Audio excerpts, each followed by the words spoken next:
And something new we're trying out, because Rockbusters... He's dead, thankfully, yes. It's gone for a bit. It's over. Crosswords. Oh, this sounds intriguing. Where'd you get the idea from? What's the basic format of this? Right, what I've done is, I've take like a popular saying from the show.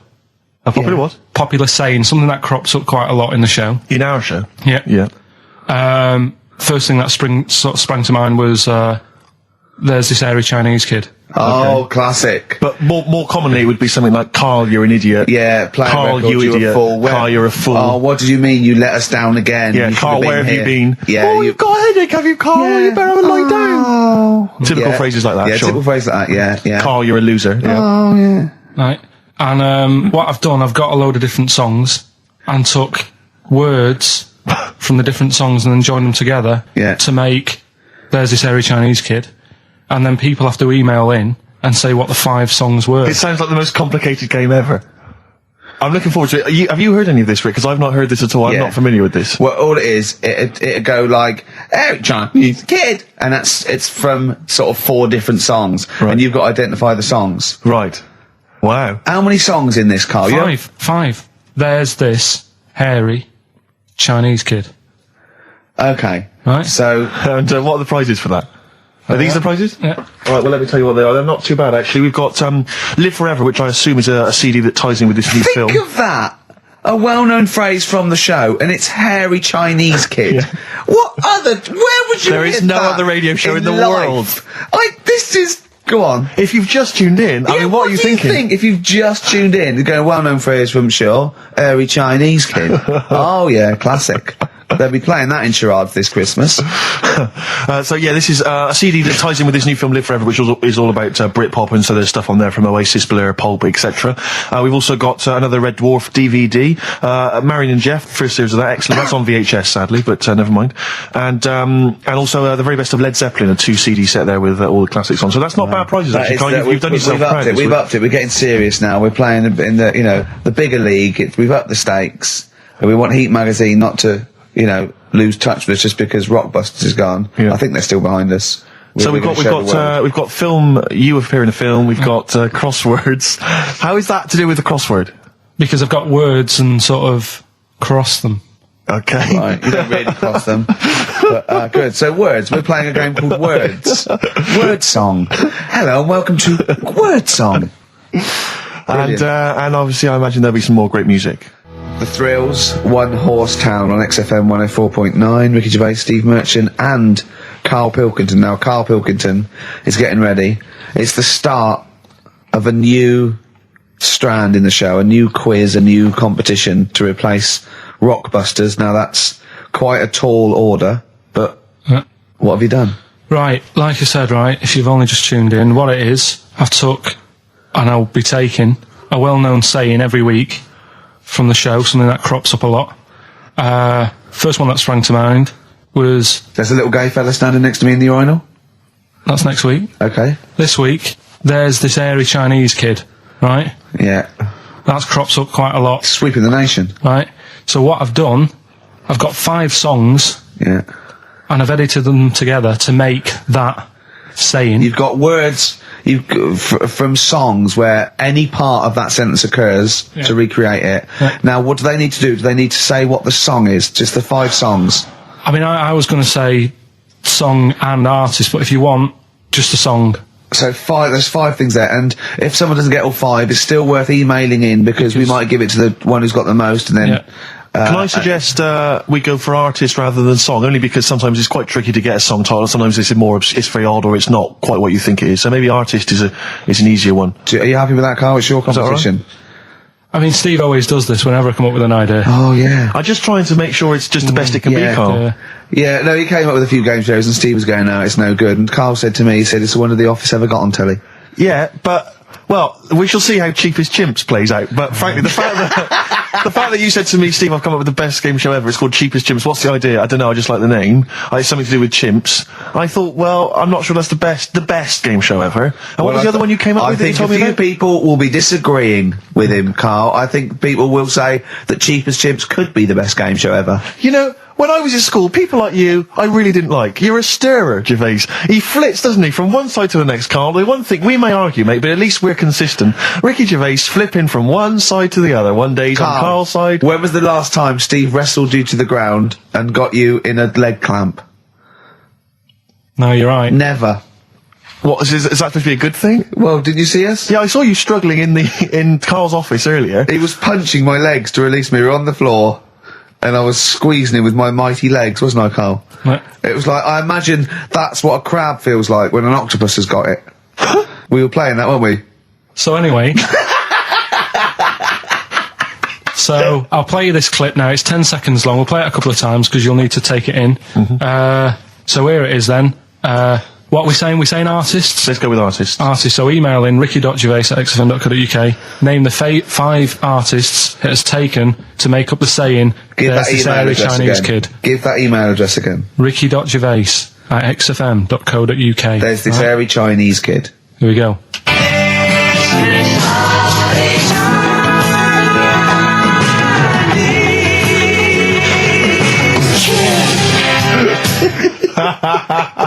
Play it again. Play it again. Here we go.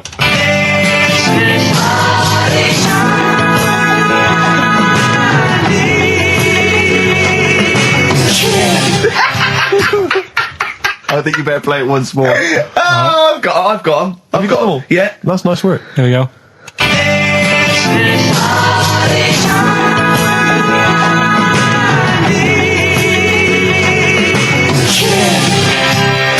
I can just remind you now that the prizes include a Red Dwarf DVD, Marion and Jeff, the first series of that on VHS, a Live Forever Britpop CD, and also the very best of Led Zeppelin. Let's play one of those actually while we're here. Brilliant. Rock and roll. One of the prizes on Karl's competition this week is the very best of Led Zeppelin. That's obviously rock and roll. We've also got a Live Forever Britpop CD, Marion and Jeff, and Red Dwarf. And should we play it again so people There's have got this another airy chance? Chinese kid. Who are the artists? Here we go.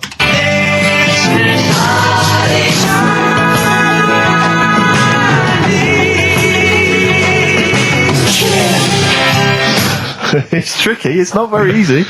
Once more. One more.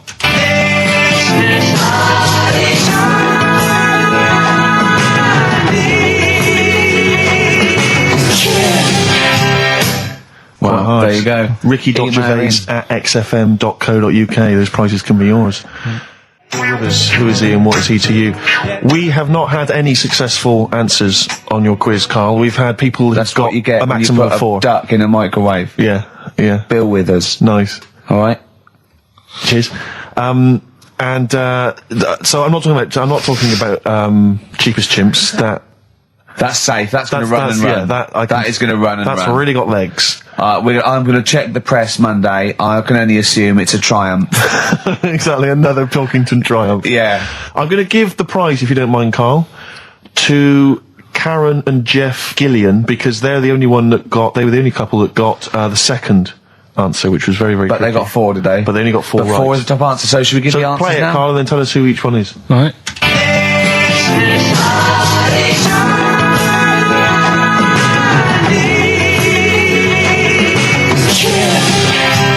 So there you go. I didn't know the second one. There's Play this again. airy Chinese kid. So the first one, the Lars. There she goes.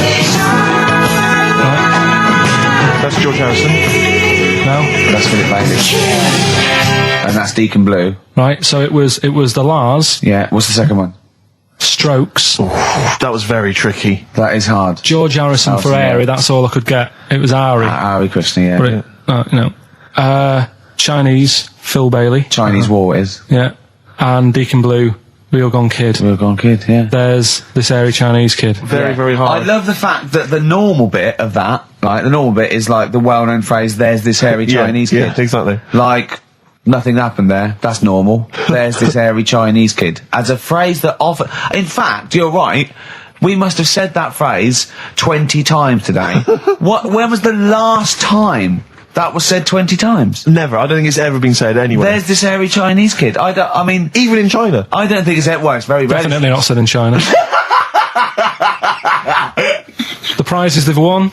The prizes they won: Red Dwarf DVD, Live Forever, the best of Britpop, Marion and Jeff on VHS, and the best of Led Zeppelin. Well done to Karen and Jeff Gillian. I've also seen no proof of this hairy Chinese kid. None whatsoever. Do you know, I think, people don't want to hear about this today from us. They want to hear, the new features, the songs of phrase. What song's a phrase? It's the feature we started last week, where we take clips of songs, we make up a phrase from the show. I mean, a famous phrase, last week's world famous phrase was, "There's this airy Chinese kid." Yeah. You'll remember. Yes. Well, it was called Crosswords last week, but Phil emailed in a good suggestion. He said call it Songs of Phrase. Brilliant. Songs of phrase. Songs of phrase. But perfect. So are we still going with Cheapest Chimps? We're persevering with that, aren't we? Got some Cheapest Chimps lined up. We'll be doing that before 3 o'clock. Yeah. Great. Again, who else can say that? So good. So for the next 2 hours, everyone should just bury their head in the sand, ignore the world's problems, and enjoy features such as Cheapest Chimps and Songs of Phrase. And a bit of Shearing Braves. Oh, class. Trying to stop suddenly in Italy. TB. Turing brakes. It's like a rockbuster, Carl. They were the good old days. I know, yeah. Painkiller on XFM 104.9. But look, Rockbusters is gone. Forget Rockbusters. Long live Songs of Phrase. Over to you, Carl. All right, well... Rockbusters was one of the things they were protesting about last time. that was why I just had to listen to them. They just kept stopping me in the street as I was trying to get to the tube. You've got to stop Rockbusters, it's run out of steam, they said, and I'm glad. That's why they always do it on a Saturday. Yeah. They make their way to Leicester Square for 3 o'clock. Yeah. Right. Songs of Phrase. What it is... Songs of Phrase. We take a phrase from the show. Last week, it was, "There's this airy Chinese kid," right?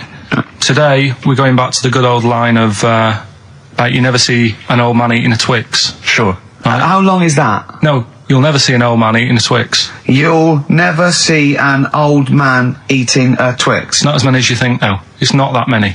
Well, how is it not that many? Right, well, first of all, anyway, don't worry about that. I think there's about 5, I think. Hang on a minute. Oh, God. Why do we leave him alone to do this, I don't understand. Do you know what I mean? It's like, I'll tell you what, we were flying there. 6 different songs. 6 different songs. That's a lot to get, Carl. But what happened is, I couldn't find a song with Twix, so we've changed the chocolate.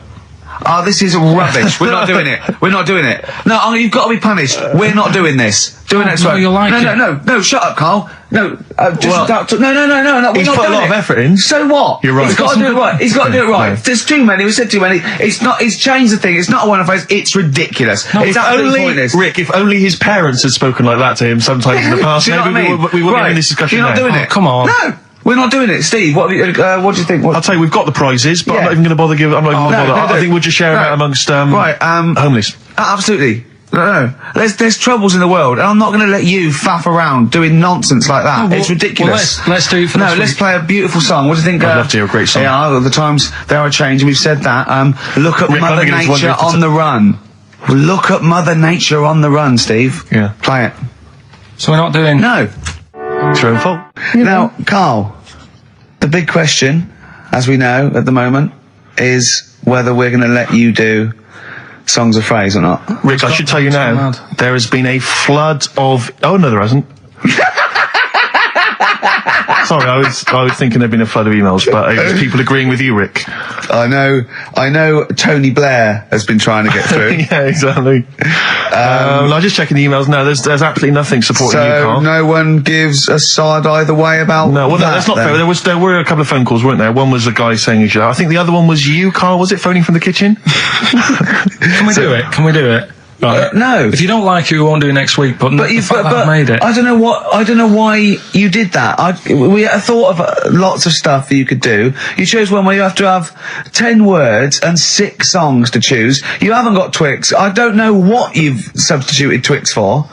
Okay, I've got to say now, I'm going to sit on the fence, so I'm quite intrigued. Okay, right. What have you substituted Twix for? Well, I can't tell you. Of course you can. No, I can't because people have to listen to it and work out. All right, let's just hear it. Let's hear it then. No.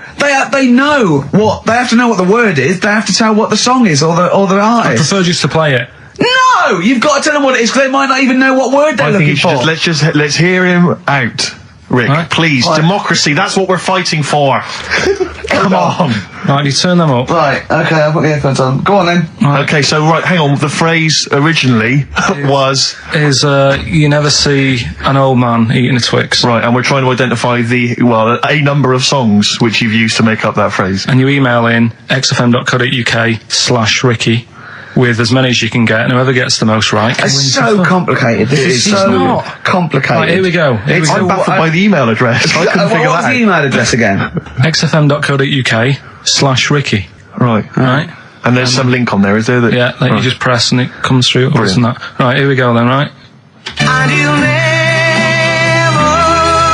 see an old man turn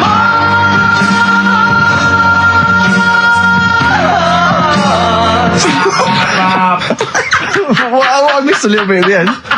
Let's hear it again. Mars, ba ba ba. Let's hear it again. and you'll never see an old man turn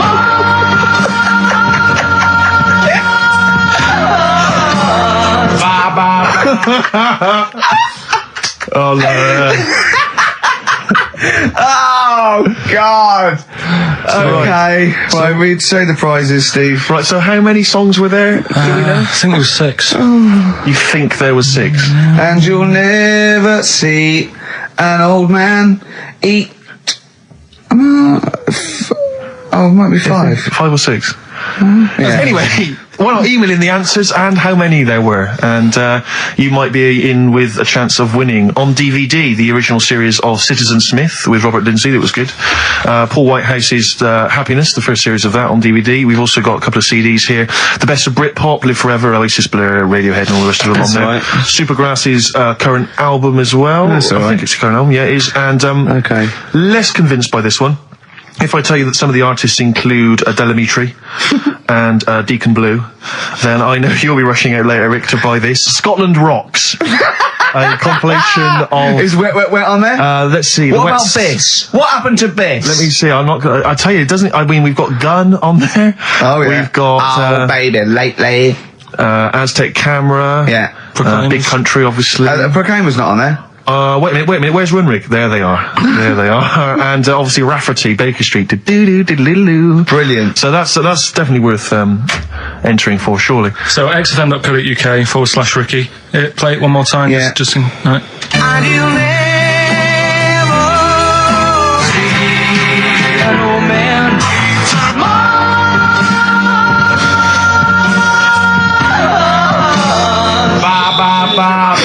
Class. Pure class. Well done. Okay. Yeah. All right, let's go to...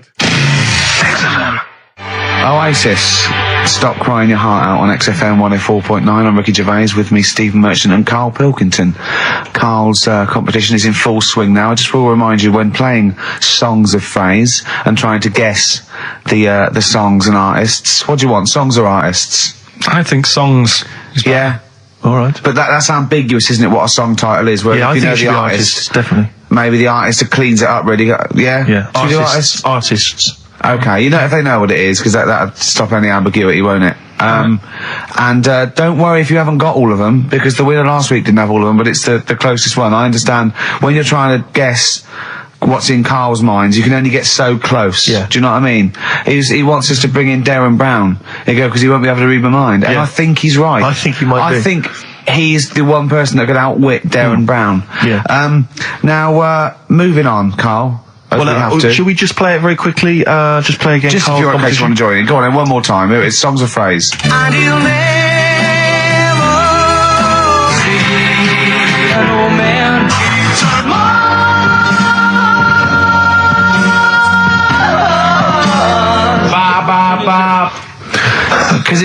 Because you have to get, it is very difficult. So, song or artist, we give points if you're close to any of those, and we'll choose a winner. So, do And what the points mean? Crap prizes. XFM. xfm.co.uk / Ricky. We're running out of time. We've got Okay. 5 minutes left. Winner for songs of phrase. All right, give us the answers. Right. We did this at the start. We haven't even got time for the film thing today. Oh. But we'll do that next week. Songs of phrase. It was a phrase you never see an old man eating a Twix. I love the fact that we haven't got time. We've had such important stuff, and it's been so jam-packed and interesting. Not that it's been drivel with gaps we could have filled much better. Yeah. Don't look at it like that, What, with his film quiz? Come on. Oh, dear. So, songs of phrase. You never see an old man eating a Twix. We had to change it to Mars bar. Here's what we had. Jerry and the Pacemakers. Echo and the Bunnymen.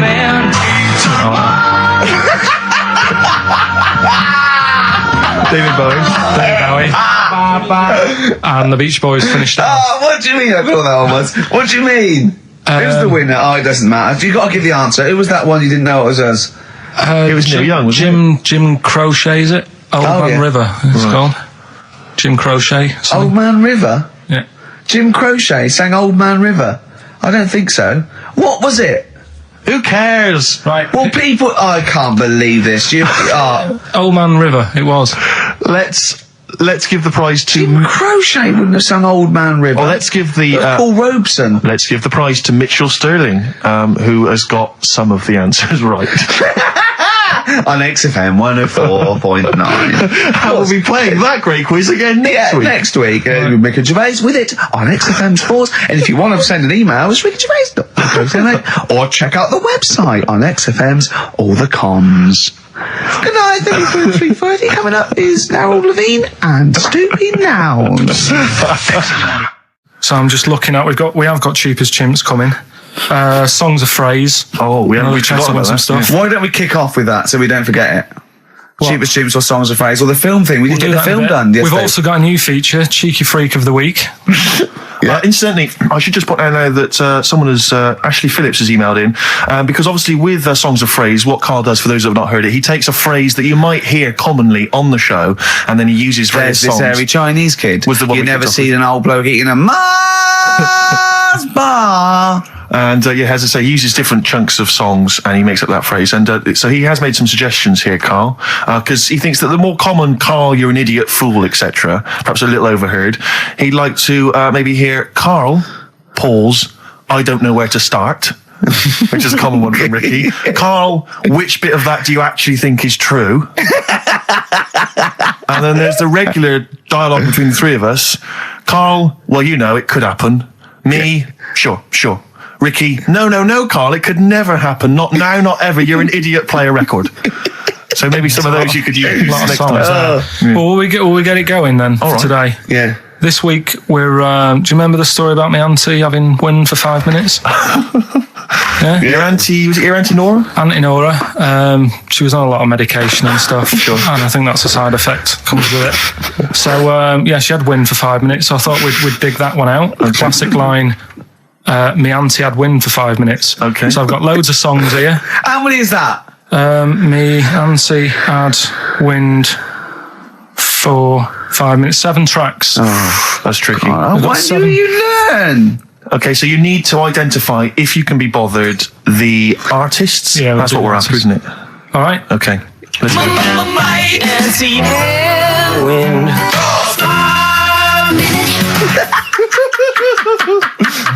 All right, we'll play it a few times. Just remember, as many as you can get, because the winner would probably be, who gets 5 or something. So don't worry if there's a couple you can't get, because you could still probably win. Go on. Again. My auntie had wind.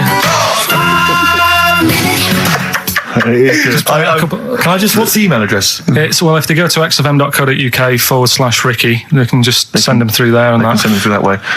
Which of these is the prize bag? Yeah, don't we get them mixed up? That's the one, is it, Carl? Yeah. All right, so let's see what hot treats you could win. As I get them out, Carl, do you want to play it once more? Yeah. My auntie had wind.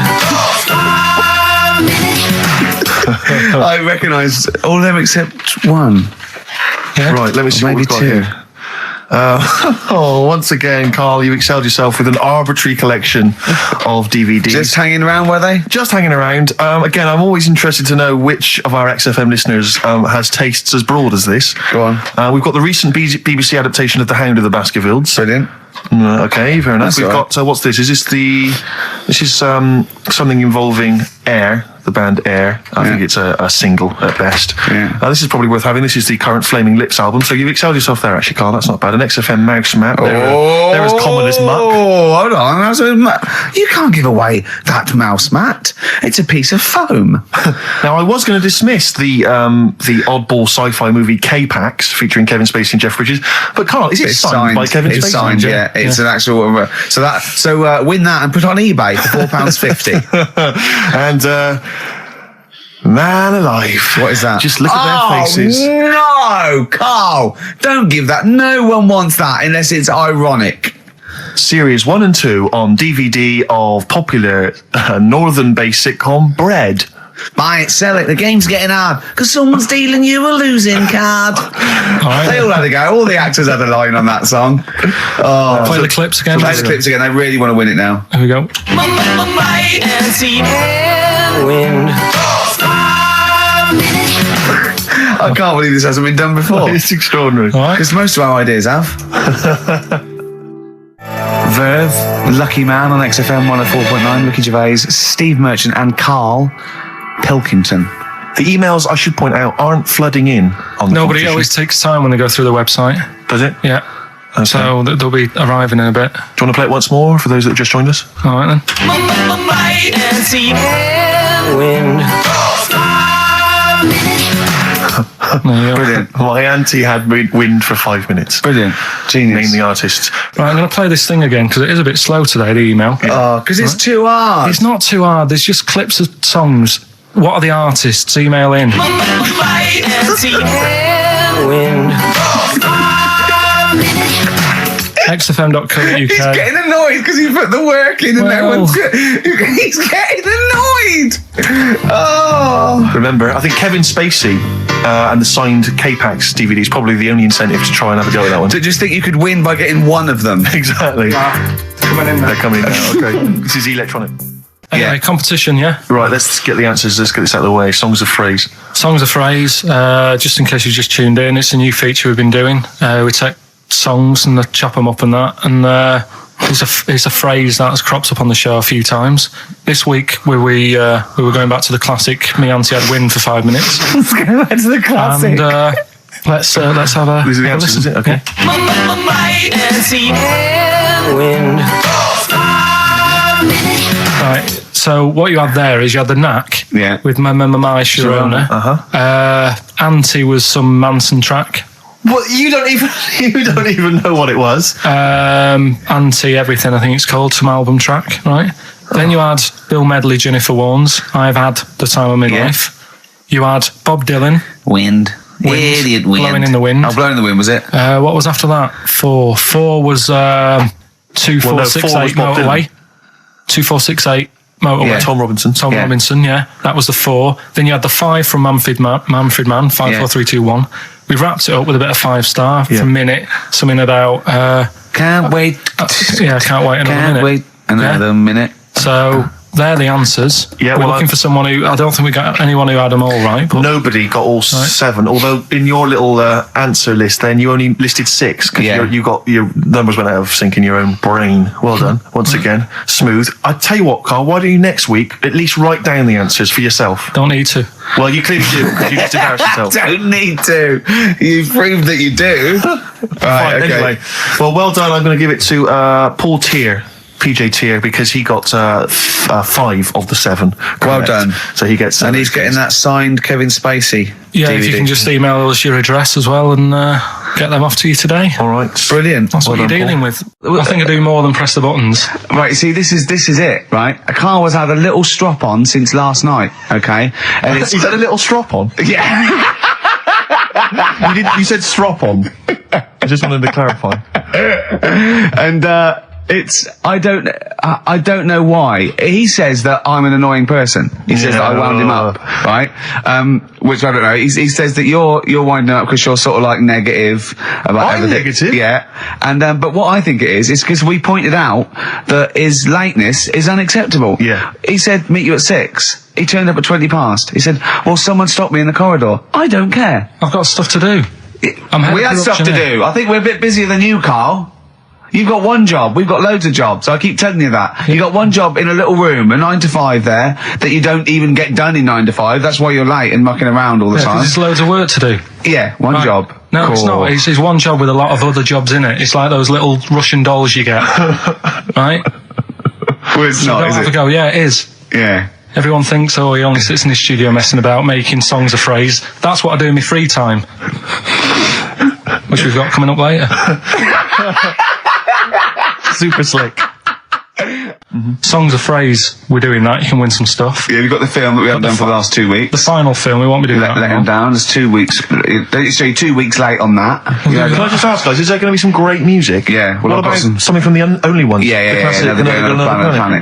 Planet. Brilliant. Right. Songs a phrase coming soon. Is it? Yeah, what is it this week? What's the phrase? We're, remember the story I told you ages ago about my neighbour having a horse in their house? Oh, yeah. Having a horse. What's happened with that? Lenny Henry doing it as a series. So, and people nicking your ideas left, right and centre. Well, that's the phrase we'll be using anyway. What? My neighbour had a horse in her house. How many words is that? 6. My neighbour had... So, there's no grammar either. My neighbour had horse in the house. My neighbour had horse in house. What is the phrase? My neighbour had a horse in her house. Are there any prepositions? Are there any prepositions in this sentence? Look, don't judge it beforehand. You see, I'm turning over a new leaf. I think this is a great idea. I think Carl's a genius, and I look forward to hearing this enormously. Yeah, okay. And I won't be sick on your leg, or squeeze your head, or make you jump when you're making a cup of tea. Just looking through the Guinness. That's still the funniest thing, isn't it? Squeaking at someone when they got a cup of tea. Right. It's a good game. Drink 8 pints.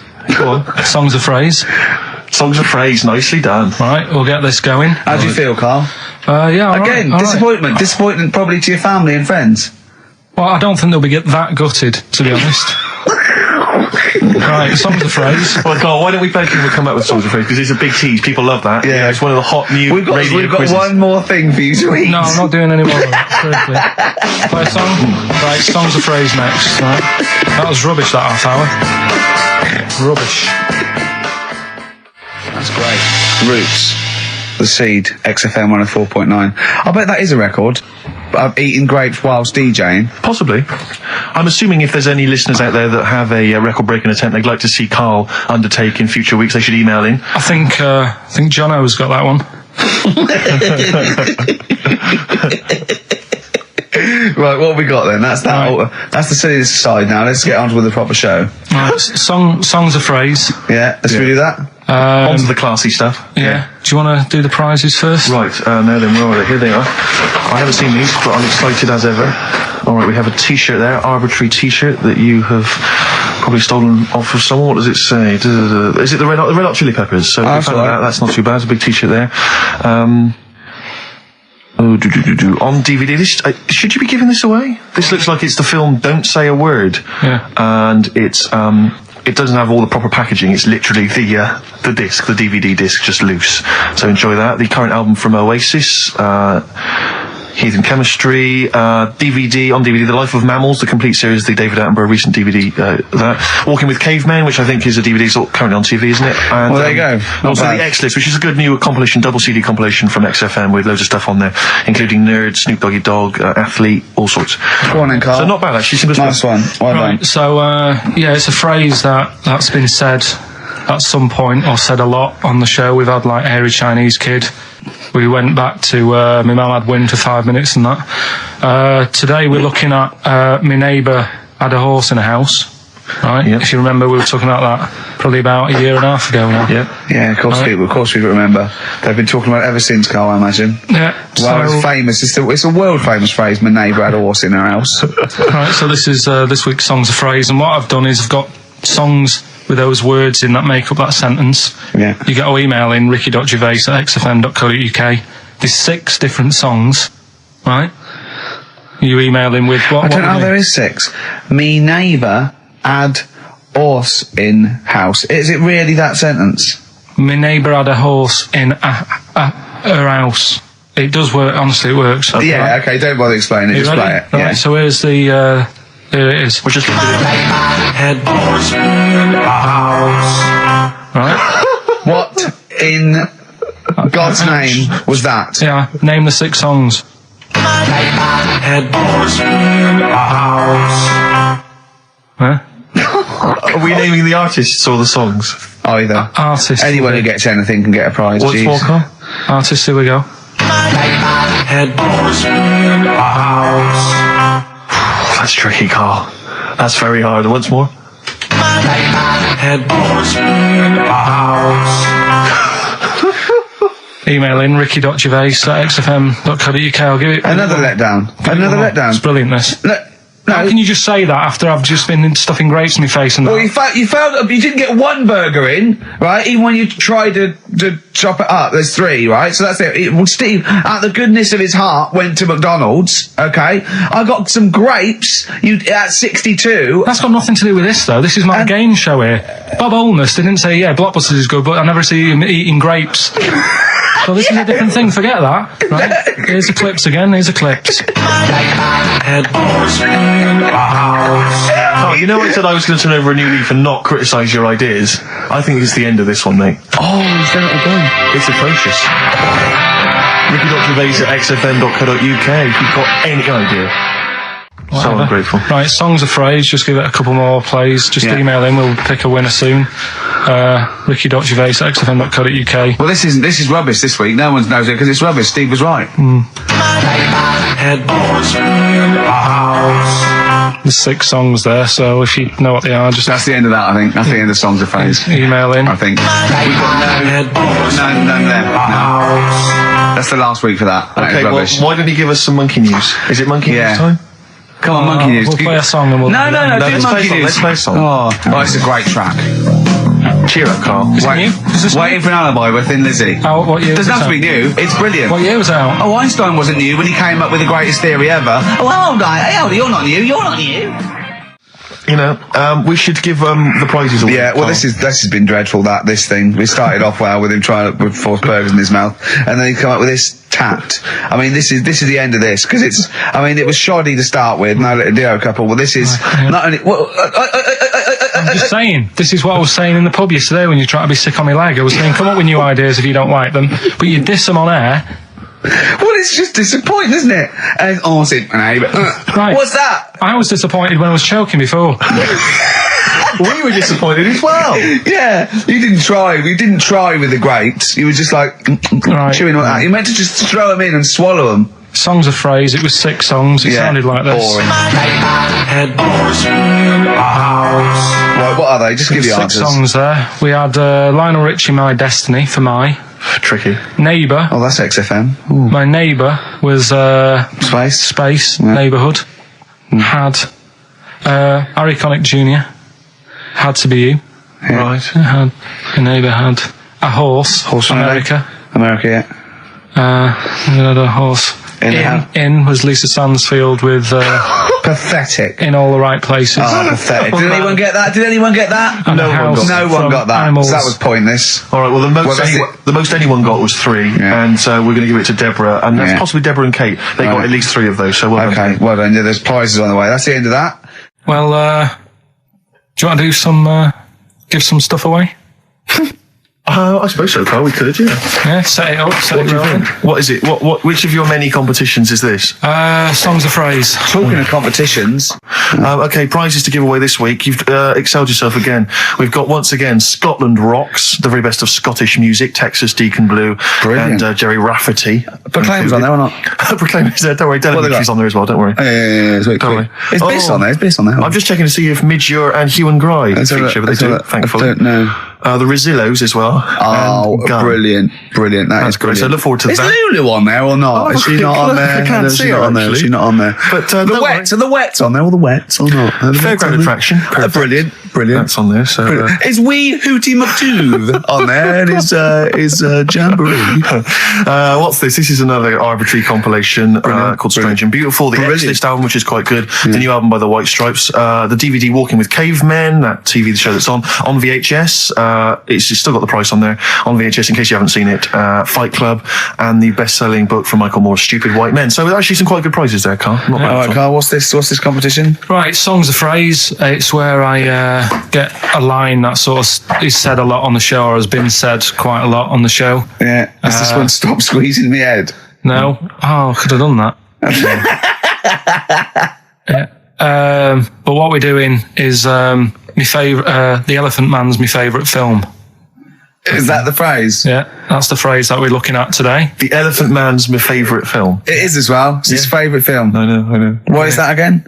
So, 'cause it's funny and sad, and it's you know exactly what you're going to get. Yeah, they promise you an Elephant Man. That's exactly what you get. Yeah. It's good. Have you seen it, Steve? I have seen it. It is good, isn't it? Yeah. Do you remember at the beginning of the Elephant Think Man? of that. Having that as your favourite film of all the hundreds of amazing films. I mean, It's a good film and it's a moving film. Yeah. But I can't imagine it's a film I would watch endlessly again I and don't again. care about a bloke with an elephant's I head. watched a little bit of it again the other night. It's one of them that, just sort of reminds you. You know what annoys me when he goes, "I am not an animal." He is. Well, I mean, he speaks like one. And what doesn't help, He's got And he looks funny, like one. I know. Yeah. but it was a bit unfair because they never let him look in a mirror because he's a bit odd looking. It upset him. Yeah. So his hair was always a mess. And that made him look worse than he actually was. Yeah. But good film. Get it out if you haven't seen it. That's the phrase today. Do you know, I remember my friend introduced me to that film, and if you remember at the beginning, there's a big montage because he is working in a zoo, isn't he? Or he's been kept in a zoo, and there's a sequence of various elephants, I think, actual elephants kind of rampaging, and it's just quite a sort of moody, atmospheric montage. Is he king of the elephants? Can he maul them? My friend said to me when we watched this, he said, what happens is he gets trampled on by some elephants, and that's what makes him look like an elephant. And I went, right. And I watched it, I thought, that's not the case. And I tried to explain it to him, and he's, to this day, still convinced that the Elephant Man, it's like when Spider-Man was bitten by a radioactive spider. Yeah. It was his man, wasn't The it? Elephant Man. The power of an elephant. Was it his mum who got... He never forgets. Anyway. Be careful. Is it his man what? Wasn't it his mum who was pregnant and then they ran over her? And No, I don't think so. that's the impression I got from it. No. You are joking, aren't you? No. I thought, I honestly... Anyway, right, so the phrase is, my favourite film's The Elephant Man. Hold on, wait a minute. There's 5 songs make up that sentence. Yeah. Right, this week. Have a listen, see if you can work out the songs. Email in, ricky.gervais@xfm.co.uk, right? And you win all that stuff Steve just said. So, right, here we go then. The Elephant Man is my favorite.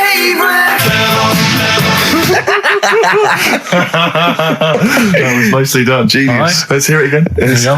The Elephant Man is my favorite. 5 songs there. The Elephant Man not is so hard, this my one, this is favourite good. film. Well, I thought we'd make it a bit easier. Make it a bit easier. Yeah. All right. Just one more. The Elephant Man is my favorite. Email only ricky.gervais@xfm.co.uk. Brilliant. A bit of hip hop hooray, a bit of a rap classic. Although you may not have heard it before. Have we got the results of the quiz, Carl? Yeah, I'll just play it one more time. It was Songs of Phrase. Is this the last time we're doing this? I thought so. I thought it worked better this week because it was actually doable. Yeah. I think that makes a difference, Carl. We haven't done Carl's an idiot, yeah? Carl, you're an idiot, have we? Oh, well, that's a reason to keep it. Maybe we can end with that one when you come back. Right, well, the 5 songs that made up this little thing here was Mr. E's Beautiful Blues, Eels, Innocent Man, Billy Joel, and my favourite Waste of Time, Owen Paul, Bohemian Rhapsody, Queen, Girls on Film, Duran Duran. It sounded like this. The Elephant Man is my favorite. There you go. The Elephant Man is my favourite film. Hang on, was Bohemian Rhapsody in there? Yeah, it is. It was is. it? Oh, right, yeah. Well, we're going to give that to Piley. He just calls himself Piley. Ian Pyle. Good work, Piley. What's happened to Anders? Well, I was just going to say, actually, we've not had correspondence from Richard Dickie Anders for some time. The Dickmeister Yeah, General I with know. his naughty, insulting ways. Yeah, Anderson used to email regularly. if you were Anders? listening. Get on your computer. Get in touch, mate. What do you think of the show? Hold on, though. To be fair, he was listening when we were pretty shoddy. If he's listened to the last 3 weeks, I think we were owed a little apology from you, Dixter. Exactly. Absolutely. Listen, Piley, we want to send you all those goodies, including Scottish rock, but we don't have your address, so email in your address and we can send it off to you. All right? Yeah. More adverts? Yeah. Listen, are we doing Songs of Phrase today? Because Rockbusters has gone. What songs of phrase again? I can't remember. I think I've blanked it out. Yeah. When we do something that's been said a few times on the show. Right. It's been said a few times. I'm scared of Andrew Phillips. I need my job on it. Go on, sorry, you were speaking, Carl. So we take a phrase from the show, right, and just get songs, like the words from the songs, edit them together so Something it's like that phrase. Yeah, something like that. Yeah, okay. Yeah, no, just go on. Sorry, go on, Carl. Come on. So are we doing it? Sorry, so what's the phrase you've come up with? Phrase is no more cheeky freak of the week. No more cheeky freak of the week. Is there not? We're not having that anymore. Well, no, because it's offensive, and if we're worried about offending people, to talk about people with disabilities, well, yeah, like, that's like conjoined twins and women who are born with deformed legs, and you call them dog woman. So you know, you've got to be careful. You've already insulted Christ. Let's not do disability. Let's do songs of phrase, shall we? Cheeky freak of the week was never out to offend anyone. No, it was to make you realise how we don't try and offend people. We try and entertain them. Right. Do you know the funny thing is? Right? You're saying about being cruel about people and stuff. It goes on all the time. On the news the other night, do you know those Siamese twins that didn't make it through the operation? Yes. Yeah. Right? And this is why I'm stopping it, because I don't want people to think we're having a go at disabled people and stuff. Right? On the news, right? Yes. Before that operation, the doctors said, we're going to try and sort this out. All the doctors are going to get their heads together. Is that a good phrase to use? Yeah. Yeah. See what I'm saying? Carl, play a record. No, I'm just... Are you offended, Rick? You've offended Rick Gervais.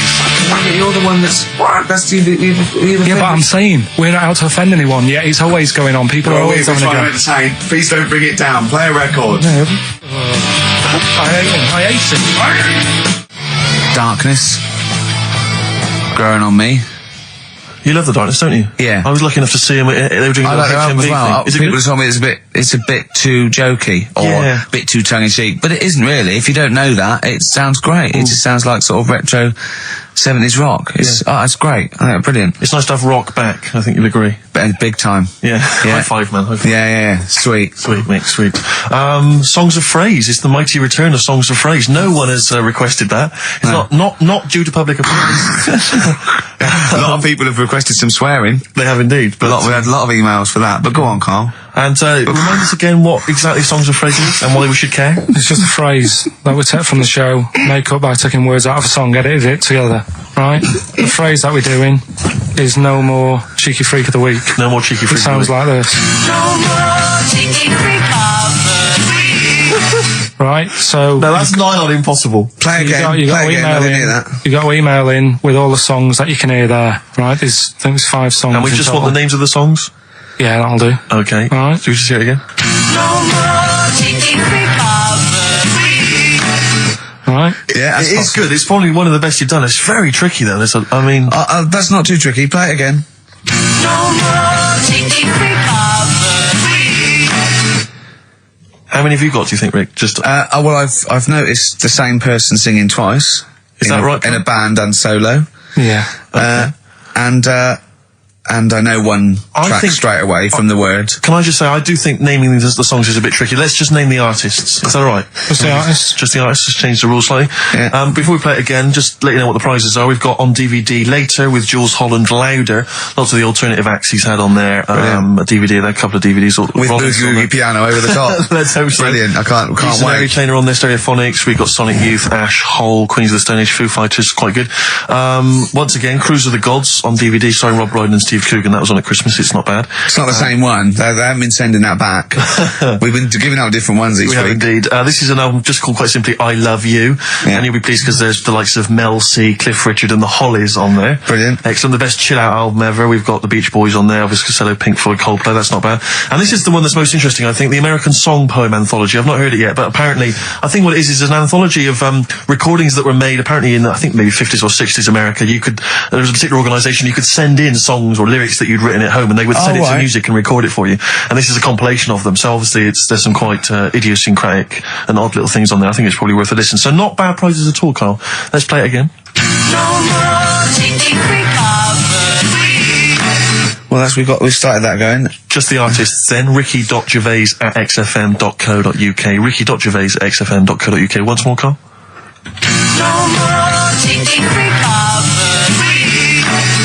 See, it's great. Yeah, not bad at all. A little bit of Elbow. Nice to hear that again. This is the one Red. XFM 104.9. Ricky Gervais. Sure. Elbow and Red. Good tune. The old Spanish archer. Right? Yeah, Elbow. Oh, sorry, you've lost me. I wasn't listening. Elbow. Alright? Sony award-winning from Ricky Gervais. Well, we're not allowed to do anything. Sure, a bit more. Andrew likes those sort of things.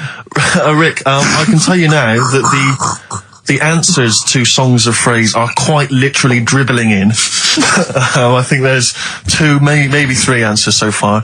So we're very excited about that. And we just had an email from Dan. He says, my Mrs. Lynn is pregnant and is 8 days overdue. Carl, could you offer any words of encouragement to coax the baby down the birth canal? I've sat Lynn only inches away from the speaker to allow optimum audio transfer to the uterus. What would you say to that child there, just to lure it out to the wide world, Carl? I wouldn't rush out, to be honest. Right. It's not good, is it? Out here. Sure. And I don't really want to talk about kids either, because Suzanne's mate's just had one and now she wants one. Oh, God. Yeah. Please never bring a child into the world, Carl. Promise us that. They just bore me. Have you seen, there's loads of people in the office who have got them now and they've all got baby pictures everywhere and they're all like, isn't it nice looking? And it's like, no, it's not. They all look the same. Do you know what I mean? All like Mel Smith. Don't they? But it's that theory, actually, right? Do you know how I've said before about babies, right? But like little old people. Yeah. There was, no. Another of the great theories. No, the fact that, you're born and you sort of, you got no teeth, you got a little bald head, you can't control your bodily functions and that. Sure. Then you get to like... Sorry, you're describing yourself? Yeah, I was saying, you've got a dangerous No, ground, I'm just saying, that's how you're born. Yep. Then you get to about 70 or whatever. Yeah. All that starts to happen again, doesn't it? Right. Yeah. Now, there was a story in America about, just backing this up again, 70-year-old fella. 70-year-old fella, okay. Little bald head. Yeah. Right? Probably no teeth and that. Probably, yeah. Nappy and that, right? Yeah, probably, yeah. Goes into... Not a 70-year-old, but pop the old nappy on your 70th birthday, take your teeth out. Goes into an off-licence to get some beer. Doesn't get served because they didn't think he was old enough. Right. Okay. Right, okay. Wait. Carl's back. Wait a minute, No, sorry. So they thought he was a giant baby that had walked into an off-licence. Weird, isn't it? Steve, forget it. Carl, please. I need Carl to answer. No, that's the story, but it's weird, isn't it? That's what I'm saying, it just backed up my guy in an off-licence thought that a giant baby had waddled into an off-licence. 70-year-old wrinkled baby in an overcoat, sucking Werther's Original, smoking a pipe and going, I can't believe it, the price is not the same as they were, right? Was a small child. Well, yeah, weird, isn't it? Play a record, you're an idiot. Well, what's happening with Songs of Phrase? Forget it. Forget it. No, as I say, the answers are dribbling in, and Can we run this radio station for a week? Yeah, but the thing is, if we genuinely wanted to do a good job at that, we'd have to fire ourselves straight away. No, do you know what I mean, though? Just sort out the playlist, let DJs, you know what I mean? Sort out what can be said and what can't. Just for 1 week. Yeah, see if we can give it a bit of, shall we? What would you do? I don't know, does the phrase pissing in the wind mean anything to you? Well, I know, yeah. Well, are we going to even meet this week? Because it's, we've wasted time pre-recording stuff that we can't put out. I don't know if it's worth... He's still on that. He is still on it. I mean, to be honest, I've let it go, but he's still on it. What else is on the list? What list? On the list, I said to you yesterday, let's sit down and have a chat. I threw that away. I thought it was just a piece of crap. You can't say crap. You're saying... You should have bleeped that. I know, why don't you bleep that? Why don't we pre-record the whole show, then we only have to come in once? What do you think of that, Carl? Whatever. Carl. Steve, what are you doing with I seriously think if we put out last week's show, would anyone know? Carl. Play a record. He's driving me mad now, Carl. Carl. Seriously, he's driving me mad. Carl. Press the button. Please. Carl. I'm sick of it. Carl.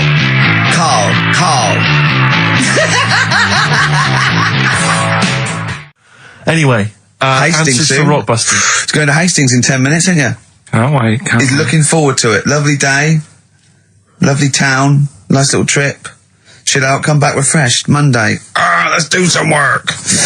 Ooh, you'll sleep tonight. What does the boss want me to do? He's done you there, Carl. I was letting it lie, and he comes back with that after we were getting on. So, who's the winner? Answers. Well, let's give us the answers first.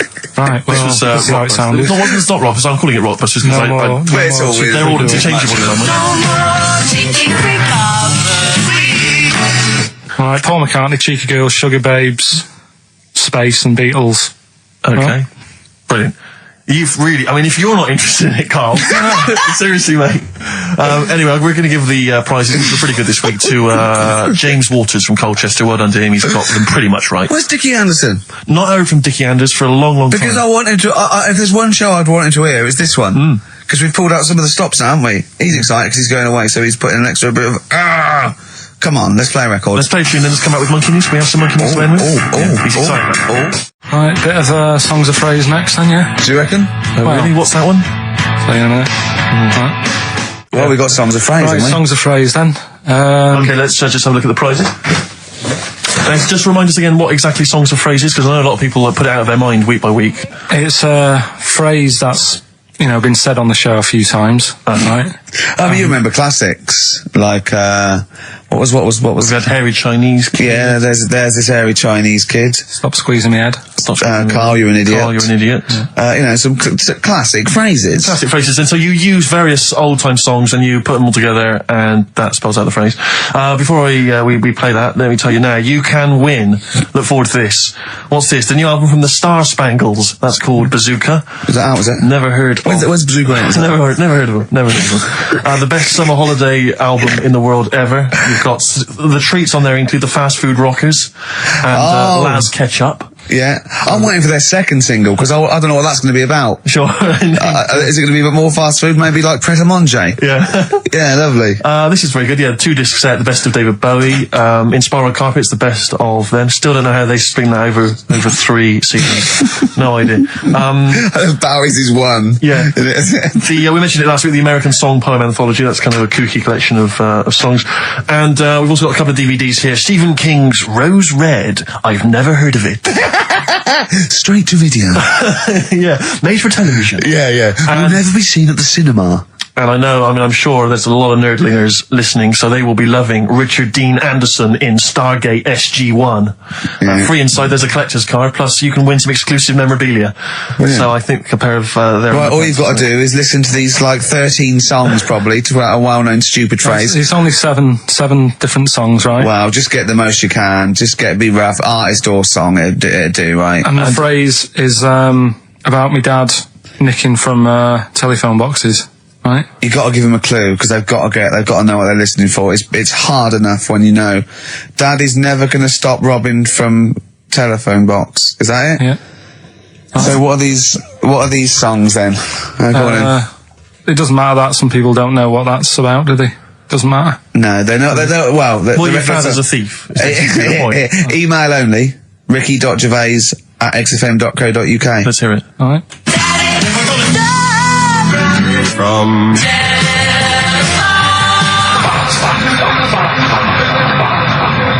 All right. Also not grammatically correct. No. So it's Daddy never gonna stop robbing from telephone box. Rubbish. Unbelievable. Play it again. I think we just need the song. That's all we're after. Yeah, just the songs. All right. From...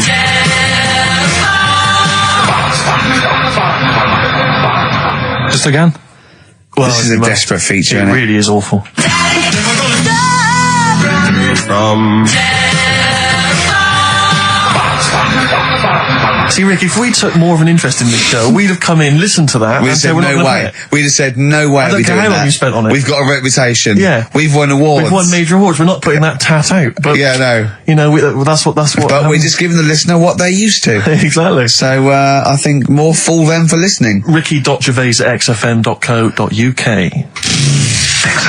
Right, listen, songs of phrase answers next. We'll go out of the Well, way. I'll tell you what, play it once more so the people have got a chance to actually enter. Hang on, you keep can't be talking, bothered. keep talking. Oh, I can't be Should be ready, Carl. This is terrible. Here we go. From... Right. That is the well-known phrase. Daddy's never gonna stop robbing telephone box. The well-known phrase. And we're looking for the songs, I think. I don't care. All right.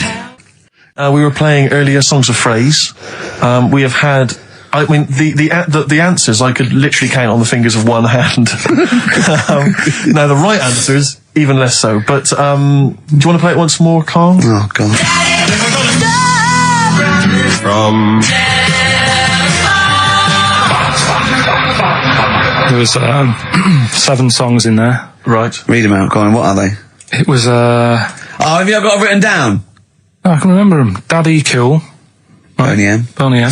Yeah. Never Gonna was Give You from Up, Rick Rick Astley. Astley. Yeah. Never Gonna. Write them down! Stop, Sam Brown. Right. Stop. Robin was Miss Robinson by Simon and Garfunkel. Mrs. Robinson. Yeah, hang on a minute. That's not Robin. Oh. From Russia with Love, Matt Monro. Right. Telephone hanging on the telephone, Blondie. And then Box, Living in a Box. Living in a box. Well, listen, no, I don't think anyone got them all right. No. If you did get them all right, I'm sorry, but I gave up checking the emails a long, long time ago. So I'm going to give it to Michelle Flower because she got a few of them right. So well done. She got a lot right there, actually, well done. Good, well done. She got 5 out of 7, so well done, Michelle. And you get all those great prizes. Incidentally, we mentioned that Stargate SG-1, I'm sure you look forward to that, Michelle. That features Richard Dean Anderson. Had a lot of emails, people saying, is that the same Richard Dean Anderson or Dickie Anders that used to email in and said he loved the show? What's happened to Dickie No, Anders? I've not heard from Dickie for ages. So, Dickie, if you're listening, Richard Anderson, if anyone knows Richard Anderson, what's happened to him? Well, I think we know his top 3. Yeah, exactly. So, Dickie Anders, if you're still out there, get in touch with Anders. It was also, Yeah. So anyway. Anders. What have we got? What are you providing then today? Have you got a quiz for us?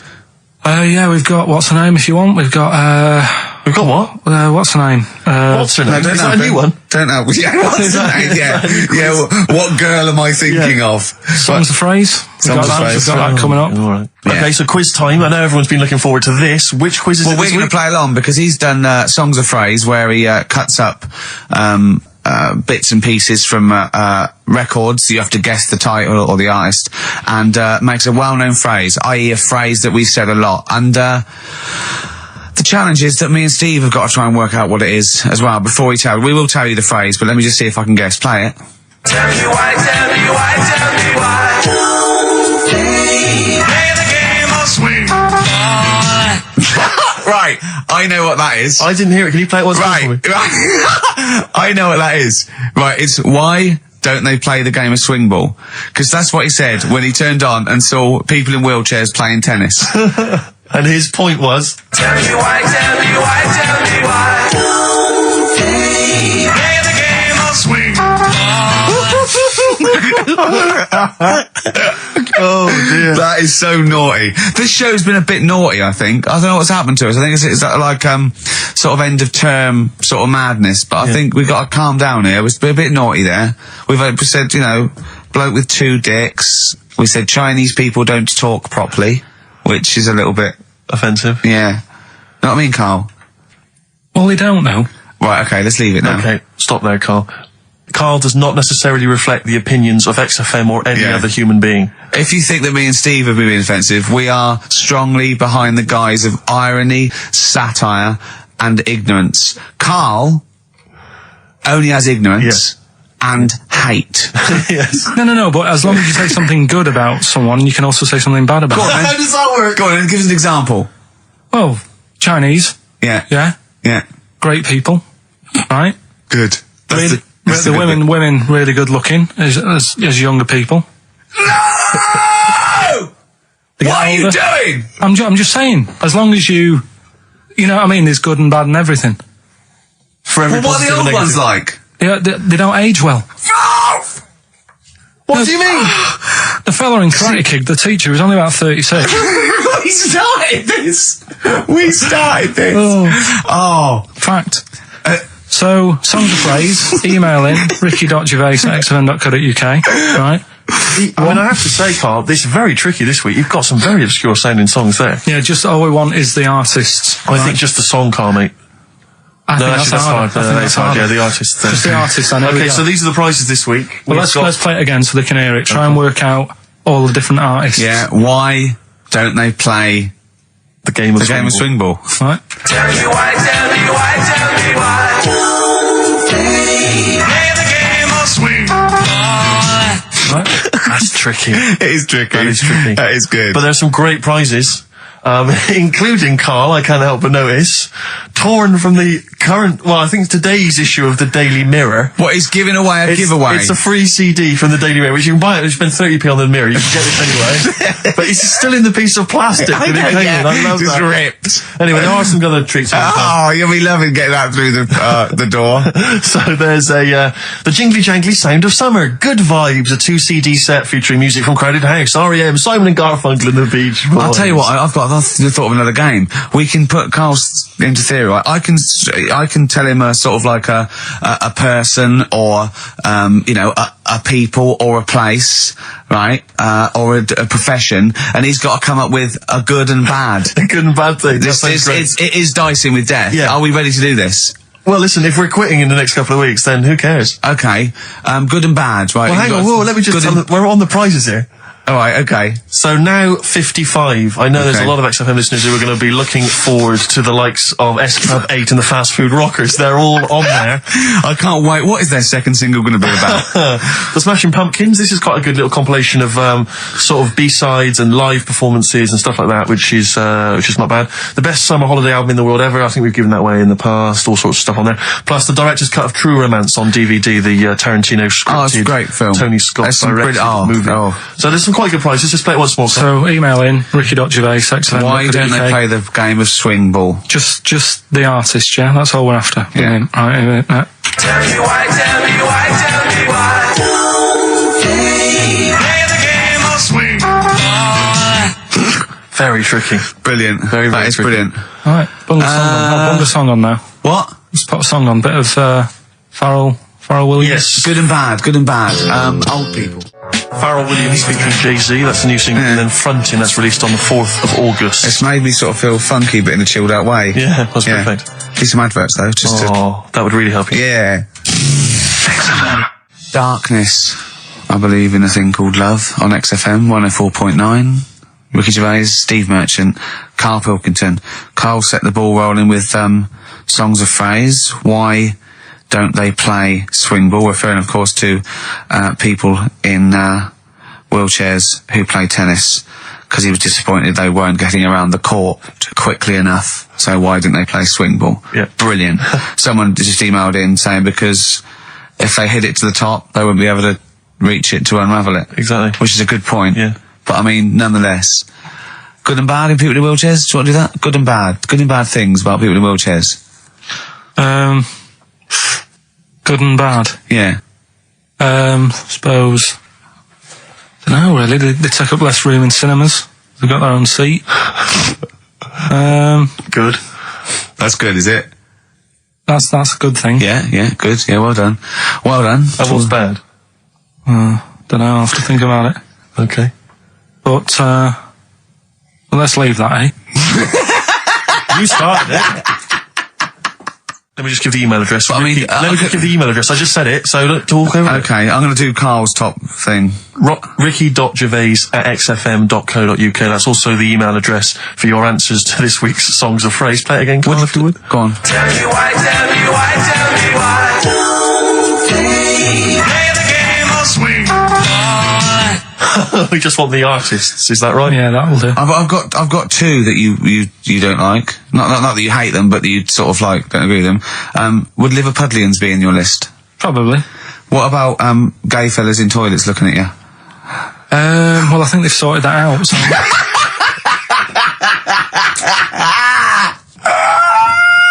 One of the prizes this week in Carl's goodie bag features this song. Play it, Carl. It's the Monkeys. Pleasant Valley Sunday. God. So we giving the answers out for what's the name? Oh, later. Play a tune. I'm bored. The Snoop Dogg. Snoop Doggy Dogg from 1993. And What's My Name? Long time ago. It was indeed. 10 years ago. XFM 104.9, Ricky Gervais, Steve Merchant, Karl Pilkington. Songs of Phrase. We've had very, very few entries. I really think people aren't interested. They really have just given up. I mean, seriously, Carl. That's the one thing you contributed to this show, Carl. And it's the weak link, I think. Missing link. In the chain. The missing link. Oh, do you reckon there is one, Carl? Do you reckon they'll ever find the missing link? Wandering around Manchester. Wait a minute, Carl. The stats then. Let's have the answers, if we can. Right, it was specials. Play it once more. Alright. Tell me why. Specials. Yep. Jermaine Jackson. The game of swing. Right, it was Play the Game of Love. I think that was Wayne Fontana and the Mindbenders. Right, you think, but you're not sure. Louis Armstrong was the Don't Mean a Thing if it ain't got that swing. Mm-hmm. Yeah. And Queen, Don't Stop Me Now, We're Having a Good Time. And that. We're having a ball. We're having a ball. Yeah. Well, I mean, considering you yourself weren't entirely clear, I think it's only fair to give it to Paul Brown, who got some of the answers right. PB, you are getting those prizes. Well, they are on their way to you now. Their way to you. Silence is easy. Star Sailor on XFM 104.9. Right, it's the quiz of the week. If you want to go out and do some shopping, this is probably a good time. And come back again for about 2:15. But don't forget, what I will say is, even though these clues, we're going to do songs of phrase, by the way, where Carl picks out a phrase that he might have said once, tries to find words from songs to put it together. You've got to guess as many as you can, song or artist, I can't remember. But even though you might look at it and go, that's mental, I don't know any of them, you might win if you get 2 right.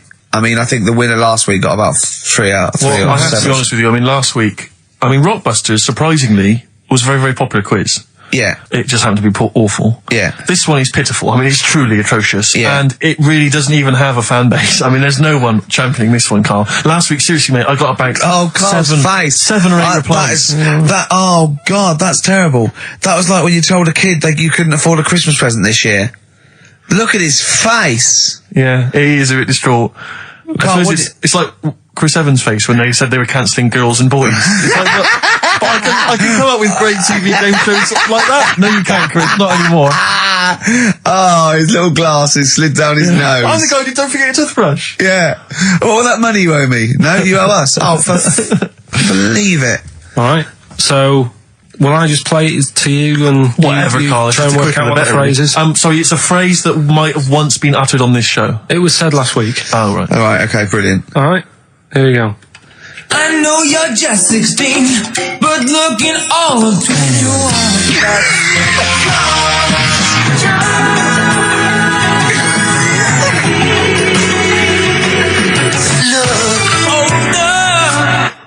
Right, I can't quite hear Right, it. I know what that is. That's ridiculous. What was Right? it? What it is it's something like, right, you're only 16, but you look 26, and the Chinese look older than they are or something, because he said that the Chinese don't age well. That is mental, Carl. It's the most convoluted, ridiculous, racist piece of material ever to be uttered on radio. Play it again. I know you're just 16, but looking all of 21. That's...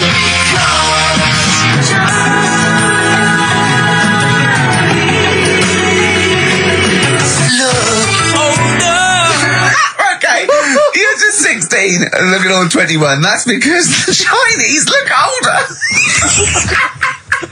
Carl, you've gone mental. Alright. Oh, that is amazing. So, there you go, the well-known phrase, you're 16, looking all of 21, that's because the Chinese look older.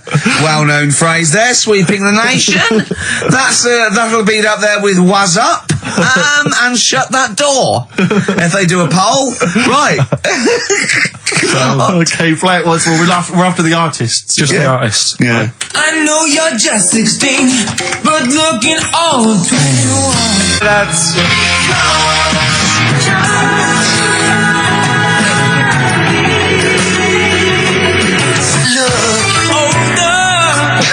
Unbelievable. All right, let me tell you what the prizes are. We've got, I assume this is the new album from Mower. Everyone's going crazy for Mower. I've not heard people stop talking about Mower. But there it is. We got the new album from the Webb Brothers, which might be quite good. The Polyphonic Spree album, the best dance album in the world ever, which is ideal perhaps if you're having a barbecue and you've got lots of 8-year-old children coming. The Polyphonic Spree, I look at them and I think, well, you know, you're a pretty good band, but if that album sounds like $1 million, you're going to make that 40 quid each. I know, it's extraordinary. I mean... They're the sort of indie equivalent of the So Solid crew. Yeah, you're not going to make any money. The manager's getting 20%. Exactly, yeah. And also on DVD, Red Dwarf Series 1. So, some absolutely barnstorming places. And if you can identify what artist to use in this well-known racist phrase, that's because the Chinese look older.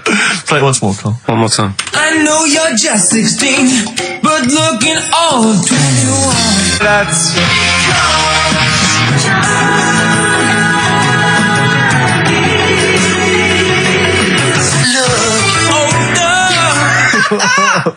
Oh, Ricky.Gervais at XFM.co.uk. Play a record. This is radio. Panic, the Smiths on XFM 104.9. Well, we've done the first half hour, which is mainly genital related. Then we've kicked in with some racism. You have to guess what artist. It seems just a couple of emails just to update you on what's coming in here. Go on. Natasha has emailed us. She says that she's of Chinese origin, and at 27 she often got mistaken for 24.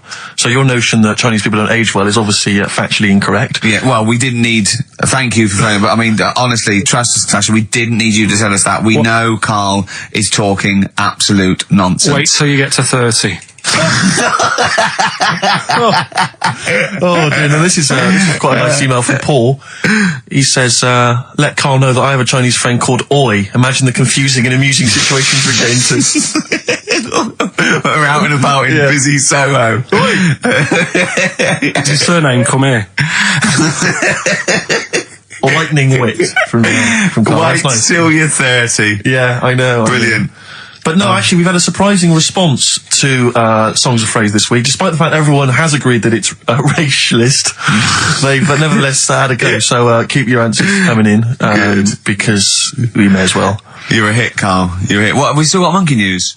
Yeah, don't worry. Oh no, we got to do, look, play a record, we got to do the results. And then we got to do Monkey News. Could we quickly do the results? Well, you say we've got to do the results. There's not people hanging on for them. Let's do it and just knock it out there before Well, let's play a tune, let's come out and do it. Eddie and Hot Rods, yeah, surely.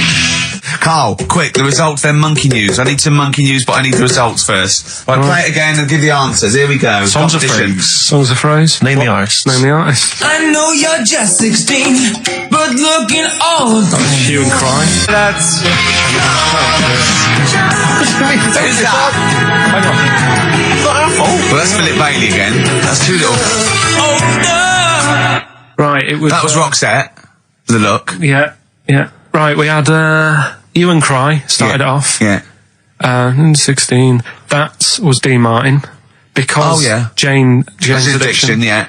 Because Chinese Philip Bailey. Philip Bailey, that's second outing he's had. Last one we used him for Chinese, where there was a hairy Chinese kid. He's never got so many royalties being used in racist game shows. Brilliant. Then Roxette and finishing with George Michael. Oh dear. So brilliant. Right. Who's the winner? Well, the winner, actually, it looks to me like he's got all of them here, from Bognor Regis. It's Stuart Birch. Well done, Stuart, and you get that bag of tat. Bognor Regis. Yep. Oh, just needed takes me back as well. Yeah, if you just email in your address, Stuart, and you can have those goodies. If you're not interested, don't bother. Do you want to do you want to set up Songs of Phrase? Yeah. Oh, God. If you've not heard the show before... I thought we weren't doing this week. I thought we weren't. No, we'll do it once, right? And then next week's the last one, so we'll do Rockbusters.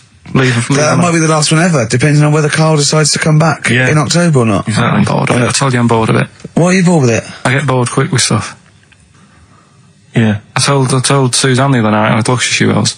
I haven't got rid of her yet. She's, you know what I mean? Things. Did you put on a soft music though first, didn't you? You didn't just like start getting that right. You know you're a very lucky girl. Sorry? Well, I used to get bored with you and that. Yeah. Oh, dude. You're lucky you haven't pissed off. Yeah. Do you want all the champagne or what? Well, she was annoyed the other night. What's that on your ear? Don't worry about it. Where'd you get on? We're walking to the pictures, right? To go and see Bruce Almighty. Sure. Why? And just something to say, innit? Yeah. So you were trying to sneak in the back. So on the way, cutting across Leicester Square, and those fellas who sell roses, he comes over. Do you want one? Do you want one? I said, don't do that. She's allergic to them. Right. So he'd go away. Yeah. She got all annoyed about that. Because she's not allergic to them. Well, she's not allergic now, but they're about £3 each. But the point of that, Carl, it's not that she really wants a rose, it's that you're willing to spend £3 on her. Taking us to the pictures. How much was that? That was £8 each. Did you pay for it though? But didn't you ever... If I know you had her dressed up as a small child. yeah. Me and my son, please. Or you made her sit on your shoulders and wear a long coat. Yeah, exactly. Anyway, listen, songs of phrase then. You paid for her to go in and then you went and had a pint while she watched it. Yeah, there's no point in both of us seeing it, but tell me about it. Tell me what it's like.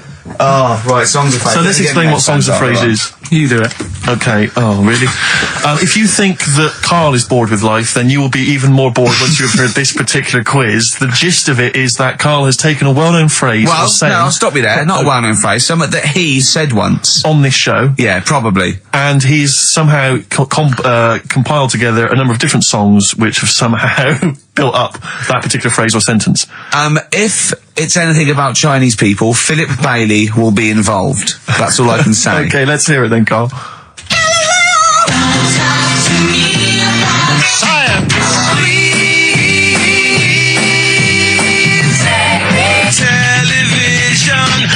Right. Alright, I don't know what that is. I don't know what that was. This is appalling. This is appalling.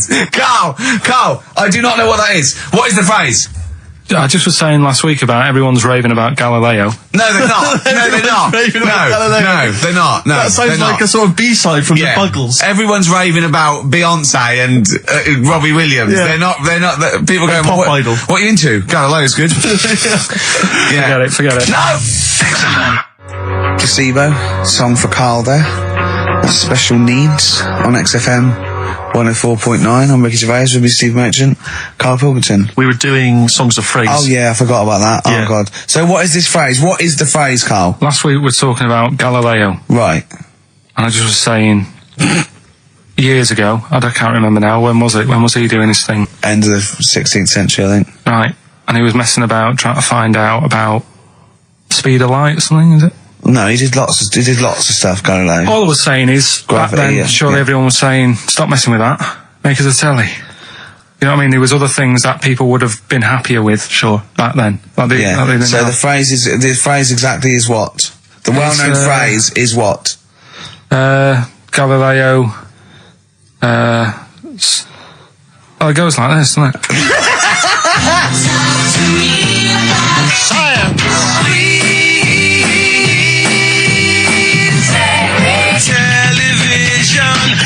Right. So it's Galileo's stop talking to me about science. Make me television. Make me television. Yeah. So you email in with the bands and that. Brilliant. Right. That is rock bottom. I mean, the well-known phrase being Galileo, stop talking to me about science, make me television. As a well-known phrase is one of the weirdest things I've forget cheers out of windows and things like that. That is the weirdest thing I've heard on radio as a competition. Can we have that one next week? Okay, well here are the prizes. If you think, Rick, if you think the quiz has hit rock bottom, wait till I tell you these prizes. No, brilliant. I know that we're very much pushing new music on XFM, and it's an alternative music station, so you'll be pleased that we're giving away now, that's what I call Music 55, featuring the likes of Busted and Daniel Bedingfield. Brilliant. You really know how to cater to our audience, don't you? The best dance album in the world, that includes DJ Sammy, Scooter, and Liberty X on there. So look forward to that. Yeah. This is not so bad. Nick Cave and the Bad Seeds, a live DVD of a performance at some, pardon me again, but Anyway. That basically sums up the prizes. So I won't tell you the rest, they're all monotonous. But anyway, I think those crisps, Rick, have gone down the wrong way. Although I was eating goulash earlier.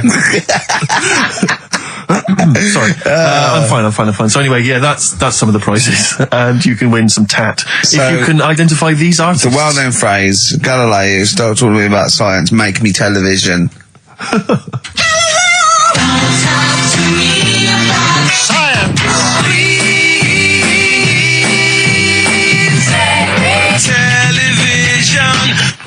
I'm just emailing. But easy this week, I think. Those, yeah. Play a record, Carl. I mean, it's ridiculous. Ricky.Gervais at xfm.co.uk. The Pixies. Answers rushing in, we should point out, for the quiz. Most of them agreeing that it's pointless. Some people have called it... It's Songs of Phrase, of course. Some people are referring to it now as Songs of Arse. Which is more than appropriate. But you'll be pleased to know that it's ending this week, and next week we've got the return of the even more pitiful Rockbusters. For the last one. That's back for the last one. We perhaps also need your petitions to Karl. If you want us to stay on the air, then you need to petition Karl, giving good reasons why he should stay, why this show isn't boring, or rather why he shouldn't be bored by it. I mean, you're bound to be bored as listeners, but obviously he's running out of steam now. What are you fed up with? You're just fed up with, in general, are you? I mean, you want your Saturdays back, do you? Just want a bit of a life back, that's all. But you don't do anything with your life when you've got it. Why don't you do this instead of, like, your day job? Can't. It's more important than my day job, innit? That's what earns the company money and that. Know what I mean? Well... So... Why don't you do a regular show then? Sack someone who's, you know, quite frankly not putting the way. I've done that. I did that years ago. What do you mean? Done it. Told you, I've done a lot of stuff. Boxing, done. Tick. Dancing, done. No, you turned up, the place was shut. Yeah, but... Dancing? When did you do dancing? That's when he went and said, I want to do dancing, and he went along to the place, and it was shut, and that was it. And he said, I didn't do it anymore. That's not doing it, is it? Boxing, he had a fight with one lad, then the lad beat him up, and he didn't go again. Oh dear, it's pathetic. Well, anyway, yeah, so this is basically our penultimate show. Next week's the final, and we're all looking forward to that enormously. Yeah. But that may be it forever then, and this, you know, all for one, all you know, one for all for one. The Three Musketeers, gone forever. Yeah. I, for one, will be pleased. Oh, I have to get some of these taped, because I like coming in and sort of, you know... Incidentally, Rick, don't be afraid to nick as many CDs as you see fit on that last show. People have already nicked them. No, I know, but just take whatever you want. That 4 Non-Blondes is still there, isn't it? I think it's still there. Because I don't want that to be nicked. Yeah. And I got a feeling, because I don't think there's any Smiths in the library, but there's quite a lot of Gina G. Really? What? What was that sigh for? Nothing. What? Ooh. Play a record. Monkey News is on the way, plus the results. This isn't radio. You've got to keep talking or playing music. Play some music? Yeah. I was going to say the winner. I don't think anyone cares. Oh, come on. Someone got all of them, didn't they? Well, okay, play it again then. This was Songs of Phrase. You did this. The well-known phrase is Galileo, stop talking about science, make me television.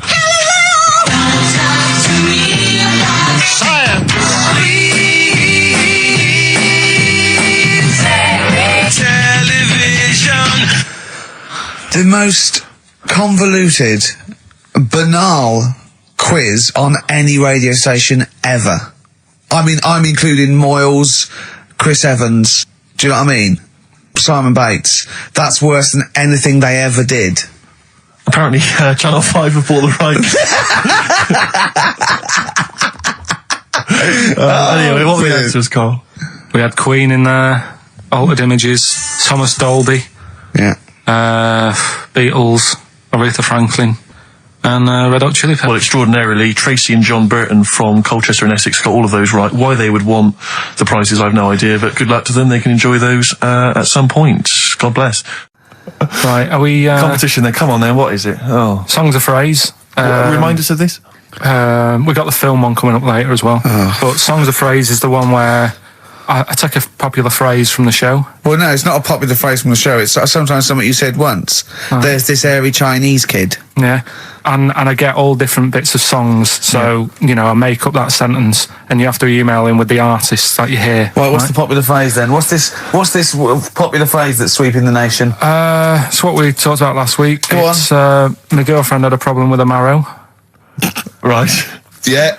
All right. Okay. She wasn't your girlfriend. Well, yeah, but I couldn't find sort of No, okay. blind date or whatever. So seven artists it's taken to make up this Me songs of phrase. girlfriend had a problem with her marrow. Well, that's at least 8, so... Well, maybe I not. think I've managed it in 7. Anyway, here we go. We want the artists. We'll look up the names of the artists. Yeah, Get what- a pen and paper and make a note. What artists are you hearing here?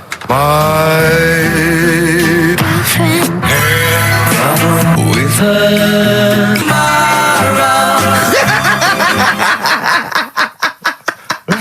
Very good. Oh, okay. Alright, What's so, more? So, what are the artists?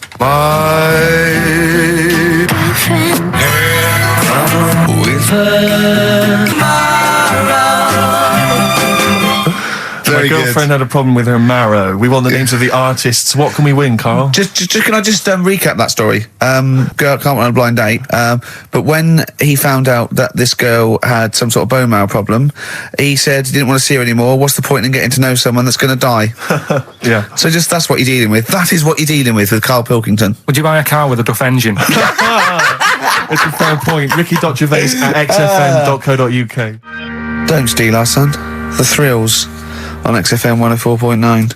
I'm Ricky Gervais, with me Steve Merchant. Over there, Karl Pilkington, the man who believes anything. Anyway, listen, we better get back to the competition. I'm worried that we've lost sight of that competition, because I'm not going to lie to you, we've had no entries whatsoever so far. I can't believe that, because I actually got up most of those. That's actually a more accessible one. I think I know all the artists, and I'm stuck on Girlfriend, but I think I might know who that is. Let's hear it again. I'm surprised. With her. And I think that's a pretty accessible one. An eh? accessible quiz? Yeah, so no one's... Is the email up, or no one's listening? No, well, I think there's a little bit of that. But I think we've accidentally closed down the texting. Oh. So if you're texting in... This don't is bother with that. rubbish. It really is awful, isn't it? Yeah. just play it again. Hang on a minute.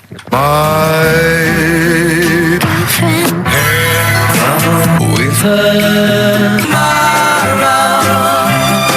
I'll tell you what it was. We didn't give out the prizes. We didn't say what the prizes were going to be. That's the reason. Yeah, I think the emails are going to go mental When they find out it's the first series of Open All Hours on VHS, they'll be Yeah. flooding in. Let's see what and we a got Bridget here. Nielsen video. Exactly. Right. Oh, dear. Oh, No, actually, it's not too bad. Go on. The best air guitar albums in the yeah, in the that's world. still going. That's Volumes that's 1 and 2. evergreen. That'll keep running and running. Some kind of anniversary box set of a Doctor Who episode with a small Who model car. wants that, baby? I'm Alan Partridge Series 2, that's Yeah. worth having, obviously, and Porridge Series 3. Okay, If good. you've not watched all of them on UK Gold, then get them on There's DVD. something wrong with you. Alright. So yeah, let's hear it again. Alright.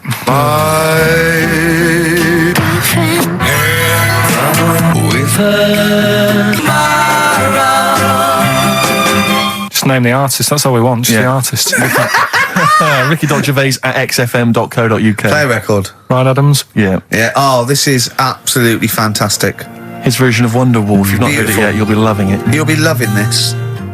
Carl, have we got the results? Yeah. Go on then, what are they? Play it Songs of again, let's play it phrase. again then. Okay, This songs of was the phrase. phrase. These were the songs. With her. My girlfriend had a problem with a marrow. The answers: Sinatra, Prince, Bill Medley, U2, Shirelles. There was also Dub Pistols in there. No one got all of them, Carl, obviously. But we'll give it to Mark Cantan. He got, what did he get, about 6 or something? Yeah. Well done, he's from Dublin, Good. so that's nice. Well done. Listening over there, the Irish. Yeah. It's good, isn't it? Right, Carl. This is where he shines. This is what Carl gets Mondays off for. Yeah. Okay, Carl, what is it? You want to explain this? It's the bit when I'm in a film and sort of edit me into it, so I'm like an actor in a major film. Yeah. We've done Kes, we've done One Flew Over the Cuckoo's Nest, Shining, stuff like that. This week, it's A Few Good Men. Brilliant film. Brilliant film. With Jack Nicholson and that. Yeah. So you listen to this and we give the question later on. Probably. Let's give it after this. All right. Yeah, we'll give it after we've heard the clip. I haven't really got one sorted, but I'll think of one whilst it's on. So, have a listen to this, take everything in, and then the question at the end. So it's a scene where it's the court case. Yeah. All right? All right. All rise. Call your witness. Yeah, he's just coming now. All right, Jack. Colonel. What? I'd appreciate if he would address me as Colonel or Sir. I believe I've earned it. Defense counsel will address the witness as Colonel or Sir. All right. All right, Colonel. Bit smart today with all the army stuff on. You ever served in an infantry unit, son? Nah. Brother did. He was in the army. He got kicked out though, because he went for a packet of fags in a tank. Weird that, isn't it? No, it's not. It's tragic. I wouldn't say it's tragic. I'll show you something tragic. I always carry this book around with me. I always show it to people. It's got like the top 50 weird people in the world in it, right? It's all sorts of weird stuff in it. Look at this one here. It's a fella, right? He's got 2 heads. And the weird thing is, right, is the top 50 weird people in the world. He's at number 50, he's got 2 heads. Right? Makes you wonder what's going to be at number 1, doesn't it? Are these really the questions that I was called here to answer? No, but look at it. Imagine if you were his mate. You wouldn't get a word in edgeways, would you? If you maybe didn't have any friends. Probably right, they say, don't they? They say 2's company, 3's a crowd, so... Please tell me that you have something more, Lieutenant. Yeah, I got loads more. For this fella at number 36, look at him. 3 legs. Little fella with 3 legs, right?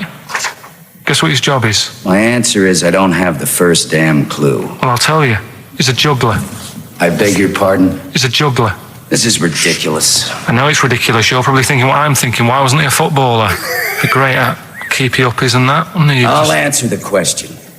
You want answers? It's just that I'd like to know the truth. Because You can't handle the truth! Gentlemen. well, I've paid for the book, so I think I'm entitled to know why I you don't did. give a damn what you think you are entitled to! You better get somewhere fast with this, Lieutenant. What about this one then? This lad here, he's 12 years old, he looks 48. What do you think? No. Why not though? You said you didn't want to know any more about the juggler. You didn't say you didn't I want to know any what more I about said. I don't have to have it read back to me like All I'm... right. Lieutenant, do you have anything further for this witness? Well, just wanted to know if you thought Mr. Webfoot at number 42 should have took up swimming, but... Absolutely. Yeah, you'd say that now, wouldn't you? Forget it.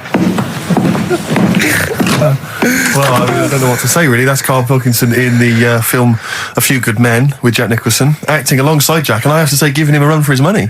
I think Karl is a really good actor. I genuinely think that. Should we put him in something? Yeah, definitely. Okay. Right, what's the question? What's his forte, do you think? Just sort of playing that sort of stuff. Sort of Okay. deep stuff. Okay. Yeah, So we can sort that out. Think of a question there out of that little lot. You've not got one? Well, what I've got, it was at number 36, whatever it was. What was it? Don't know. Let's. It was number 50. It was at number 50. Yeah. All right then. Okay. Yeah. Who's number? What? Yeah. Well, yeah, what was odd about the guy who was at number 50 in the 50 book. weirdest people list? And just text in 83 XFM and put your address on there as well and that. What prizes are there, Carl? Loads of stuff. Yeah, let me just have a quick look. Oh, that's actually not bad. There's Lord of the Rings on there. Michael Palin's Around the World in 80 Days. If you've not had a chance to see that yet, it's been repeated about 80 times. Look Around You, which is an excellent show. That's Yeah, it's funny if you've brilliant. seen that. There's some other good stuff. That's not too bad. And also the relatively poor stand-up DVD, Ricky Gervais's live Animals show, which is mediocre. Can't give him away. Yeah. All right. And yeah, you can win all those prizes if you can answer which question again? Who was the fella who was at number 50 in my book? What was up with him? Excellent. Right. So let's got to play Thorns. some Thorns. That's the most beautiful track I can't get enough of this. You'll love it. You'll love this.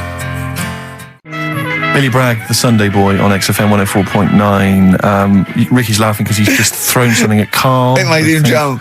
Yeah, that's worked well. Here are the prizes for the film quiz thing, which I think is what it's called. Brilliant. People will be loving this. It's Trance Anthems, Brilliant. 2003. We know we got a lot of trance fans listening. The best air guitar album, obviously. Yeah, of course, yeah. The best club anthems. Yeah. Series 1 of Happiness by Paul Whitehouse. The very best of Father Ted on DVD. We got Teachers. We got Knowing Me, Knowing You. Not too bad. Yeah, a few bundles there. Good stuff. Christmas gifts and things like that. So That Knowing Me, Knowing You, I've noticed on VHS, which is good. yeah. That's quite quaint. Excellent. Brilliant. All right. Yeah. So explain the conceit of this? It's when, you know, we sort of dig out a film that I've been in, and this is. I don't know if I want to tell you what film is, because that might be the question. Thinking about it, because there isn't that much going on in the clip. I think we need to know what the film is. Do you? Yeah. All right. It's Rain Man. Okay. Why is he called Rain Man? Is that going to be the question? Yeah, I know the answer, Carl. Don't worry. Don't look at me like that. I do. Oh, well done. Yeah, you watched the film. Yeah, you should. Right, so it's you, Carl, in the film Rain Man. Yeah, it's the bit when Tom Cruise is in the doctors with the ill man. All right. There we go. You ready? Well, I'm not a psychiatrist, but I do know that his brain doesn't work like other people. Wait, I am sat here. Don't go talking about me like I'm some sort of div kid.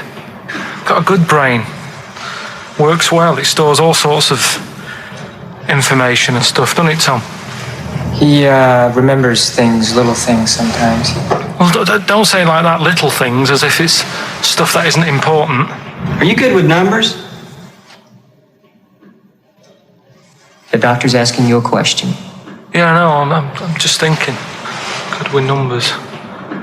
It depends. Not that good at maths, but I remember facts that have got numbers in them. Like I know that one person in 2 billion will live to be 116 or over.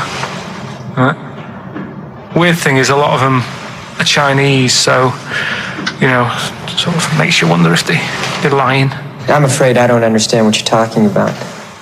What do you mean you don't understand? It's not... All right, here's an easier one for you then. Goldfish have better memories than people think. He's right. He's right? Yeah. See? There you go. Goldfish related. Oldest goldfish in the world was 41. No. Yeah. Funny thing is there, if it was a goldfish with a dodgy memory, it could have been older. Could have been, you know, pushing 45. So. That's amazing. That is amazing. He should work for NASA or something like that. Well, don't go that far. You know, they're the sort of things that I like reading about. You know, I've got that big book there. It's full of. Did you read all this? Yeah, don't. You read all these stories that are in this book. Don't bother touching. Maybe you better put it back. Give it back. Go. Okay, no, Ray, take it easy. I'm not gonna. I won't touch anything else, Ray. Just... Come out. It's okay, Ray. It's okay. Come on. Can I ask you something else, Raymond? No. Well, you've annoyed me now. You've kept coming here saying I'm daft and that and messing with my book. Just go, will you? Excuse me. Were they messing with your big book of freaky facts? Yeah, that's out of order. Good. Right. So what's the question? Why is he called Rain Man? Yeah? Yeah? Everyone happy with that question? Yeah? Yeah. Okay, Ricky.Gervais at xfm.co.uk. Why is he called Rain Man? Right? Yeah. XFM. Right, okay. Are you in a film this week, Carl? We're doing that now. Yeah, go on. Get it over with. Hang on a minute then. Get it over with. Let's get this show over with. We can go home. You can go off to Lanzarote and sit on some ash. Some charcoal. He's not happy about that. That's annoyed him. The listeners have all ganged up on him. Yeah. XFM giving him 2 CDs. We've had more calls for his resignation this week than ever before. What do you think of that, Carl? What do you mean? There's another reason. Do you know what I mean, though? Because he's grumpy. He's not just giving it. He goes, well, I can't help it, can I? I don't want it. You're being paid well to do a job.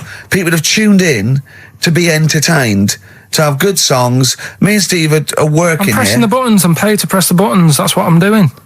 Has every CD started on time? Then why would they give you Monday off if you just paid to press the buttons? Don't get every other Monday off, do I? So have you stopped doing that now, have you? Well, yeah. Why? Because there's work to do and that. I'm not moaning about it. Let's get on with it. Right, Scrooge, right, is the film that I'm in. Thought I'd do a Christmassy one. Okay. Right? Yeah. So get people in the Christmas mood and that. Yeah, you have got people in the Christmas mood. You're like Santa visiting them. So It's you in the film Scrooge. Yeah. Which version of Scrooge? The old one. Is it if it's just you moaning with bells, I'll be annoyed. Right, go That on is then. essentially Scrooge. yeah. Right, Scrooge, listen to this, and then there's some question at the end. All right. And you can win some stuff and that. Yeah. All right. Yeah.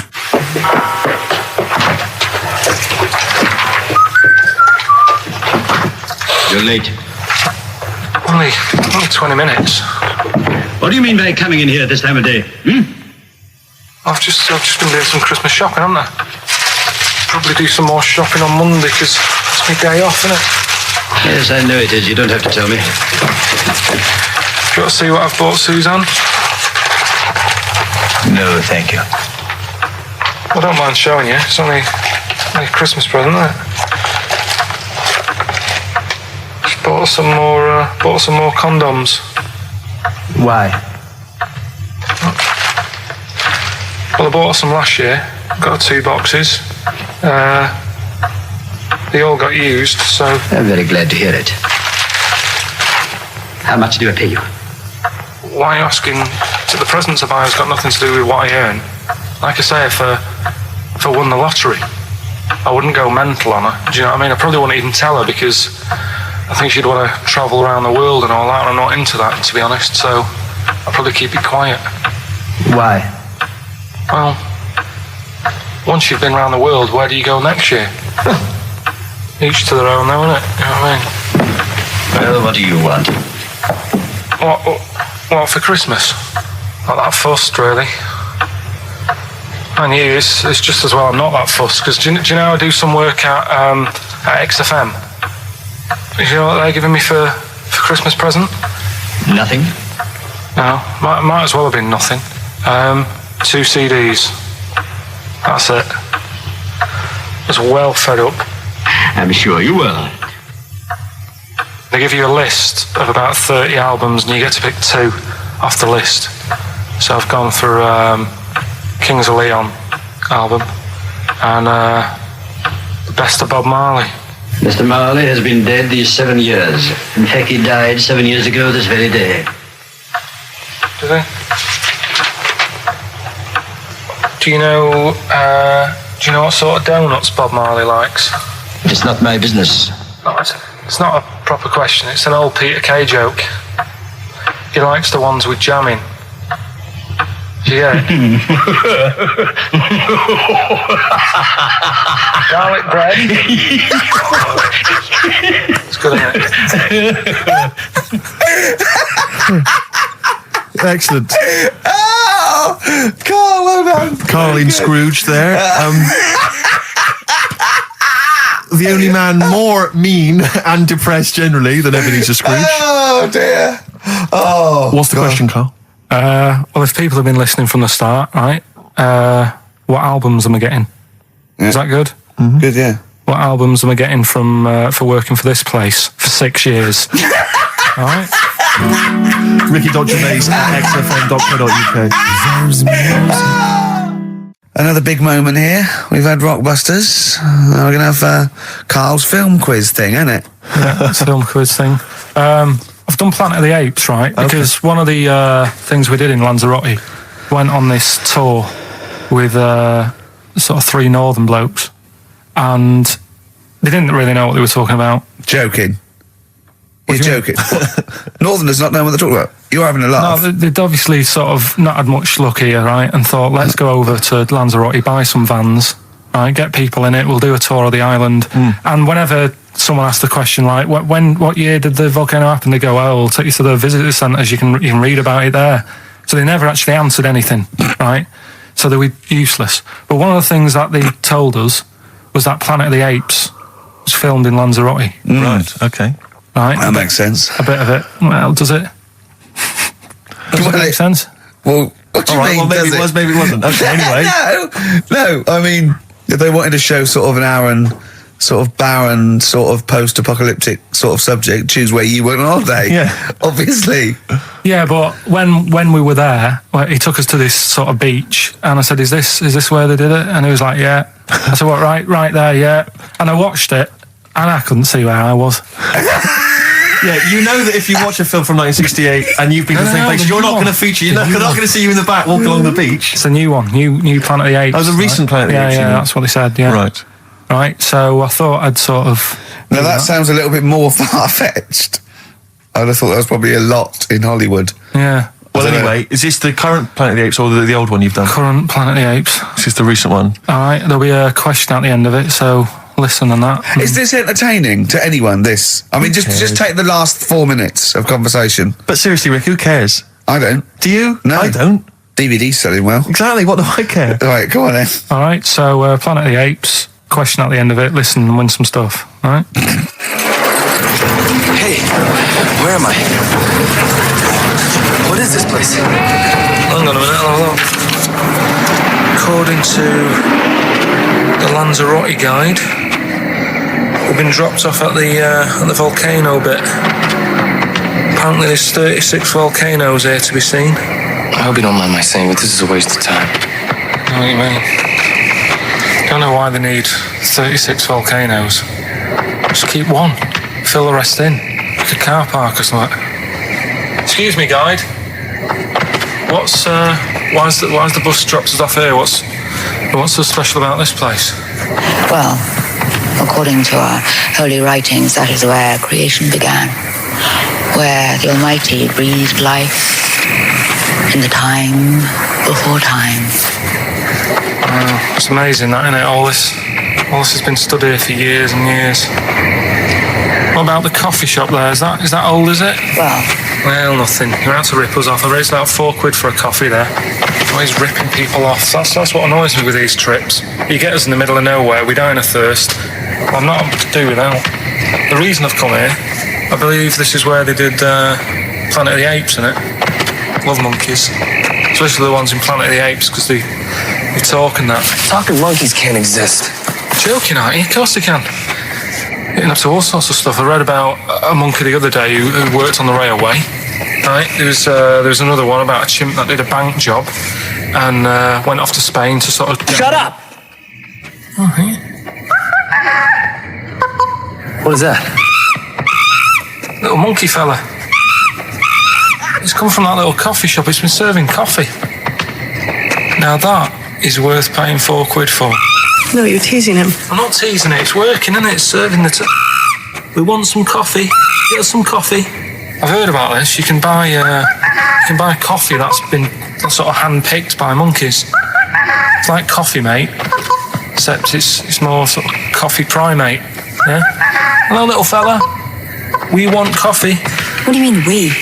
You're gonna have a coffee, aren't you? What else are you gonna do? Go and look at another 35 volcanoes? I'm staying here. I'm having a monkey coffee. It's brilliant. You find this amusing? Jesus, it's a talking monkey. Right, mate. Have a couple of coffees. Don't start now.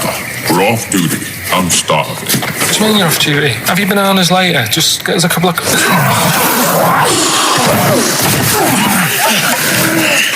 I understand that you're tired and you've probably been on your hands all day. Just forget the coffee. You go and get some lunch. After you've got some coach, you lazy ass. You damn human!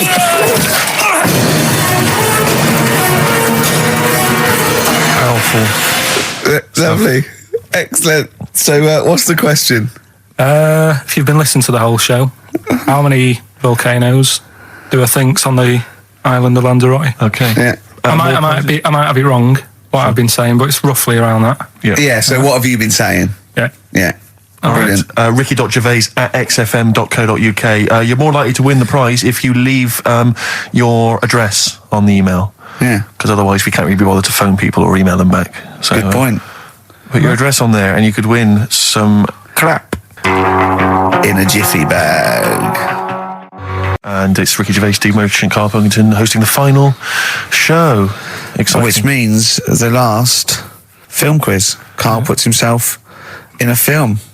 Claire's on next week, by the way, and then Adam and Joe. Sturgis, Adam and Joe, brilliant. Adam and Joe coming back. So that's Excellent. They're excellent. Right. Matt Lucas said he'd do a show. Give him a call, and maybe him and Dave Williams. Yeah, might big do things that. Might do that. Yeah, very good, wasn't it? Yeah, it'd be alright, yeah. Right, the film thing, this is when we get like a film, and I'm in it, right? So I'm doing. We talked, a bit about gay fellas and that today. Yeah. So we're doing When Harry Met Barry. Okay. All right. Yeah. And listen to this, and then there'll be a question at the end, and you can win some more stuff. We've got DVDs. Some more shite. Some more good CDs and DVDs and that. All right, let's hear it. So When Harry Met Barry. All right. We've got 18 hours to kill before we hit New York. I know, yeah. Brought a few books just to kill a bit of time on the journey. When I buy a new book, I always read the last page first. That way, in case I die before I finish, I know how it ends. I read a book like that once. Not on purpose, though. It's just that all the chapters have been put in the wrong order, so it's a bit annoying. Got to chapter 1 before I realised. Are you finished now? Yeah, I bought another copy of it and read it in Lanzarote. It was alright. Good read. Listen, we're only staying in New York for a couple of days, aren't we? Because the place does me head in a bit. Oh, really? Yeah, it just stinks, doesn't it? It's a really dirty city. It's noisy. It's funny, the people who live there call it the city that never sleeps. I'm not surprised with all the noise. I couldn't agree more. Listen, I know you're gay in that, right? What is the attraction with New York for you lot? What? Because it is like the gay capital, isn't it? They all love it. Even that Rod Stewart song, that Killing of Georgie, that was set in New York, wasn't it? Yes, it was. Yeah, well, that song was about a gay fellow, wasn't it, who moved to New York and ended up getting beaten up. Not a great advert for the place. You keep going there. Weird. Actually, I know why you like it. It's because it's a city that never sleeps, isn't it? You lot like going out late. You sort of run your life at a different timetable to everyone else. Are you finished now? No, I'm not being funny. I'm just saying. I just don't think you should live your life like that. Why not? Don't start getting angry. I think I'm entitled to throw a little anger your way. Especially when I'm being told how to live my life. Yeah, you're right. It is your life. And that's what I'm saying. Don't be dragging me into it. What? Well, you know I'm not gay, so why did you buy me a butt plug for my birthday? I'm not going to use it. What do you want me to do about it? I take it back, okay? I take it back. Right. Want to spend the night in a motel? No. Why not? Because you're gay and I'm straight, that's why. Why aren't you seeing anyone? Well, I haven't seen Suzanne again. We only split up for a few weeks when she had that funny haircut that made her look like David out of Slade. It's grown again now. She looked weird, didn't she? Well, but forget that. Anyway, don't want to share a bed with you again, not after last time. Oh, geez, what are we supposed to do? Well, this isn't normal, mate. Pull over, forget it. All right, Forget don't it. you... I don't want to talk about How it. is that Pull over. Just pull over here. Fine, but let's just... That's nothing, I'll get a B&B. And by that, I mean bed and breakfast. Not bull and bollocks, as you call it. Get right? one thing straight. Not interested. See ya. Oh dear. Excellent. Oh, little Karl Pilkington. When Harry Met Barry, it's a classic film. What's the What song was I talking about? That, yeah, we like know. New York What song? and stuff. Yeah, we got song, yeah. Okay, Artist will do, or the song title, whatever. yeah, okay. Email only ricky.gervais@xfm.co.uk. We can squeeze in a tune and then I hope Monkey final News. Monkey News. Oh, what tune have we got? How long is it? 3 minutes. It's a nice one, though. Brilliant. Bit of Amy Man. Fantastic. What have we got now? Right, so we're looking into animals that we get rid of. I've spoken to someone about snails. I've spoken to someone about jellyfish and that. And looking at cockroaches today. She's an expert. She's just not just some random person. No, she works in a museum, a good museum. I said I'd give it a plug. It's the one near Knightsbridge. It's got dinosaurs and that in it. It's worth seeing. Natural History Museum. Yeah. So, It's not sure. He's not sure. This is what happened.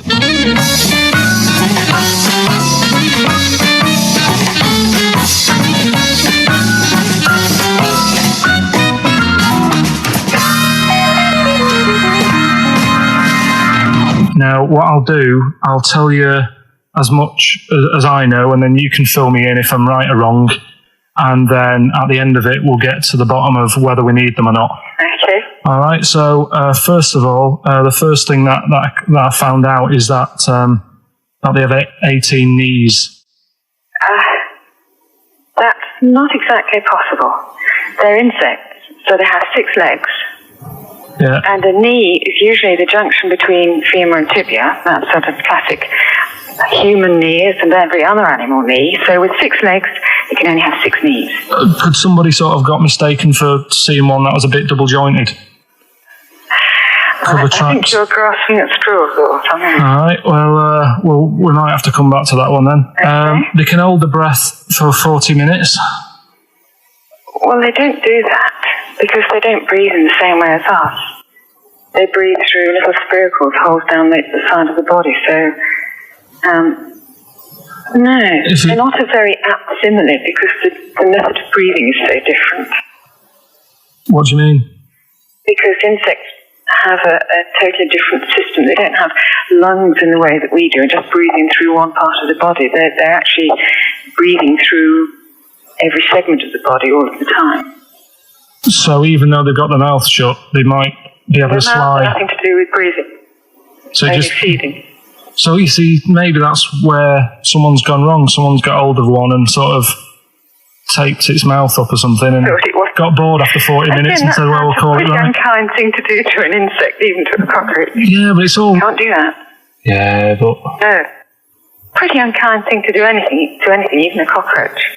Something else I found out. Yeah. They can live for a week without an head. Well, that's true if they don't bleed to death in the process. But the weird thing is, when I told you that they had 18 knees, you seemed a bit sort of like, don't talk ridiculous. But then we're talking about an animal that can live without an head. So there's a little bit of truth in that one, yeah? Yes. Why, when it was invented, has it got that facility? Say if someone said to humans, we could do that with humans, and, you know, if you lose your head in some accident, it gives you a bit of time to sort of go back to your family and maybe write them a note. You won't be able to have a chat, but write them a note saying, it was my own fault, and it was nice knowing you. Well, that would be a useful facility, I agree. But cockroaches are great survivors. I mean, they've been around for over 300 million years. They're one of the most primitive insects. All right. Well, I've also... is it true that they do a lot of resting? Apparently they can sort of rest for 75% of the time. Rest? Yeah, they just sit about doing nothing. It's probably true of a vast proportion of the world's fauna. I mean, maybe the 25% that they are working, they're really giving it some, so it might make up. They're probably searching out food and, they can slow down considerably. You can chill insects in the fridge and they'll become very, very quiet. You might think they're dead. Yeah, but I'm sure, you know, if we were sat in a fridge, you know, we'd go a bit quiet, wouldn't we, you know? Well, you might not know much about it, of course. Yeah, but... You're not quite reading the right sources. Well, I've been using the internet. I'm sure there are many useful sources that you could find there, but some of those seem to have been a little misleading to you. So you don't agree with a lot of what I've told you there? No. So cockroaches, can we get rid of them? No. So we're keeping them then? I would say so, yeah.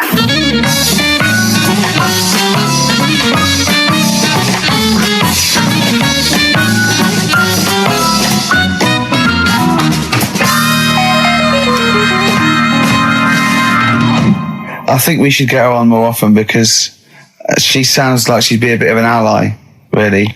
Because she knew immediately that you were talking nonsense. She even said, I think you should be more concerned about your sources, which I've been trying to tell you for a year. Right? The fact, I mean 18 knees, where did you get that from? It was on the internet. They can hold their breath for 40 minutes. I mean, I don't know what you read and take on. Mad world, don't it?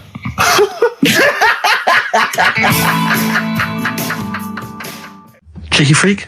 Controversial cheeky freak of the week, where Karl finds a human being with some sort of congenital or imposed deformity, or So and we talk about that in a wry way. Do you think that's big and clever? No, but that's just it. It's never about taking the mickey out of someone, right? It's to make you think. I'll tell you what isn't big and clever. How lucky you are. A dwarf with learning difficulties. Nice. Yeah. Well, we'll explain it to you. See, you know the sort of things I find incredible. Go on. Mirrors. Shiny objects. Kettles. Yeah. Oh, God. Well, listen, remember the time when I told you about the baby that had a baby? Baby that had a baby. The baby that had a baby. Yeah. It's happened again. No, it hasn't. Well, it didn't happen the first time. It was in the papers, I think, on Monday, in all the tabloids. So it's a twin where one has grown and the other one is still at a fetal level. No, it wasn't, though. It had grown. He was saying to his mum... Who was saying to his mum? The little kid who was 7 years old. And he kept saying... Yeah. He was pregnant. And he was pregnant? Yeah. I know. What do you mean? And he was saying to his mum, oh, God, I don't feel well. And, like, his belly was all swollen, and they thought he'd just been eating cake or whatever. And he was saying, I can feel something moving about, and they were like, stop messing about, there's nothing wrong with you. Eventually, I think he was in gym at school. In gym? What, Jim was pregnant with him? Oh, no, it was like a Russian doll. He was at school, right, just about to do sit-ups or whatever they do at school. Yeah. Right? And flew out across the room. Teacher goes, you're a bit fat. You look a bit pregnant. And so best to the doctors took him, said, you're 7 years pregnant or something like that. What you... Yeah. What? Or something like that? You're 7 years pregnant. Or something like that. You see the doctor. Carl, why don't you think about what you say before you say it? See the reaction I get. Now, the gazelle, I didn't get excited like that. 7 years pregnant. Send it in. If someone's online at the moment, just having a look around, it happened on Monday or Tuesday. Because I told you at the pub quiz, didn't I, Steve? I said to you, I know the baby's had a baby. Yeah. And you were like, yeah, whatever. Well, I just thought you were talking nonsense as ever. Well, we'll find out. You're 7 years pregnant. Yeah. You're a fool. Play a record. Well, we've still got stuff coming up. Monkey News? Rockbusters answers. We'll have to get that out of the way soon, because we've got to get out of it. Have we got a cheeky freak of the week? Yeah. Brilliant. America by Simon and Garfunkel on XFM 104.9. I'm Ricky Gervais, and I understand I'm about to read my words, Steve. Well, once again, there's always someone, and it looks like it's Mike Lamb who has come to Carl's rescue. Lambo's let me down then.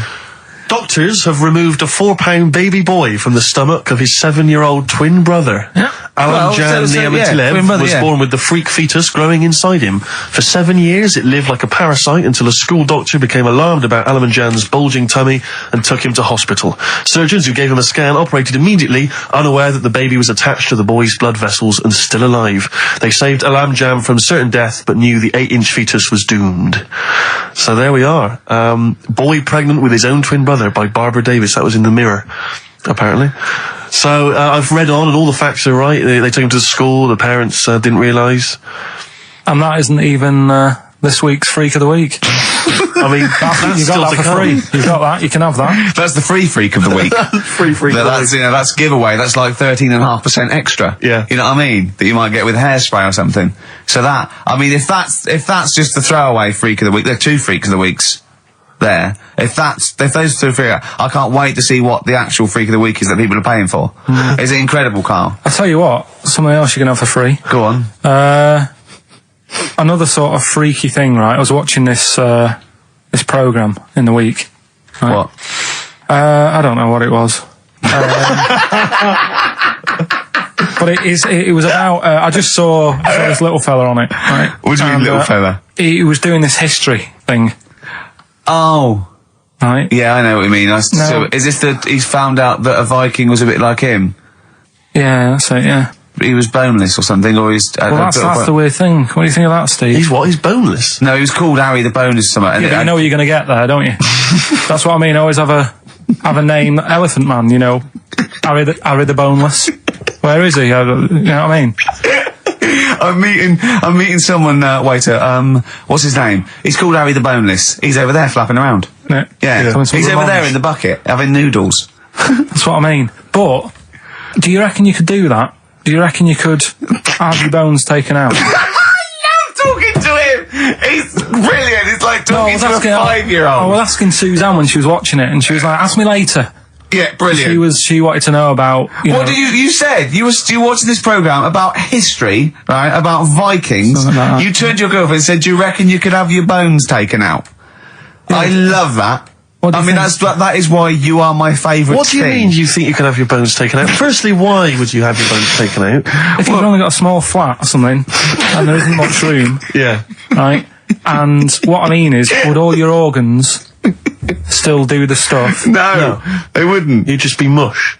Listen, I'll teach you something now, right? The skeleton, right? Spam, yeah? Support, movement, anchorage. No, support, protection, anchorage, movement. Spam. That's what the bones do, yeah? You couldn't stand up. You wouldn't be protected because they protect his rib cage, skull, of course. Anchorage, everything holds onto it. Every muscle is tethered to pull against something, like a crane, a pulley system, so you wouldn't be able to move at all. Do you know what I mean? So you'd be in a bucket. There'd be you'd die immediately, obviously. No, you can't have your bones taken out, Carl. I mean, why do you need to ask that question? Sorry, but Boneless Bob, or whatever his name was. Harry the Boneless. he presumably didn't have any bones. I mean, that's why he had that name, obviously. No, he did. No, he's got the name. Yeah, exactly. No, he was just... I've had an email here from Graham, Old Kent Road. He just says, I had a dream about Carl last night. Can I sue? I've no idea what he looks like apart from the boldness, and yet he turns up in the middle of my dream. I don't need this, it's harassment. Yeah. But people are having dreams about you now, Carl. You actually, it's like you're one of something that was created by the Brothers Grimm. So, Carl, so this little Harry the Boneless, what was your point? Was that really your point? You wondered if you could live without bones? Yeah, I saw the little fella on this programme, and the presenter. Yeah, and he was a small fella, and he was talking about Harry the Boneless, and I thought, that's interesting little bit of science stuff. Yeah. Well, yeah, that's about it on him, really. All right, well, that's just another bonus cheeky freak of the week, isn't it? That's not even the freak of the week either. No. That's still to come. So you've had a pregnant Siamese twin. It's been mad. You've had a bonus fella and another fella talking about him. They're not even involved in freak of the week. No. This is getting mad. Play a record. Let's play a record. Let's have cheeky freak of the week afterwards, shall we? Yeah. Current single from Nick Cave. Can we do monkey news first? I'd rather have a cheeky freak of the week. So, Carl, off you go. Well, we're not going to do freak of the week here, okay? Right? Because we've done quite a bit of that in the last 20 minutes. We've right? OD'd on freaks, you think? Yeah, sure. We'll just shift it a little bit. Okay. And I don't like to keep saying, don't want people to be thinking we're sort of taking the mick out of anyone. No. Right? Because we're not about that. I feel like I can do a little bit of it because I work with you, Steve. Yeah. Right? Sure. It gives me that right. It's like a care worker. Yeah, I understand. Well, it's like that thing of you can't be homophobic because I've got a couple of gay mates and stuff. Sure. I think it sort of gives me that edge. Yeah. Right? So you're not freakophobic because you work with Steve? Yeah, that's right, yeah. So, yeah. Okay. Well, by that token, I should be able to sort of slag off, the mentally ill. Or at least mentally handicapped. Now there's a term you don't hear very often. In 2003, there was the mentally handicapped. Isn't that what it was? I don't know where to start. But I'd like to apologise for the Lady Diana stuff, the term mentally handicapped, and any inadvertent racism that we may have stumbled over. What's the actual term then? Is it retarded? Right, come on now. Oh, chimpanzee that! Monkey news, earlier than usual. Getting excited because it's a special time of the week where we get to talk about a cheeky freak of the week.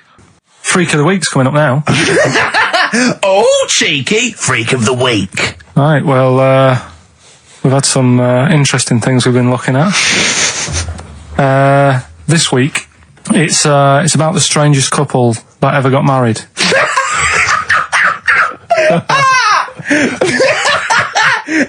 and we've had 2 sets of chimps, so it's stranger than that. Oh, it's not Dale Winton and Nell McAndrew, is it? It's not your parents, is it? Well, we're going back again to I think this is about 19... something like that. 1940. Yeah, whatever. Yeah. Strangest couple, a fella, right? He had the skin of a lizard. Yeah, the skin of a lizard, okay. And the woman who he Which married... he used as a condom. The woman who he married. Airiest woman ever. Right. And that was their act. They used to tour the world, and they'd say, You know, it's like, you know, a couple who've met, they're having a great life. Just get them out on stage, here they are. And they'd what do you mean he had the skin of a lizard, first of all? That's what he said. He had some sort of, some illness. So he was called Lizard Man, and you like that because it was good description. I thought that's good. I'm here, hello, we've booked a table for 2. Who are you meeting? I'm meeting Lizard Man. Oh, he's over there. Yeah. You know he is, right? Yeah. I'm meeting the hairiest woman in the world. She's over there. Yeah. Yeah. So what did they do for their act? Bear in mind that we had some Siamese twins last week, and their act was having a bath. yeah. So I hope it's an improvement on that. What did Lizard Man? He came out and ate some flies, did he? I don't really know. I just think they stood there and that. When you read this and it goes the most interesting fact ever, Lizard Man, and you go, that's enough. That's enough. I can extrapolate from that. Well, straight away I start thinking. I'm thinking, right. I wonder if they got the wedding photos. Right? And then, like you said, that they had a kid. Oh, what would that be like? Exactly. It'd be like an ostrich, wouldn't it? It would sort of like. That's what I was thinking. What did you think it would come out like, the baby? I didn't think what that looked like. I just was thinking, parents' evening. You wouldn't want them coming up to the school, would you? So little Johnny, who starts off relatively normal, he's quite good at, he's good at nature, isn't he? And his mum and dad come into the room and they'd be looking around, wouldn't they? Well, it's always like that thing at school when, like, you find out your mate's mum and dad are really old. Right, Have you ever seen that? Yeah. When you go, your gran and granddad bought you? Yeah. Mum and dad. Yeah. And you go, It is weird. What's that we're talking about? He calls him mum. What was that? Oh, sorry. Do you know what I mean? Yeah, and that's always strange. If you had Godzilla and King Kong as your parents, and they're always fighting. They're always fighting, and like you say, you're in a school play or something, you wouldn't tell them, would you? You wouldn't want him coming up with a video camera. He didn't tell his parents he was in the... Well, exactly. You did Little Donkey, you didn't tell your dad, did you? And he came along and videoed it. Yeah. Kept it quiet, don't want him to know anything. But you didn't... What was it was meant to be playing? You had a little drum, didn't you? Yeah, I was doing... I had a little drum. I think it was meant to be playing We Three Kings. Yeah. But we started doing Little Donkey, and I thought, I can add a touch to this. Sure, you improvise. Started playing along. It was like the first remix, wasn't it? It went down well. But yeah, that's all I was thinking with... the Freak of the Week this week. That's what I'm saying about Freak of the Week. It's to get people thinking, right? Thinking how lucky they are. That, they don't have to comb their face. What are you talking about? What do you mean Freak of the Week is to let people know how lucky they are? Just... What about the little freak you're talking about? What are they thinking? They're going, oh, he's talking about me. I'm a little hairy lizard man on a stick. Pop in, give us a call. That's what I'd like to do on a TV programme. That's what I want to do. I want to go and meet these people and say, right, let's just go shopping. Let's, we'll film what your normal day's like. Yeah. Let's pop out, nip into Sainsbury's or whatever. Yeah. Buy a comb. Park right up close to it. You know what I mean? Yeah. So what you're saying is you just want to get a little message out there, which is that there's always someone worse off than you. Well, there's proof of that in this room. You know what I mean? Oh, Carl, when's your train? In a minute, I'm going to get going now. I'll see you later. Thanks, Carl. Brilliant. What are you playing? You going to play a song?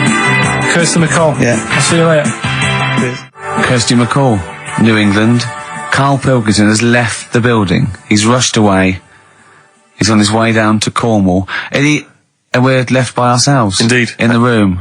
See, if we can do this... If we can press all the buttons and not make any mistakes, strictly speaking, there's no need for Carl. I don't mind if we make mistakes. Well, no, exactly. We never worried in the old days. No, sure. I think Carl is going to love Cornwall. Because I think, one, the mayor is probably an animal. Yes. And I imagine the townsfolk think like Carl. Yeah. Do you know what I mean? I imagine he'll stay there. He'll be made king. Have you ever seen Return of the Jedi?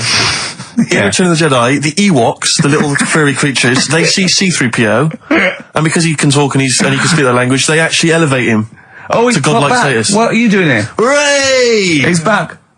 What are you doing? You could have stayed till the end. No, I'll see you later. What are you doing? What are you doing?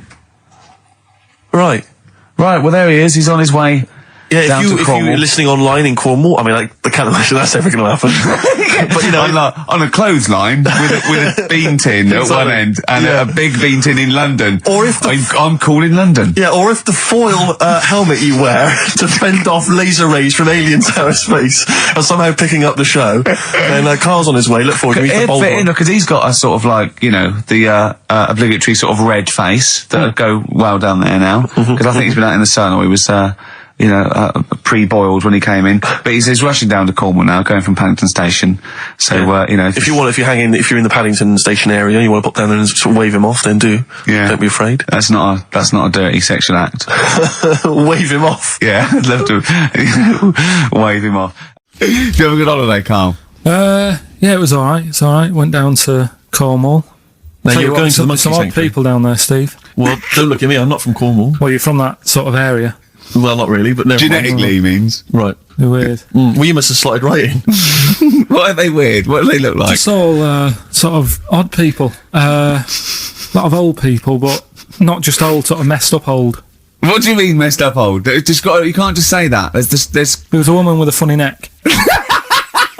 Okay, in what way was it funny? What did she have a funny neck? If you were writing an essay, you wouldn't say there was this woman with a funny neck. How would you describe it? She sort of had her head like pointed down all the time. Like, don't do it. It's his radio. No, but just for you, I do like that. What's about that? Yeah. Okay. Right. So brilliant. I don't know. I was saying to Suzanne, what happened? You know, what do you think? Because Suzanne knows everything. That's the good thing about her being with you. You just ask her what happened to her, and Suzanne goes, "Carl, I don't know. Yeah. I haven't been here before." Suzanne, your girlfriend, or mummy as you call her. Oh, sparks are flying. Yeah. I got a little bit of chocolate. Can you just lick a tissue and wipe it off? Oh. Well, she said it might have been like, because back in the olden days, they carried stuff on the...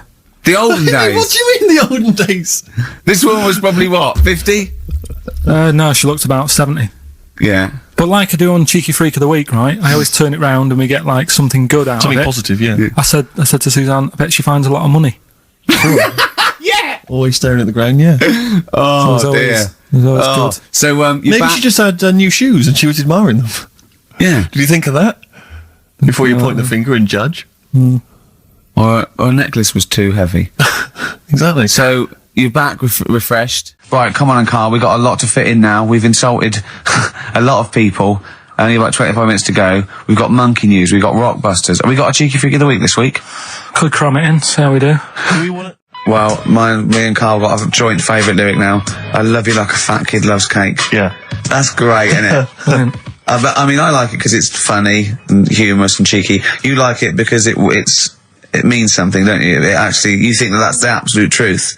If someone was to say that to you, that would be the most romantic thing they could say, innit? Because it's... I don't know, I'm just thinking you know what it means. It's like the Elephant Man, right? The Elephant Man, that's what he's called. Again, you know what you're going to get. The fat kid loves cake. You've said it all, you don't have to say any more. I can't believe it. I'll tell you what made his day the other day. I love it. Jonathan Ross said The Elephant Man is one of the best films ever made. Yeah. Endorsed by a celebrity. I know. Well, by a film buff, really. It is good though, isn't it? It is a very good film, yeah. We have got Cheeky Freak of the Week. Right. There's been a lot of stuff going on this week. In the freak world? Yeah. Is it really? Yeah, there's loads. I mean, stuff that we can... The one that hasn't made it. God, this is what hasn't made it, so we'll judge it on that. Go on. There's a woman, right? Do you know how, I mean, in a way, I thought Elephant Man, it was a bit tight because, you know, they sort of took him on a freak show, did a bit of a road show with him and stuff. Yeah. There's some woman, I think she's in India, like now, who, makes a lot of money because she's got 3 legs and, like, 7 toes, stuff. And she was saying, people pay quite a lot of money. Not Squiddy Patel. It's not that much money, like, compared to here, but over there, it's, like, loads of money. Sure. And all you do is, you go around to her house, and you pay this lot of money, and people just go, oh, look at that. Extra leg. Extra leg. Right. It's quite a lot of money in that. So she hasn't even got to go out on the road anymore, like in the old days? No, that's what annoyed me. It's like, well, you could get to them faster. You go and see them if they're paying the money. Sure. Oh. But yeah, there's... What she could do is go in and buy a pair of shoes, right, and then nick one on the way out, because they only put one out, don't they? Good idea. So she could get, you know, 3 for the price of 2. Just one of the many perks of having Just 3 one legs. of the perks of having 3 legs. The other one is, I mean, keepy uppy. But she'd be good at that. Shouldn't do that. She just stays at home and puts her feet up. But anyway, that's not even Cheeky Freak of the Week. That's coming up later. Oh, brilliant. Steve, you're thinking of taking over as producer, aren't you? Well, I just think it's a shambles. I've asked for Cheeky Freak of the Week, and it appears that Carl's not ready. He's not prepared. No, I can sort of remember it. It's just, I like to have all the information. Contempt for But the you've just listener. had a whole bunch of adverts and placebo, and no one's getting ready. We're shouting, we're having a shout and that. Right, do you want to sort yourself out in future? Yeah, someone that's what we were chatting about. Someone emailed in about they watched the £200 tumour thing, and when it was removed, it was carried away in a wheelbarrow, right? Carl said, what, even when she had it removed, she still carried it round in a wheelbarrow? And he went, I thought it's sort of like she'd become attached to it. You definitely are my favourite thing in the world. It's great. Look at the way he's looking back. But I think they're all the same. The people, I have had more emails about people saying I watched the £200 tumour and I shaved me arse than anything else. When we ask questions we come about up with science, we talk, nothing, science concept, we talk about political issues. One person emailed in, they said, I tuned into the £200 tumour documentary, it looked disgusting, I couldn't watch for long. What were you expecting? Yeah. That they might sing and dance? Do a little show for you? Anyway, so these are really your listeners, Carl. Now, I think do you know what I mean? You find your niche, you attract your. I think me and Steve are pretty much just here. I think the people that we had in the early days, Rick, they've long since abandoned us. They jumped ship. They've got jobs. Yeah, they've got jobs. They're out now. They've been released. Exactly. Yeah, they're getting their life back together. Carl, what's the situation with Cheeky Freak? I've got like a couple of bits. Like I say, I haven't got the in-depth stuff that I know. Oh no, because usually it's it's pretty scientific. Exactly. Yeah. Do the jingle. We've come up with a new one, haven't we? The Freak, say chic. Cheeky Freak of the Week. Right. Well, couple of bits. I don't know which one to use as the main feature for this week. It's not good, is it? Well, there's been another one born. Little kid. Who one? 4 eyes. Insult. Just a guy who wears glasses. Come on. 4 eyes, 2 noses, 2 mouths. That's weird, isn't it? This bloke, did he also have 2 heads, 2 bodies? Sort of born separately? He wasn't stood next to a mirror? No. It's weird, that, isn't it? That's all you've got. I love that. That's weird. That. Imagine the doctor said that. Well, Mrs. Parks, kid's got 4 eyes and 2 noses. Weird, isn't it? Any clues? Any clues? So that's it. That's all the information. Well, I'll tell you what. That shouldn't be the main one. Okay, I've answered but like I say, what's the idea of this feature? What do I say all the time? Don't know. I always say, think about it. Think about what that would be like. Okay. What? Giving birth to him? No. Being, I think it's a girl. Being like her. 2 mouths. 4 eyes. What would that be like? Mad, innit? I don't know what this feature is. I don't know why. Is there another one? Is that, you said that? I hope everyone took the opportunity there during that silence to just think about what it would be like. I know I was. What? Could she talk with a mouthful? What? Is that allowed? Because she's got 2 mouths. Yeah. Would that be alright in her house? She'd be eating one, she can talk with one mouth and eat with the other, Right, well, listen, the main one, right? You've thought about that, that's good. The main Cheeky Freak of the Week, I haven't got all the details. Smallest person ever. Right? How big would you say that is? Carl is now sort of like holding his hands up like a fisherman, long ways. That's about 1 foot. Right. Smallest man in the world. I printed the thing off and I can't find it. There's a little picture of him. Right? The odd thing was... But why have you asked me how... Did it say, or was it a picture of him? I didn't really read it. Of course you didn't. Jesus. I just saw it and thought, that's... What, you straight away assumed it was natural size? It was that big. But what do you mean it was that big? Little fella, like that. But why are you doing that? What? It was a page with a little fella. How do you know that was natural size? No, it was, because it said it's world's smallest man. And the funny thing is, I've read the first line, I always read the first line, it said world's smallest man. Well done. The weird thing is, it got an head like a light bulb. The shape of it, apparently. I don't know if that's got anything to do with his shape and size. Oh, Oh, God. That big. His name's Mr. Watts. And the annoying thing is, what got me is, if you're that big, right, don't have your picture taken next to a fruit bowl. Why was he having his photo taken next to a fruit bowl? Don't know. Whoever the photographer was, obviously having a bit of a laugh. Yeah. At his expense. Because you would just stand in the middle of nowhere, you'd look normal and that, but he was stood there, just leaning on an apple. Leaning on an apple? What is this? In what world do you inhabit? This was on the internet. Leaning on an apple? Was it Tom Thumb? What is this? Are you sure it wasn't some sort of sci-fi show they're advertising? No, it was leaning on it. Can you just lean on the apple? Just lean on the apple there. Do me a favour, you stand next to my chihuahua. You're not taking the piss, are you? No, not at all, no. Would you mind leaning on this matchbox? Yeah. Leaning on an apple. And that's what, so he just said he's the world's smallest man, leaning on an apple. Smallest man, said about his head being like a light bulb, I don't know what that meant. And I just thought, right, that'll do, that's that sorted, Cheeky Rig of the Week done. I think that was on like Monday. Right? I found that, I thought that's done. Printed it off, forgot to get it off the photocopier. Someone's nicked it. Play a record. You got to... You know, it's just... Steve. No, can I just say, Carl, please, if I say, let's have Cheeky Freak of the Week, and you haven't done your research, you haven't got the information, just tell us you can't do it. But don't lead us on. Don't say things like on radio. Hold your hand up to me and go, how tall is that? It's nothing. That's radio. Nothing. It's nothing. I think it was that big because he was leaning on an apple. It's not enough information. But, imagine Trevor McDonald coming on, going, some news, some stuff. How big's that? How big do you think that is? Yeah. Because there was a fella, coming up after Chris Tarrant. Play record.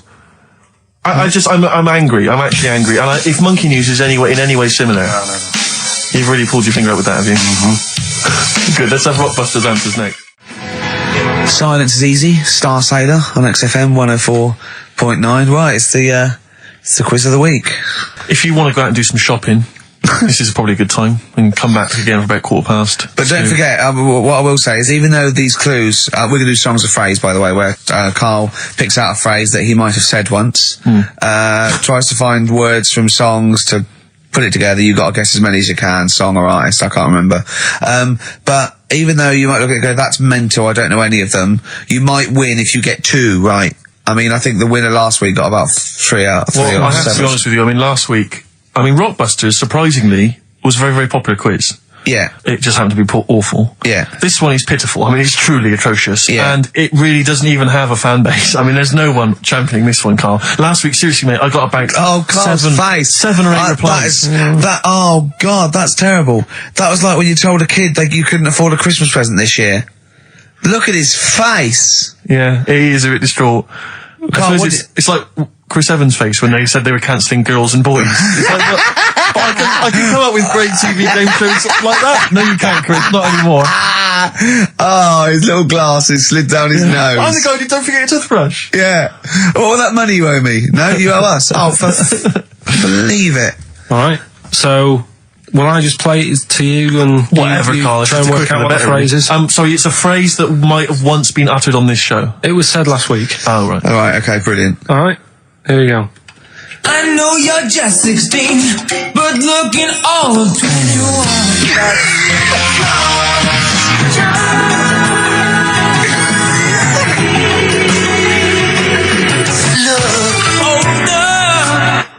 Right, I know what that is. That's ridiculous. What was it? What it is it's something like, right, you're only 16, but you look 26, and the Chinese look older than they are or something, because he said that the Chinese don't age well. That is mental, Carl. It's the most convoluted, ridiculous, racist piece of material ever to be uttered on radio. Play it again. I know you're just 16, but looking all of 21. That's...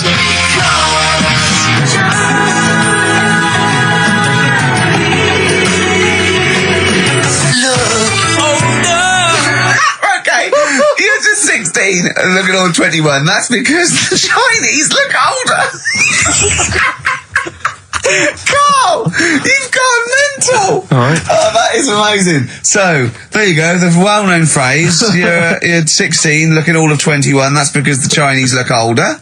Well-known phrase there, sweeping the nation.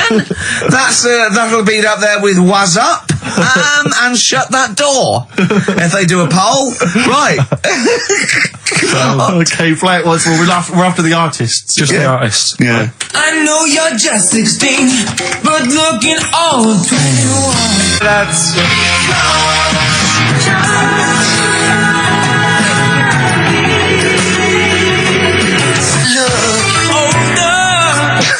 Unbelievable. All right, let me tell you what the prizes are. We've got. I assume this is the new album from Mower. Everyone's going crazy for Mower. I've not heard people stop talking about Mower. But there it is. We got the new album from the Webb Brothers, which might be quite good. The Polyphonic Spree album, the best dance album in the world ever, which is ideal perhaps if you're having a barbecue and you've got lots of 8-year-old children coming. The Polyphonic Spree, I look at them and I think, well, you're a pretty good band, but if that album sounds like $1 million, you're going to make that 40 quid each. I know, it's extraordinary. I mean, they're the sort of indie equivalent of the So Solid crew. Yeah, you're not going to make any money. The manager's getting 20%. Exactly, yeah. And also on DVD, Red Dwarf Series 1. So, some absolutely barnstorming places. And if you can identify what artist to use in this well-known racist phrase, that's because the Chinese look older. Play it once more, Carl. One more time. I know you're just 16, but looking all of 21. That's.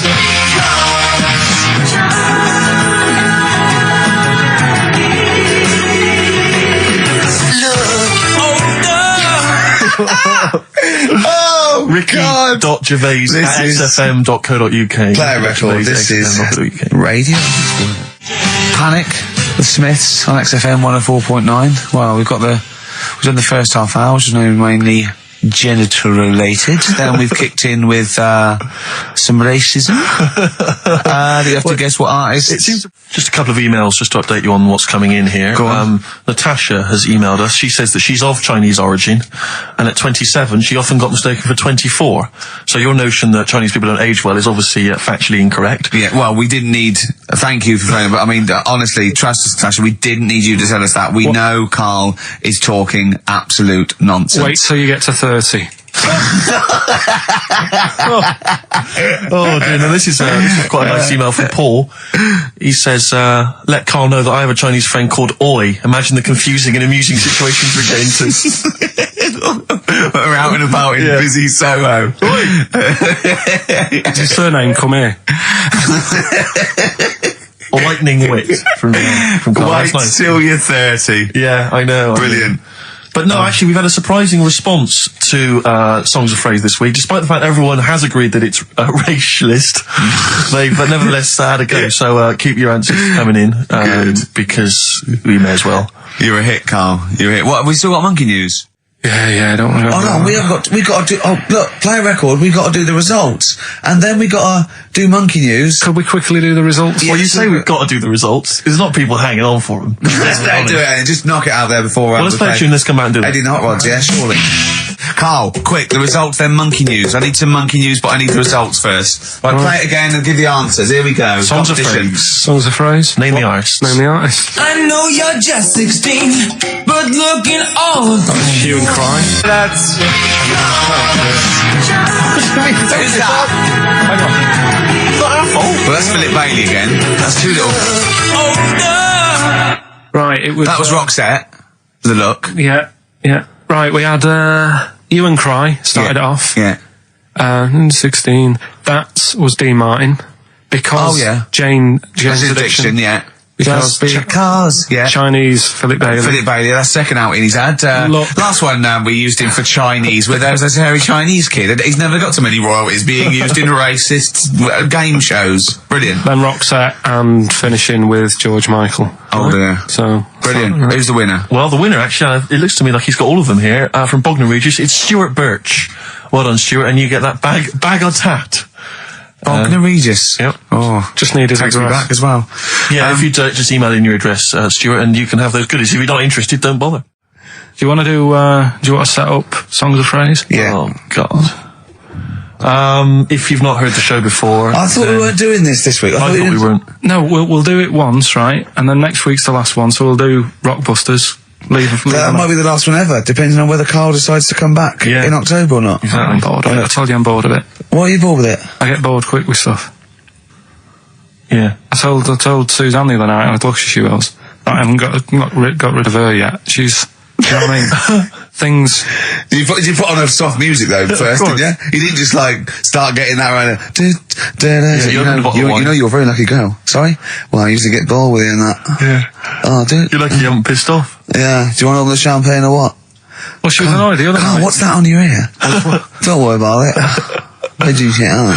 We're walking to the pictures, right? To go and see Bruce Almighty. Sure. Why? And, just something to say, innit? Yeah. So you were trying to sneak in the back. So on the way, cutting across Leicester Square, and those fellas who sell roses, he comes over. Do you want one? Do you want one? I said, don't do that. She's allergic to them. Right. So he'd go away. Yeah. She got all annoyed about that because she's not allergic to them. Well, she's not allergic now, but they're about £3 each. She go, But the point of that, Carl, is not that she really wants a rose, it's that you're willing to spend £3 on her. Taking her to the pictures. How much was that? That was £8 each. Did you pay for it though? But didn't you ever... If I know you had her dressed up as a small child. yeah. Or me and my son, please. Or you made her sit on your shoulders and wear a long coat. Yeah, exactly. Anyway, listen, songs of phrase then. You paid for her to go in and then you went and had a pint while she watched it. Yeah, there's no point in both of us seeing it, but tell me about Tell me what it's like. Oh, right, songs of phrase. So let's explain what songs of phrase is. You do it. Okay. Oh, really? If you think that Carl is bored with life, then you will be even more bored once you've heard this particular quiz. The gist of it is that Carl has taken a well-known phrase. Well, no, I'll stop you there. Not a well-known phrase. Something that he said once on this show. Yeah, probably. And he's somehow compiled together a number of different songs which have somehow built up that particular phrase or sentence. If it's anything about Chinese people, Philip Bailey will be involved. That's all I can say. Okay, let's hear it then, Carl.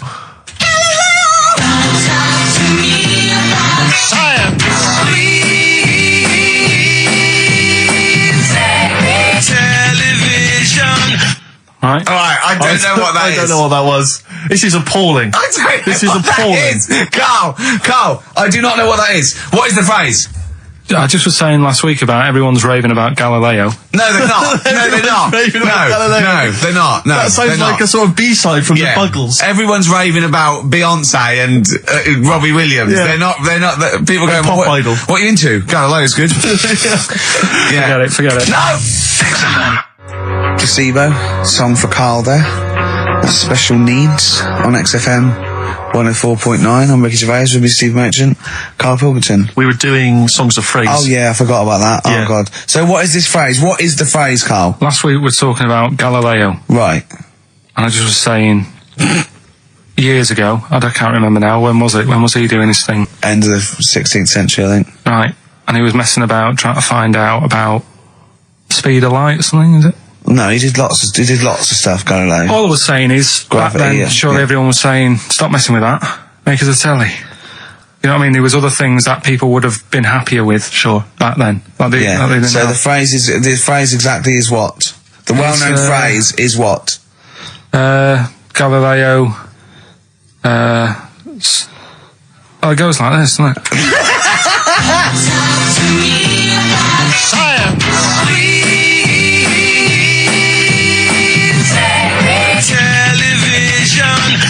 Right. So it's Galileo's stop talking to me about science. Make me television. Make me television. Yeah. So you email in with the bands and that. Brilliant. Right. That is rock bottom. I mean, the well-known phrase being Galileo, stop talking to me about science, make me television. As a well-known phrase is one of the weirdest things I've forget cheers out of windows and things like that. That is the weirdest thing I've heard on radio as a competition. Can we have that one next week? Okay, well here are the prizes. If you think, Rick, if you think the quiz has hit rock bottom, wait till I tell you these prizes. No, brilliant. I know that we're very much pushing new music on XFM, and it's an alternative music station, so you'll be pleased that we're giving away now, that's what I call Music 55, featuring the likes of Busted and Daniel Bedingfield. Brilliant. You really know how to cater to our audience, don't you? The best dance album in the world, that includes DJ Sammy, Scooter, and Liberty X on there. So look forward to that. Yeah. This is not so bad. Nick Cave and the Bad Seeds, a live DVD of a, a performance at some, pardon me again, but anyway. That basically sums up the prizes. So I won't tell you the rest, they're all monotonous. But anyway, I think those crisps, Rick, have gone down the wrong way. Although I was eating goulash earlier. Sorry. I'm fine. So anyway, yeah, that's some of the prizes. And you can win some tat. So, if you can identify these artists. The well-known phrase, Galileo, start talking to me about science, make me television.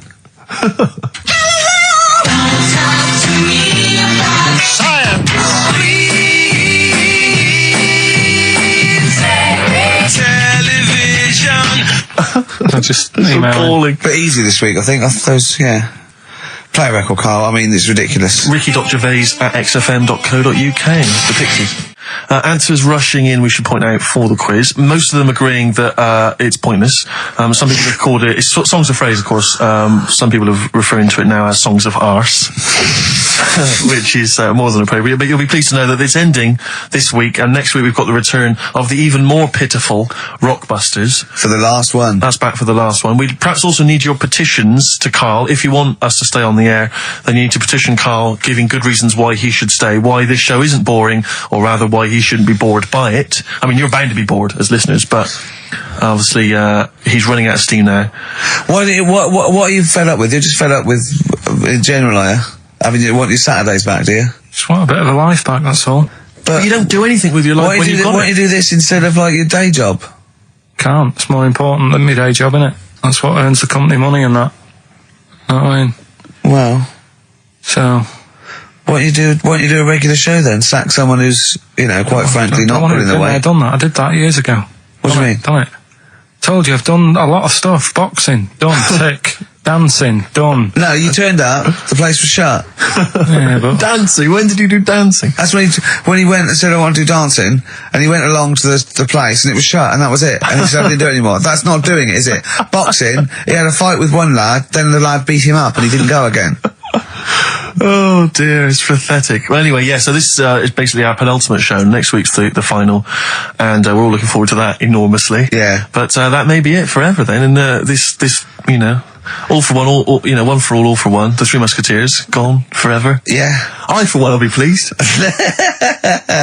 Oh, I have to get some of these taped, because I like coming in and sort of, you know... Incidentally, Rick, don't be afraid to nick as many CDs as you see fit on that last show. People have already nicked them. No, I know, but I mean, take whatever you want. If that Four Non-Blondes is still there, isn't it? I think it's still there. Because I don't want that to be nicked. Yeah. And I got a feeling, because I don't think there's any Smiths in the library, but there's quite a lot of Gina G. Really? What? What was that sigh for? Nothing. What? Ooh. Play a record. Monkey News is on the way, plus the results. This isn't radio. You've got to keep talking or playing music. Play some music? Yeah. I was going to say the winner. I don't think anyone cares. Oh, come on. Someone got all of them, didn't they? Well, okay, play it again then. This was Songs of Phrase. You did this. The well-known phrase is Galileo, stop talking about science, make me television.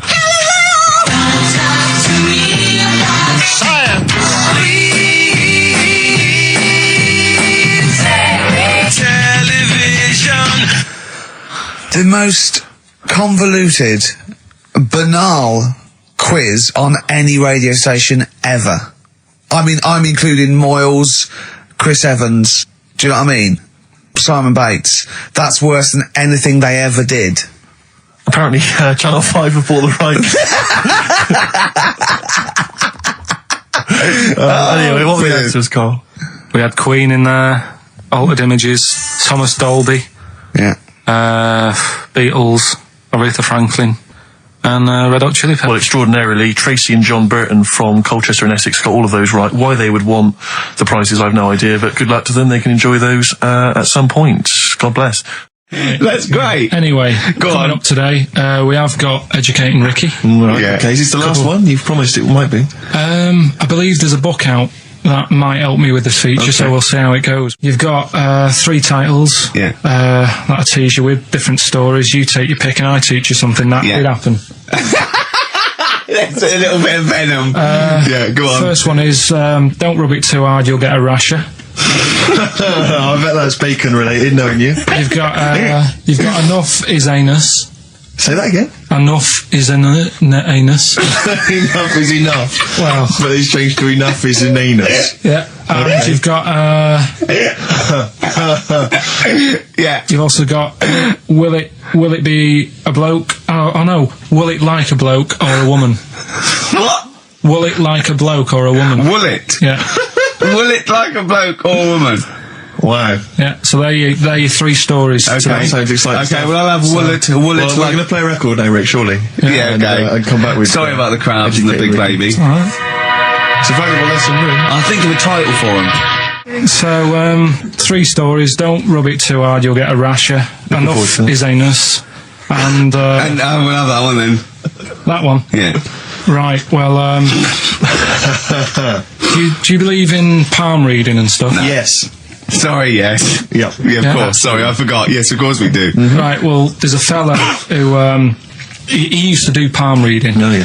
But a lot of people, he found that when he went up to him in the street and said, do you want your palm reading? He was like, a lot of them were like, I'm a bit ashamed of my nails and stuff because they're a labourer or they're a cleaner or something like that. I know a lot of labourers are slightly embarrassed by their nails. Yeah. No, but... Yeah. So if look at my bloody hands, Reg. Well... That's that hod carrying. Did I ever tell you that? Did I ever tell you that I got picked at school to make tea and serve biscuits to old people because I've got good nails? No, go on. Is there any more to the story? Well, that's about it. I mean, we used to do, like, I think the head teacher must have been getting something, maybe getting his mum in there for free or something in old people's home. So he offered the kids at the school, he said, right, all sit at your desk and put your hands on the table. And everyone did. And he walked past me and he said, not bad. And he said, you've got the afternoon off. You can go and serve biscuits and tea to the old people. What did you say? I said, all right then. Was that? Yeah. Good afternoon. But anyway, so these... what did he do? He just sort of walked around and went, you all right, do you want bourbons or digest? I bet you get on with old people, wouldn't you? I'd love to see... Maybe especially the senile ones. Yeah, no, but I'd love to see you on VH1, just in a link. They just go, they've just played Robert Palmer, right? And it comes to you in a little park, and you just sit next to an old lady, go, alright? And you go, yeah, not too bad. You go, what do you think of London? Crap, innit? And she goes, yeah, it's awful, innit? And you just have a talk, and you go, right, well, she doesn't like it, in excess. Yeah. That's what I'd like to see. I still think my idea is better, but... So what are you going for then? Oh, you've picked one, haven't you? Yeah, so this fella... So there's palmists going around the streets... Yeah, he's going round... and randomly trying to give palm readings. They're losing money, hand over fist. Yeah. Right. So they said he's what he's done. He's reading people's bottoms now. Sorry, whoa. You just I didn't quite follow that. He was a palm reader. That wasn't making money. So now he's going up to people in the street and saying, "Can I see your arse?" Basically, yeah. So from being a palmist to an arsonist. Well, they just. That's what he does. He said the same sort of lines and that you get on your hand, you get them on your bottom, and he can read them. Right. Yeah, he's not a pervert or anything, or making up as he goes along. No, that's it. That was that. So, if a man came up to you in the street and said, "Can I have a look at your arse? Can I read your arse?" You'd drop your trousers, would you? No. If he went up to him and he said, "Oh, I'd rather you didn't, because I'm a labourer. I've got bad fingernails." No, that's why I've seen. That's what a lot of labourers, they're showing their cleavage. You think, but actually they're having their arse read. Absolutely. That's that's what it is. And then So is that the end of the story? Yeah. But then because... That's it. Educating Ricky is there's a bloke who reads arses. No, you're a mentalist. What are you talking about? But then, do you know, like, now and again I come up with a little jokey line. Thought I'd make an effort today for VH1 or MTV. Yeah. Little line there. Don't worry, it won't last. It might just be a splash in the pan. Okay. Phil Collins next. Yes, let's play some Phil. Let's play some Phil. Educating Ricky, will we carry on? Yeah. Right, you've got left. don't rub it too hard, you'll get a rasher. And will it like fellas or will it like women? Well, you said wool before. Yeah, will it. Go on then, I'll have wool it. Right, now this is similar to the one you were talking about before, right? They found out that, scientists. Oh, yeah. I've found out 17th century? that, like now, 1 in 10 rams are gay. 1 in 10 rams are gay. Yeah. Yeah. So that was like wool it. That's how I could get that in.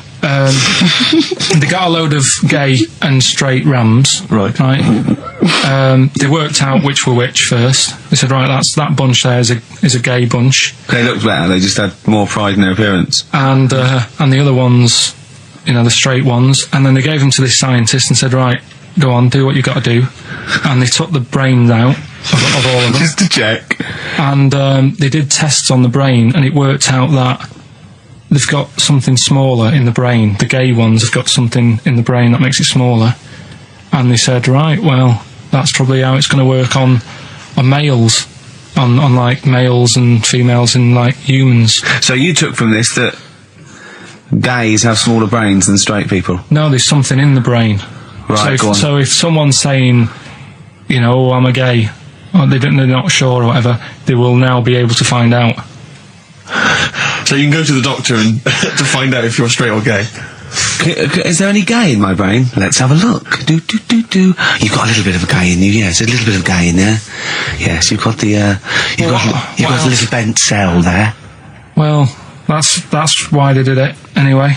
I don't understand how they could differentiate which was straight and which were gay to begin with, before they then gave it to the scientist. Wasn't that what the scientists figured out? How could they tell? There's one theory that it's genetically determined. There is one. There is a theory that's genetically determined, but I don't think it's as easy as pulling a sheep's brain apart and finding a little pink sort of like blob in there and going, right, we've taken the guy out and now he's going to go and shag some ewes. I don't think it's that straightforward, although homosexuality does occur at a similar sort of rate in animals, I think. Yeah. So you knew that, didn't you? So that's that one. I mean, I just like the idea of the farmer figuring out which is straight and gay. Well, that one's wearing quite a camp-looking neckerchief. So I'm thinking maybe he's gay. Is that? Yeah. I love the fact they can. That one's a big fan of Sophie Ellis-Bextor. Yeah. They put on ABBA and see which ones dance. Exactly. That's how they. Which one? Yeah. I put on like Barbara Streisand and see which ones sing along. It is rubbish. What did I find out? Did you just say that is rubbish? No, I found out other stuff in the week that didn't make the top 3. Wow. We haven't even had to. This must be mediocre stuff. This must be really bad. Yeah. Or it might be dubious. Go on. There's a woman in Ireland who has been with a fella for 11 years. Yeah. She always saying to him, when are we going to get married and that? And he's like, oh, we don't need to. We're happy and that. Do you know, like I am with Suzanne, it's like, there's no point, really. Yeah. Unless you have a kid, I don't think you need to, do you? Right. So, he was like, we'll do it in time and all that. Anyway, he comes home from work one day, he says, oh, go on then, we'll get married. She was so shocked, her hair fell out. Did you get that? Wow. So that's extraordinary. What did he say? Oh, I'm not marrying you, Baldy. Yeah. Well, she was so shocked her hair fell out. Yeah. I love the idea of it just going to the ground. Fell out. Yeah. What else? That's rubbish. That's rubbish. Next. You've also got It's weird, isn't it, Rick? The stories that we made up are more plausible than the facts actually giving I think us. we tried too hard. That's what he's willing to believe. He's willing to believe that a woman's hair fell out when her husband came out saying, let's get married then. Oh, you old romantic. Then, here's a good one. Go on then. Right, in Dubai, this woman went to Dubai for a holiday. And she was over there, and apparently in the markets Bit by a spider? They sell lizards. Oh, go on. Right, just like for people to buy. So she buys one, not knowing that you're not really meant to take him out of the country. Sure. Puts it in a bag. Yeah. As you do. What have you? And then she gets to the airport when she's going home, she's thinking, I can't really leave it in my bag. Yeah. So she puts it on her head. On her head? Wears it as a hat. She wore the lizard as a hat? Yeah. people on the plane were just like, yeah, everything's fine. You know, they're doing the cross checks and that. Yeah. Have you got your seatbelt on? Yeah. There's a woman there with a lizard hat. Everything's going well. She gets off the plane at Manchester Airport. Lizard sticks its tongue out. Yeah. The air hostess says, "What are you doing with that?" She goes, I've had it. Lizard said, "I just found her in Dubai." They said, "I've had this with me all journey," and they said, "Well, you shouldn't have done," and they took it off her. Yeah, I think that is true, actually. Yeah. Yeah. So what about that? Yeah, good, yeah. Yeah. That educated me. Right, what, any more? Well, what's that taught you? That's taught you, you know, be careful when smuggling lizards back as some kind of hat. Yeah, don't just say, lizard, keep your tongue in, you twat. Not at the customs officer. Yeah. And, what else? Anyone didn't quite make it? Anything to declare? I've got a lizard on my head. We've got an old saying one, if you want that. Go on then. Are these ones that didn't make the list? These are ones that didn't make it. Oh, right. Because I always get more in than I need to, just in case. Just think if someone's just tuned in now. And I tell you what, actually, Go on. it's a bit funny because I was looking on the web in the week at different sayings, and do you know the saying? A round head does not an MTV presenter make. Yeah, no. What's that saying? Spark in the pan or something? Eh? Flash in the pan? Flash in the pan. Yeah. Do you know that saying? Yeah. That's a bit like what could happen to me, innit? Do you know what I mean? There I am trying to do my normal job, right? And then you bring me in here on a Saturday. Next thing, everyone's after me. Yeah. And then it doesn't work out, and I'm dropped. Yeah. And that saying "flash in a pan," do you know how it came about? No. Do you know like how years ago they used to dig for gold? Gold. Yeah. Yeah. And they had like a little pan. Yeah. And they'd put the soil in, and they'd rub the soil. Yeah, and it's shone in the sun. Now and again, it shone in the sun, and they get all excited and were like, "Oh, brilliant, some gold!" And then they realised it was just the sun flashing in the pan. Yeah. And that's, do you know what I mean? Yeah, yeah. So again, that's a bit weird. How I saw that saying in the week, almost like a little thing saying, "Don't be getting carried away." Omen. So well, makes you wonder. But anyway, not really. So last one. Yeah. Don't rub it too hard, you'll get a rash. It's been a mess today, hasn't it? What do you mean it's been a mess? It's been a mess. What has? This. What? The show? Yeah. How has it been any worse? It's just all over the place. There's no sort of, it's not tight like it normally is. And she'll be going away with this, thinking that's what the show would be like. She listens to the show. She knows it's a shambles every week. Go on. Well, don't rub it too hard, you'll get a rasher. Yeah. Do you know the saying, ham it up? Yeah, go on, yeah. Right, well, do you know what it means? Well, it means to overact. Right. Well, years ago, with actors in musicals and stuff, the actors used to look pretty ill on the stage because they didn't have proper makeup and that. Right. Right. So what they used to do to make themselves look rub their face in pigs. Well, they got bacon, rubbed it on the face, and it made the face a bit sticky because of all the the pig fat and bit of lard and stuff like that. And then they'd go and get some bricks. Bricks? Yeah, house bricks. Rub them together, make some sort of red dust from the brick, and then put the dust on the face. And the fat and the lard and that would make the dust stick to the face. And they'd look well under the lights. And that's where they'd smell great as well. Yeah, well... Lovely, everyone likes the smell of bacon. No, but so that's the old ham it up. That's where like that comes from. If it's true, I've no reason to think that it's not. So that's your third educating Ricky today. So what have you learned? Nothing.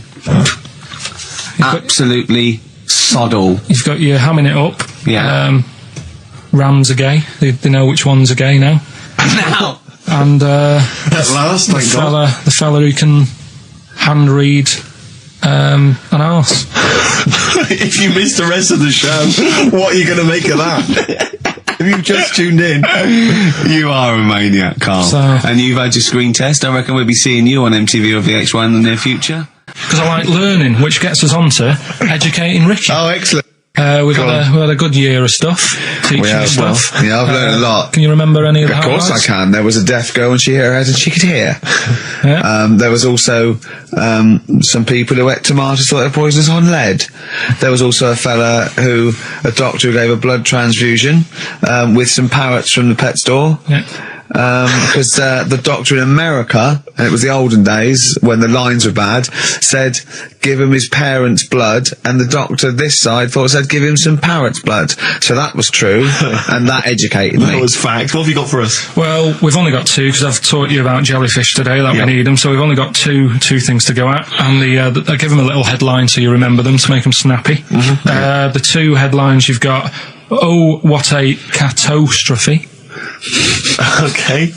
And the second one is, well, you'd think it'd be Bughead, wouldn't you? What? Well, you'd think it'd be Bughead, wouldn't you? You'd think it beat... No, you'd think it'd be... Yeah. You'd think it'd be Buggered, wouldn't you?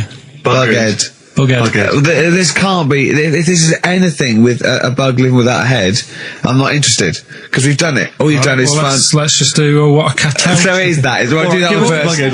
Which one are we doing? No, do the Bughead one. Right, well, the Bughead one. Well, we've talked a lot about animals and that, haven't we, without heads. Surprisingly, we have. I think a disproportionate amount on it. If you're a new listener and this is the first time you listen, you'd be surprised. Yeah, we've done all that. We've covered worms. The way if you cut their head off, it grows back. If you don't cut too high above its neck. We've covered the chicken, the fella who blinked. Yeah, I can't go into it again. Right, let's not go into it again. We've had the chicken with no head that lived for 8 months. Yeah, and we've had cockroaches living for a week without an egg. Right, okay. Well, it's a bit more on the cockroach front, really. Right. They found, right, that if you get a cockroach and you cut its head off, right, and then you find a cockroach that's still got its head, but it hasn't got any legs. Right. Right, it's not over for both of them, right? Because what you can do, you get the one that's got the legs, right, with no head, sort of running around. Get the one with the head, sit it on top of it, right. Get a little tube, okay, so that the fluids. So is this auntie's go out of the room? Finish. This is like Blue Peter. Let him you can get this for Christmas. Right, you get a little tube. You sit that on top, so the bodily fluids are still running between the two. Right. The head of the one on the top will control the feet of the one on the bottom. Okay. What about that? Good. And will it continue to live? Yeah. Okay, you don't know that for sure, do you? That was just a question that Louis wasn't expecting. Well, what do you think of that? Good, yeah, it's great. Yeah, just a primitive nervous system that can, yeah. Did you expect us to be more impressed and excited by that? Did you fall off your chair when you read that? Did you literally topple off? Did you think you were going to be the Frankenstein of the insect world? Yeah. No, I just was thinking if they can do that, with them, can they do it with humans? Because I also did a bit of research. Of course you did. Did you come to the sort of conclusion that apart from the moral aspect of it, that the human was probably more complicated than? Yeah, but do you know what I mean? Things move on, don't they? Do you know what I mean? Science, Rick. I had Binatown as a kid. Now they've got PlayStation 2, and the difference in 10 years. They have found that if you lose your head, a cockroach can live normally on your body, but not the other way around. Your head on it cannot control its legs because it's too complicated for your brain. Well, so So then other research. Because I thought if you don't learn from that, I'll give you something else for free, right? Go on. Free. That they can clone people. The only reason they don't do it, right? Say if like Ricky needed a lung, right? They could clone you and make you the same. But the only reason they don't want to do it is because it'd be a bit horrible, wouldn't it? So and it would take sort of 18 years for me to get an adult lung. And there's all kinds of moral implications. Yeah. What do you mean, yeah? You hadn't thought that? Because lest we forget, Rick, he ended with the only reason they don't do it is because it's a bit horrible and that. Which scientist said that? Right, that's a quote. Right. That's not it. That's not the other one.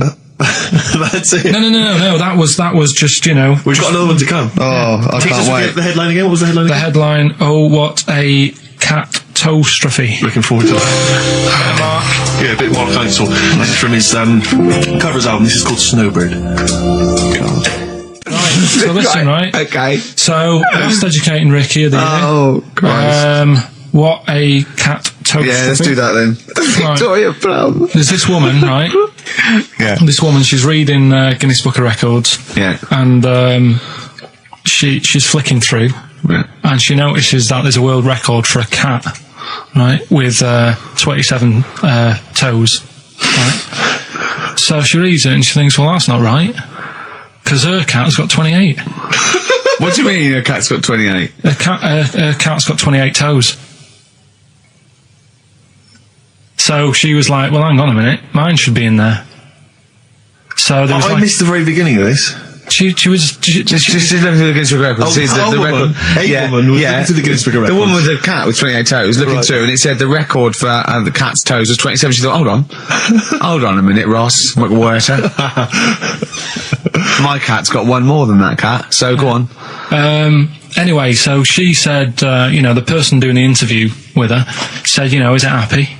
And she said, yeah, it's great, and it's really good in the snow. Right. It gets through a lot of nail varnish. Well, that's what it said, right? It said it's really good in the snow. So, I just was thinking, that's it, really. That's not it. That's the end of that story. But brilliant. But what I'm thinking is, right... It was two cats welded together. No, she said, it's happy. So, is the other sort of disabilities where, in a way, it's not all bad? Oh, Christ. No, do you know, like, that book Steve brought in for me? And there was a fella there, wasn't there, who had 3 legs, who was a juggler. And I was like, what's the point of that? What do you mean, what's the point of that? What's the point of what? He's not taking advantage of having 3 legs, is he, being a juggler? Yeah, he said he should be a footballer. Right? So... No, but in a way, he's used it, hasn't he? He's probably not even that good at juggling. But because he's got 3 legs, people have gone, well, I'll give him a chance. Let's go and see him anyway, see if he's any good. Yeah. Right? So what I'm thinking is he anything else? We've mentioned the midgets today who are good at robbing cars because they can get through the windows like Dukes of Hazzard. Sorry. So listen. I'd just like to say, this is the Radio Authority listening. We are in no way suggesting that one midget's forte in life is robbing cars, that if you're a midget sitting at home feeling sorry for yourself, that you should go out robbing cars. I'd just like to say this is Karl Pilkington talking. The views of Karl Pilkington do not necessarily reflect those of XFM or us. Yeah, but it was a TV programme, so it's not me. I'm just saying what I've seen on TV. That you didn't see. That somebody told me about. Yeah, so you could be wrong, just like a lot of your spurious facts you just see on the internet, you know. I'm just saying. Yeah. So, is he anything else? We've seen the fellow with 3 legs. So what you're saying is there a disability that is actually an advantage? Yeah. Right, okay. Steve mentioned about the disabled loo. They're always really roomy and, like, got multi-gym facilities in them. Multi-gym facilities! Oh, do you know what I mean? Multi-gym facilities! What do you mean, Karl? There's always bars everywhere and that, isn't there? That's not parallel bars. Yeah, they don't do gymnastics. What in there working out? But I'm just saying, though, do you know what I mean? So, in a way, they've got that. So, always, what I'm saying is, when you look on the brighter side, it's like Elephant Man would have never got up and gone, oh, look at my hair today. Nor do you. No, but... Do you know what I mean? he would never have that problem. You're a maniac. Forget it. I thought we'd be get a serious discussion going here. Well, okay then. So this is a serious discussion, is it? Yeah. Okay. Well, let's treat it sensitively then. If you really want a serious discussion and talk about whether there are some disabilities that are an advantage, let's think of some then, shall we? Well, I've said 3 already. Yeah. You can't say if you're deaf, Bobby Davery won't annoy you. That doesn't count as an advantage. Do you understand? Do you know what I mean? Carl's looking at you thinking, that's brilliant. Yeah. Yeah. Well, we'll leave it then. I'll come up with a better feature for next year. Oh. We'll bin that. So, if you've got any disabilities... We've bin that like that was going to be a feature. What, you were hoping that would be a spin-off feature? Disabilities are actually it's an advantage. another form of do we need them? It's like... But that's Karl, think of it, it's like that joke. The bloke that has his... It says, good news and bad news. Bad news is we've had to amputate both legs. What's the good news? The fellow in the next bed wants to buy your slippers. See, that's not an advantage. It's a joke. That doesn't really happen. People don't go, oh, that is good news. Yeah, I'll probably get a quid from him. Do you know what I mean? But the fellow with 3 feet, what would he do? Well, he'd buy a pair and then just nick one of those because they put out one shoe, don't they? Are those, if you've got one leg, you can nick shoes. Good point, right, Karl. Now I'm getting you thinking. Also, right, I like teaching you stuff. Yeah. And you've done well. So what I'm thinking is, rather than just touching on a topic, sort of giving you a few bits of information on one See, topic. this is what I'd like to do, because the last thing you taught me, I remember, was there was a blind girl, she hit her head and she could see, and that's all I got. Yeah. So if you could go into that a little bit more, that would have been educating me. Well, today we're featuring stuff on World War 1 and 2, right? Oh, so that's that little title for all this little thing is, what do you think of that then? What do you think of that then? Play a record. So Rick, can I have just thought of a joke? Go on. What's the similarity between Lord of the Rings and this show? They're both rubbish. Sugarcane by Sonic Youth on XFM 104.9. Ricky Gervais, Steve Merchant, Karl Pilkington. Go on, Karl. What's next? Are you going to do your war feature? What is it called? What do you think of that then? You do that now? It annoys me a bit, right? Because we said before Christmas that we'd come back with new stuff. Yeah. Gave you a title to work on, that Ridiculous. Right. You came in today, I said, have you sorted it out? You say no. Steve, you're having a go at me for wanting to get music out of the library for you. Yeah. You haven't got any new ideas. Sure. But you're dissing mine. I'm not dissing yours. Well, I'm a massive fan of them. Good vibe off you. Oh, I think that's very harsh. I just asked you when were we going to have War. Do you think of that? I'm a big fan. I'm excited. Well, it's not that good, to be honest with you. Well, I disagree. It sounds brilliant. Right, well, it's a bit of a tweak of educating Ricky. Just some information on wars. Yeah. Okay. World War II. World War II, all right. The world champion chess player, he helped someone out in the war. It's the detail I like. No, it's nearly a history programme, isn't it? I was watching those repeats of The World at War. Yeah. That were on in the mornings, incredibly detailed, but they've got nothing on Carl. Did you write a lot of that David Sharma series? He was able to use his skills that he has to play chess, because apparently chess is all about probabilities of like where a piece will be put. Right. And they got him in, and they said, "Can you help us out?" He said, "Yeah." And he said, "Right, where should we like?" Hitler has just moved his queen. Yeah. So that's a fact. He sent in a bishop that ran diagonally through the troops, knocking him over. Sorry, wait a minute, Carl. So they got a chess Sorry, player. that's it. Well, yeah. It's just like, what do you think of that? Again, that's not a story. But it angers me that he says that I'm down on the ideas when that's beginning to shape up as quite interesting. I thought you were going to tell me which battle or which event was you. World War II. It's not a battle. But which bit of you World War II? Like the middle bit. It's 6 years worth. Yeah, well, probably about a bit in. Guessing. Guessing. Well, all right, yeah, there is a bit of guesswork, but it doesn't matter. But that could have been an interesting thing if you told me it had an impact on the Normandy When you look landings. at these things, do you go, bloke wants help chess, I'll use that, and run away from the computer? No, or I run read out it. of the bookshop? I read the first line where I get enough information. I just think. What do you mean you read the first line where you get enough information? Imagine if you were someone's defence lawyer. Exactly. And he was like, he's on death row and went, I don't think he did it. Yeah. I read the first line, I didn't read the file completely. He was in a hotel in Texas, right? Go on. It's enough. Oh, some other It's stuff. enough, it's enough, it's enough, it's enough. I just thought they always take ages on deciding where to go.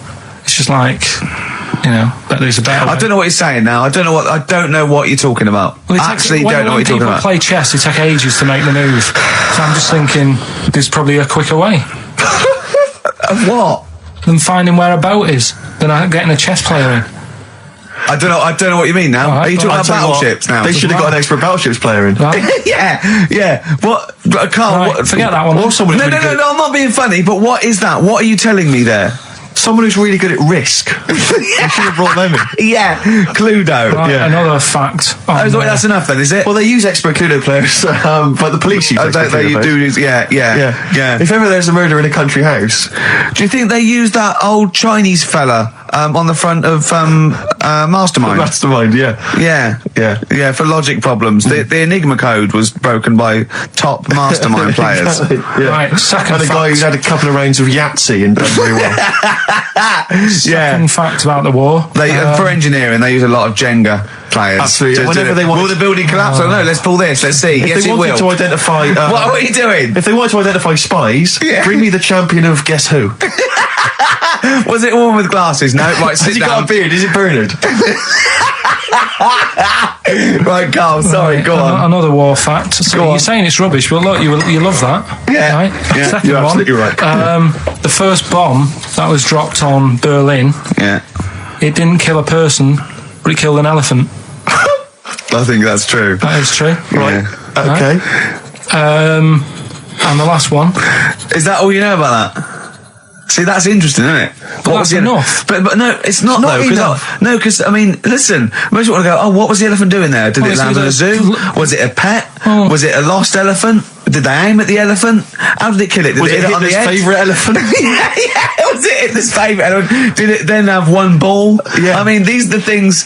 You know, why didn't he catch it with his trunk? Did it have an effect on German morale? Yeah. Yeah. Oh, that elephant is kaput. Oh, Jumbo! I don't want to fight anymore. Carl's getting a little bit stressed, aren't you? No, I just, you know, got to keep focused, got to keep the show good and that. Yeah. You know, and in the new year, the idea was come up with some good snappy stuff. Yeah. And today, I just think it's been a mess with you, to be honest. I mean, this is the sort of thing I'd prefer to do after the show as the producer. Yeah. But... You know what, I think it's a discipline problem. Is it because I just put sellotape on your head? Well, that's a bit to do with it. But just, you know, let's just focus I on... didn't put it when there was any hair on your eyebrows. I put it across your forehead. Right. What do you think of that then? Yeah. We've got one more bit left. Brilliant. One more fact. The French, right, when they were at war... David Sharma, I just imagine him just introduced. It's amazing. Which war was this? It was still the World War... One or two. World War Go II. on, it's 50-50, go on. yeah. Right, World War II, what the French did, everyone needs a code. Right? Everyone needs a code. Yep. A code when you're in the army. This is a Disney song. Right? And, you know, to sort of give the go-ahead if you want to go into battle and stuff. Okay. Right? So... Everyone needs a code. But the weird thing is... Right, the weird thing is... Do you know what theirs was? Go on. Do you? Yeah, I know what it is. It's so what was weird. the French code? For what? To sort of say, right, yeah, go on. But they had more than one. on this day. But I don't know what day it is. On this day. It's like saying, what am I thinking of? What was the battle? What was the... Okay, so all right. What... Look at him, look, he's genuinely confused that I've asked this question. Right. It was... No. If you ask me a question, ask me the question correctly. What was the code for battle during what battle? World War II. No, that's not a battle. That's a war. Yeah, it was in a war, yeah. I don't know what to do. He confuses people. Oh. All right. Okay. What was it, Carl? What was the? Yeah. Code? What was are the you French thinking code? of? Right. John's got a moustache. What are you talking my about? lungs are going to burst. That was a code that the French used. You know, like... I mean, I just think it's a bit daft, right? Because you could come up with that by mistake. yeah. Two French blokes talking in the trenches, and they see a major walk past, and they go, "Oh, look, John's got a moustache," and they all go and go, "No, I was just talking. What are you talking about?" Well, the way I don't think that's a good code. I'm not. I don't believe it is the code. No, it is, seriously. And what? It's just would it have been said in French? Yeah. Okay. Yeah. But Guess in. Yeah. No, but what? You see, I can't even be bothered. What are you saying, Carl? Because it's not a very good code. Do you know, like we've talked in the past about, you know, things you don't see, and I said an old man eating a Twix. Yeah. If they use that's safe. Because no one is ever going to see a man having an old man having a Twix. What do you mean? Well, use that as a code. Don't use a saying, John's got a moustache, that could crop up. And it's like the war's kicked off. How did that happen? Well, I said John had a moustache. Oh. Two French folks would never be saying John's got a moustache. Why would they? Because back then they were fashionable. He nearly makes sense, doesn't he? I assume it would have been Jean. Yeah. No, probably John. And how would this code have been I mean, who would have announced this? I just to read everyone? it. I read it like that, Steve. That's what was on the internet. This is a code that was used. John's got a Don't be moustache. angry with me. I know, but you're always asking questions. That's because I'm interested in history. Yeah. No, you're genuinely interesting bloke, Carl. We like to know. I'd like to film you secretly. You know, like they do, like Nature Watch, when they put it in a a Badgers sort of thing, right? Yeah. And they just watch it. I'd like to see what you do. Pop around like. I wish I could download the music in your head, because it'd be and you see something weird, you go, and then you read that and you go, and you write it down, and that's what comes out. John's got a moustache. I'd like to see next Christmas. Imagine the French, right, for their battle cry, for their battle code to know it's going ahead, they're going over the top, is you never see an old bloke eating a Twix. Imagine that. Yeah, but all these things are things that I think in my head. Right? Keep them in there. Do you know, like before when I was talking about going out on, Christmas Day, having a meal on the way back, seeing a homeless person. Yeah. And then I think, God, that wouldn't be good. I don't know, TV show. Right? You can think of things like that. When I saw the homeless fella, then I got talking to Suzanne about when I had to sleep in my car. What do you mean? Go on. Let's play a record and come back to Andy sleeping in the car. God, I can't wait. Play a song for the lovers. I was watching last night on cable TV 1987's amazing Sign of the Times Prince in concert film. It was dynamite. I thought to myself, how brilliant he is. It reminded me of the gig I went to see last year. He played this tune. It's from the album Parade. Okay, I don't want to discuss whether or not Prince is acceptable on XFM or whether he's a genius. He is a genius. That's the end. That's the end of the discussion. Play the tune. He's dynamite. It's a song for the ladies. I remember, I'm going to tell you, I was on the way here. You know, do you remember John? He's got a moustache now. I can't believe it. Lads, no! It's not on. The battle's not on. Look at your face, Carl. The elephant did die. Yeah, no, I believe that. Yeah. Last week, we sort of changed educating Ricky a bit. Just a little bit. Don't say we. I don't want to be incriminated in it. Well, changed it in a sense that rather than giving you too much information about different things, it's hard to sort of keep it all in. Yeah. I'm giving you sort of information on one thing. So last week, because some of your stuff was a little bit too intense. My favourite story was there was a blind girl. She hit her head and got better, and I couldn't take all that in at once. So you should really ration some of the education. We sort of started Wasn't last week war-related stories? Yeah, it was war. Do you think of that then? What and do you it think was of that? three things. And it was the French battle. Going over the top was John's got a moustache, which you think was ambiguous because someone might have said that anyway. Well, look, you've remembered it, so it's working. So we're doing that, and last week loads of French people have just gone to war who were listening to this. Yeah. You said you wanted to learn some science this week. Did I? Yeah. so the title this week for that is I Said I Would Sort You Some Science Out. Acid. How long did that take you to come? Listen, people love Carl. There's comedians come to me and go, Carl's the funniest man. They absolutely love him, right? But I think we're only seeing half of it, right? If we can get him on television, his face then, when he's told me that title, was like a child at Christmas. Yeah. He was so proud of it. He was excited what I was going to... It was brilliant. It's a bit like when a child's drawn a picture in art class. You know you've got to stick it on the fridge, but you basically think it's crap. Yeah, yeah. It's very much like that. All right, Carl? Is that good? Yes. So we'll be doing that. Well, I'll teach you some stuff now.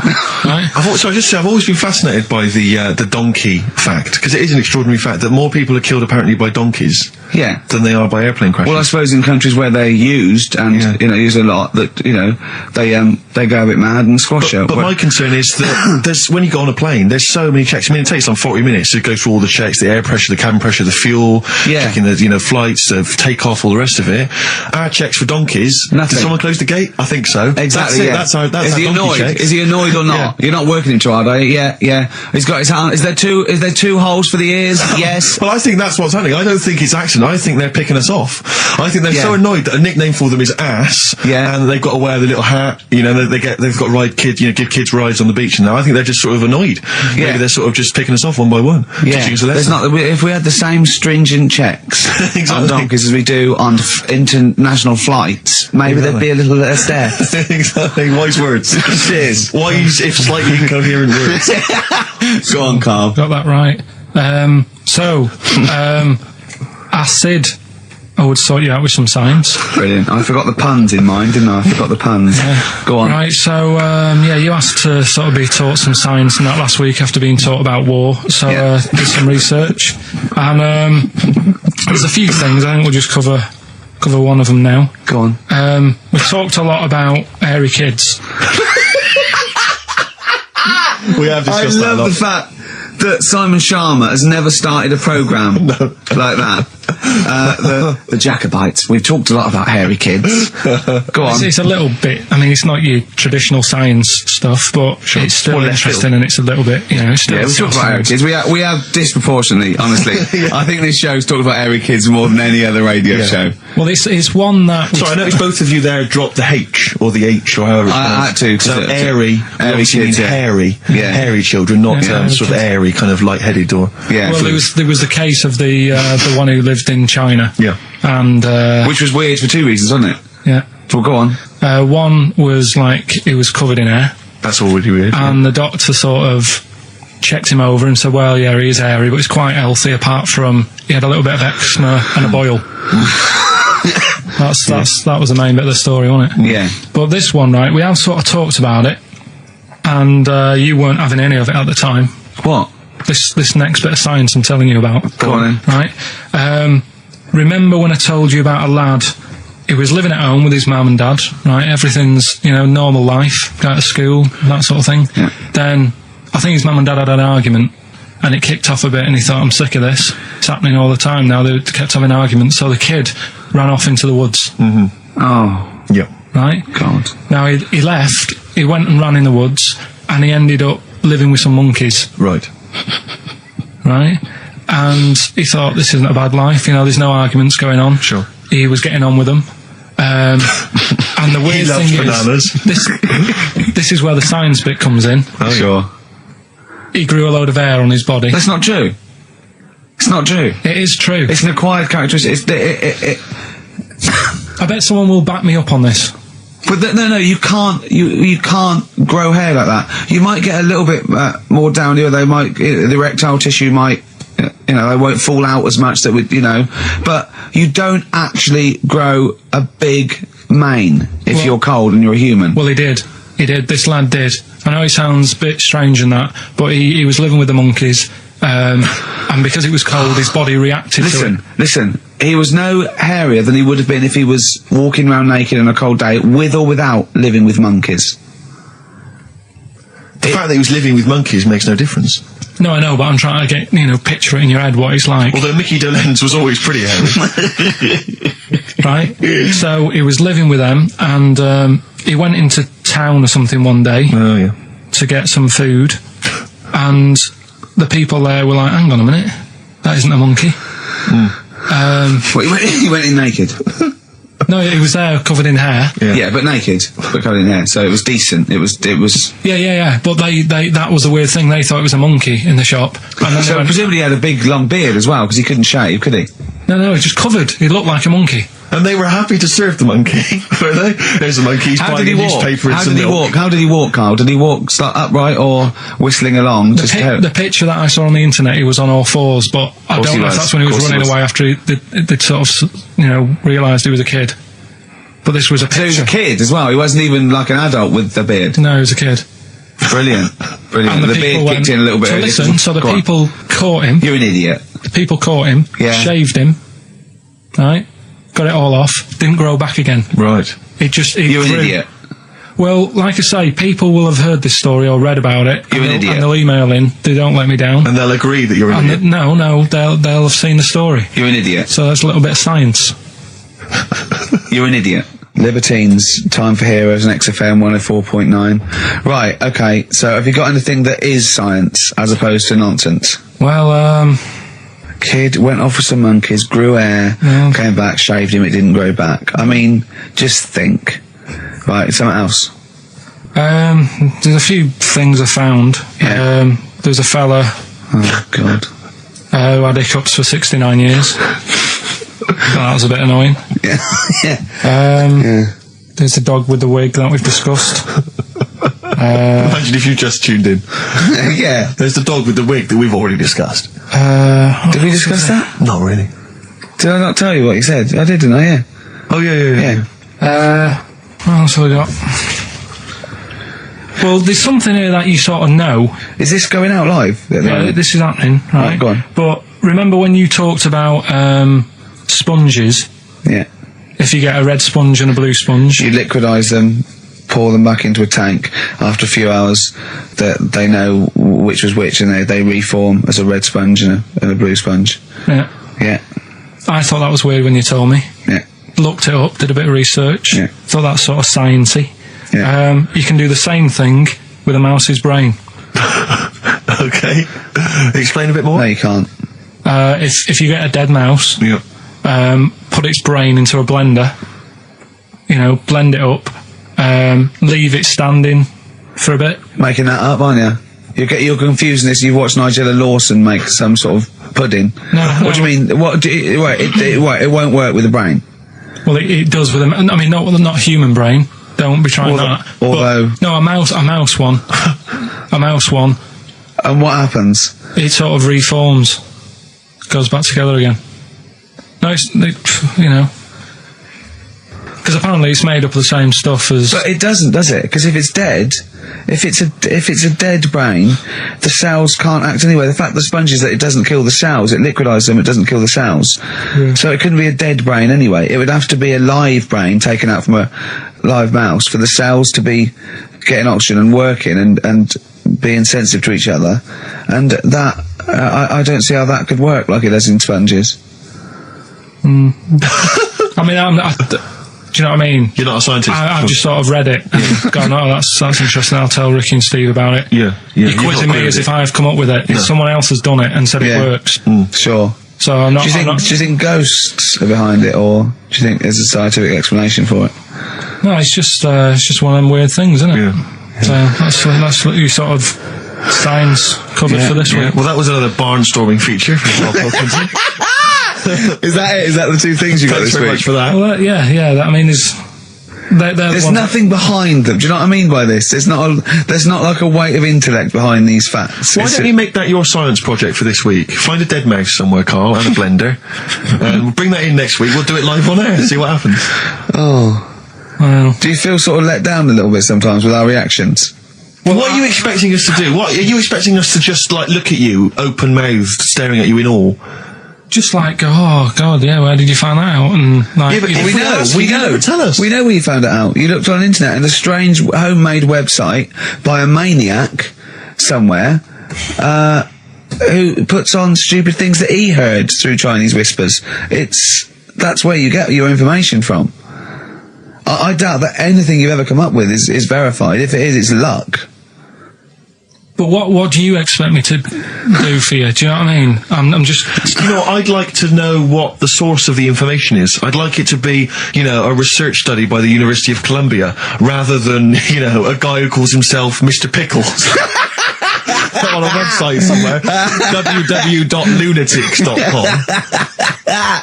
I mean, oh God. Some kind of evidence, do you know what I mean? I must warn you now, you know that Steven Spielberg thing's coming, Taken? Yeah?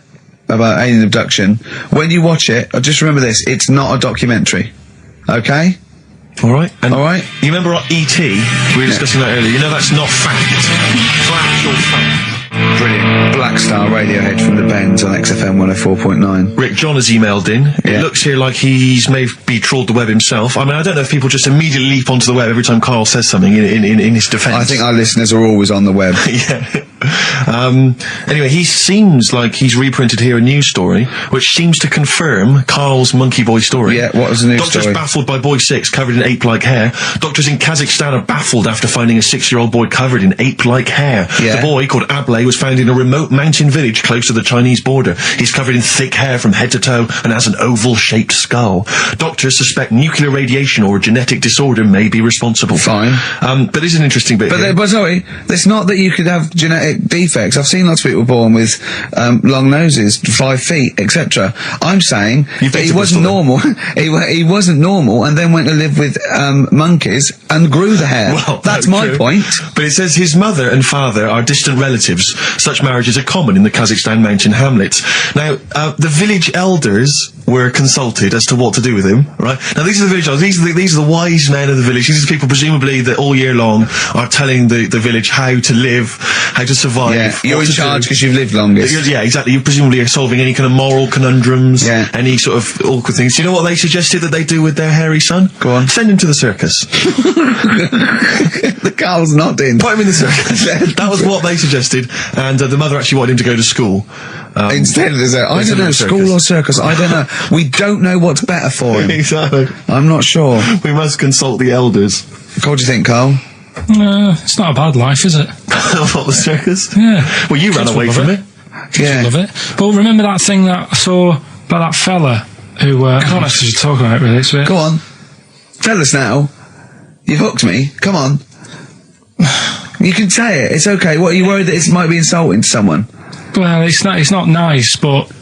Well, you're not taking the mickey out of it, you're telling us... Go on. It's just, it was in that book again that you got me. You know, the book full of weird people. Go on. And things that are wrong with them, and hairy people, and... Yeah. Lad with 3 legs and that. There's a fella... basically just a head and a little body on a skateboard. Yeah. Right? Picture of him having a shave. And he was shaving with his mouth bit. With his tongue? Like that on the radio. Yeah.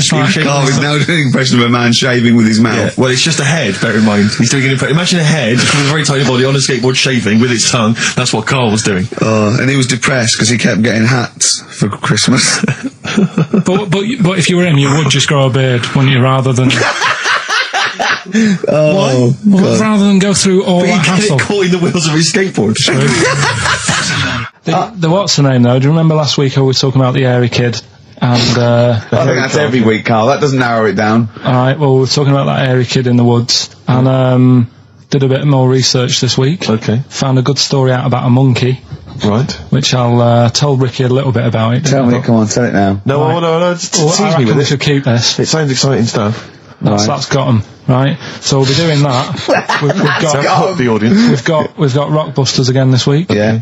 We've got Do We Need 'Em? Yeah. What are you trying to get rid of this week? Cockroaches. Right. I can't think of a reason to keep them. Looking into that, let's sort the matter out. That's coming up. Excellent. We've got, I'm teaching you some more stuff. Oh, yeah? Yeah. He phoned me up today. Yesterday it was. He knows he's been researching, like, just educating Ricky. He said, what do you want to know about? I don't know. He said, you interested in space? And I went, yeah. Phoned me 3 hours later. He went, no, nothing about space. I went, what? He said, I couldn't find anything interesting. I said, you couldn't find anything interesting about space. Yeah. It's big. It's pretty interesting, Carl. He went, it's big, but there's nothing there. That's it's like the Millennium Dome. So what I'm looking at, right? But no, wait. He said, is there anything else you want to know about? I went, alright, I went, anthropology. He went, what's that? I went, study a man, I sent a man. He went, like what? I went, like, our roots from caveman through and all that. He went, and I said, Australopithecus, Neanderthal. He went, well, you know all that then? I went, no. He went, right. He went, do you want to know how a lung works or something? How a lung works. And I said, well, tell me how a fridge works. He went, oh, I said, it's just the gas, isn't it? I went, brilliant. I went, tell me how a microwave works. He went, I know. I went, no. I said, fella walking past in a laboratory with a bar of chocolate in his pocket, went past some sort of ray thing, it melted it, and he went, hold on. That's it. That's explained to me how a microwave works. Right. So today we're doing sort of medical-ish type things under the banner of colon then, educate me. Oh, God. Do it again. Colon then, educate me. Brilliant. Brilliant. So that's like, go on then. So colon. Brilliant. So that's a little heading. You're going to be learning 3 things sort of medical-ish before 3 o'clock. Yeah. Is that it? Yeah, do you want to... Pretty much, yeah. A bit of suede? Come on then. How many O'Reillys are there, do you think, in Ireland? Little task for you. Right, educate me, Carl. Right, well, Go on, right? Educate me. Well, what we're looking at this week, we've done war, we've done we've nailed that. We've nailed war. Did We summed up war with a little French bloke whose battle cry was "John's got a moustache." Right. So, and last week we did science. What would you do on science then? Airy Kid. Brilliant. Right. Yeah. So this week we're looking at medical problems. I'm sure we do Airy Kid every week. Medical problems then. I've got a couple of things under the banner of colon then educate me. Yeah. We've got, this is interesting. Right. Do you know if you have an operation on your brain, right, what they do is, I mean, this is why I'd never go to the doctors. I don't like doctors because this sort of stuff freaks me out, right? They can operate on your brain, and what they do is they put you to sleep first, cut your brain case open. Your skull, yeah. The brain case. Yeah, yeah. And then wake you up and operate on you.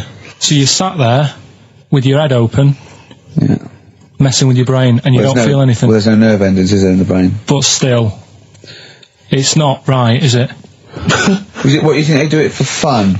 No, they go on, Reg, wake him up so he's all freaked out. Well, is it necessary that you're awake, do you think, or... Well, they need the brain active, don't they? Yeah, but it is when you're asleep, you're having mad dreams. I had a mad dream the other day. Go on. No, I might tell you about it later, but there's no sense to it. But, so your brain's still... So is this conversation. Yeah, I mean, it'll turn out, I go, no, Carl, I was there, that wasn't a dream. Yeah. No, but... So, I mean, if I had an operation... On your brain, heaven forbid. Well, operation anywhere, I'd like to sort of think, well, I'll have an injection, I'll go asleep, but when I wake up, it'll all be sorted. Yeah. The fact that... Your brain case is open. And they wake you up and you think, oh, is it all done? They say, well, have a look in the mirror. And your brain... See, I don't think they do that. I don't think they try and frighten you when you're during an operation. Yeah, I don't think that you go about your business and they sort of follow you around, dabbling. Yeah. No, but it's almost like they are having a bit of a laugh with you. Right, well, I'd just like to say now that they don't. Anyone who's going in for an operation on their head, do not ever listen to anything Carl says. Why have you got to be awake? Because you'll be bored anyway, you'll be sat there. Well, they give you a telephone directory, look, and they say, look how many Macs are in there. That's the Scottish telephone directory. And, you know, time flies when you're counting that sort of thing. No, but do you know, like, when you... What are you telling me? What are you asking me? I'm just saying how weird it is. It's weird, isn't it? It's like, do you know when you go for a haircut, right? And it's a bit embarrassing. Well, I don't anymore, but when you go for a haircut, it used to be... When you go for a haircut? It used to be a bit embarrassing when, like, they'd wet your hair and they'd make you have that sort of Hitler cut because your hair's wet, and I used to hate it, and I think, do you have to do that? Do you know what I mean? You know it's what I mean, similar. It's very similar to open skull surgery. What I'm saying is, it's almost like barbers like to do that to make you look daft and feel daft for a bit, and there's women coming in and out, and you're sat there with a daft haircut. Yeah. And this is what that reminds me of. Do you think they do it in a shop window? This brain operation? I'm just saying, it's a bit weird. Why are we doing it in John Lewis's? Just so more people I love the idea that that's what doctors are doing. Let's make this guy look a bit stupid. Yeah. Open his brain Look case. at the twatty look with his brain out of his head. Take a Polaroid, Reg. Take a Polaroid. Look at him. Look at his face. Right, clock his face when I give him the mirror. Get this on camera. Put this fake nose and glasses Sorry, did you teach me something then? Was that educational? I thought you that your brain case can be open with your awake, and you just sat there sort of letting them get on with it. Brilliant. I've learned that. I'll never forget that. Right, go on. Anything else? You'll love... let's play a song, because the next one is amazing. What, even more amazing than that? Yeah. Play a song? Yeah, bit of Bowie? No email still, by the way. No, I don't think it's working. It's not working today. Lady Stardust. We'll have to do a phone-in for Rockbusters. Off the Ziggy Stardust album. Alright. Karl Pilkington is in the middle of educating me. Colon, then. Educate me. Right, so, I've learnt that you can, you know... fiddle around with your brain when awake. That's brilliant. I've never been a fan of doctors, though, so this was a good one for me to look up, because... Yeah. Did I tell you the time when the doctor said I was going to die? Alright, keep talking. Right, ages ago, must have been about 15, right? And at lunchtime there was this... We used to have a choice of stuff to do at lunchtime, right? We used to have like a burger place that had an arcade machine in it, right? So we used to go there and play on that and have a burger. Or there was this baker's, right, that my mum worked at, and did great cakes and stuff, right? So she used to like bring some home and that, but she couldn't always bring them home every night because, you know, they'd cost money, and she used to get them for free. And they used to say they'd rather chuck them away than give them to the staff because there's a chance that the cream might be off. Right. Right, so they used to chuck them round the back. So I used to go round the back with my mate and eat a load. Brilliant. Scavenger eating out of bins. No, it wasn't out of bins, they were still in trays, but they just stacked them up near the bins, right? So this got out, I mean, it used to be chocker. Once the school found out, everybody used to go there and it'd be like, well, have a cake. The headmaster crawling through, fighting the kids off. Right, so I'd have, you just eat, I don't know, 6 jam donuts or something, and then you'd spend your dinner money on the arcade machine. Brilliant. Right? So it was a good afternoon, really, right? So you'd do that, and this one day I must have had 6 or 7 jam donuts, a few Congress tarts. What's a Congress tart? I love them, I can't get them in London, right? So I'd have some of them. And if anyone can get a Congress tart for Karl in London, please let him know. So anyway, this day, that was just a normal day. Do you know what I mean? You'd once, twice a week, you'd have a load of cake. In your life, yeah. A normal day in your life. Were the frog boys there with the webbed hands and the big heads? And the horse in the settee? But the day after one of these days, I had really bad cramp in my belly. Right? Yeah. I was like in agony, could hardly walk. So I said to my mum, you could hardly stagger to the free cakes. So, I was in absolute agony. I said, I don't like doctors, but you'll have to get a doctor in because I don't know what it is, I can't walk. She gets the doctor round. I won't say his name, but he said, well, doesn't look like he's got long left. Blimey. So I was a bit like, hang on a minute, I've only had a few cream donuts. Yeah. My man was panicking. Sure. He went, my dad came in from work. She said, something's really bad with Karl, I think it's serious. The doctor said he ain't got long left. So he said, what? He said that and just left? So she said, yeah. He said, I'll have to call him then. So he called him up, said, what's all this about? Karl hasn't got long left, how long's he got? So he goes, I was only messing. He's just had some bad cream. Can you believe that? Well, the thing is, I like the fact your mum didn't ask any questions. I know. She didn't go into detail. Can you explain more, Doctor? No, I got a shoe off. But she doesn't. I don't want to diss you or your family, but I imagine if I was there, I'd have known the doctor was joking. Yeah. That's all I'm saying. I mean, I sound very arrogant there, but I imagine he went, what's he been doing? I had about 6 cream donuts. Oh, right. Oh, wow. He hasn't got long to live then. I'll see you later. That's what I think the doctor did. Yeah. I just love the idea your mum just let him go.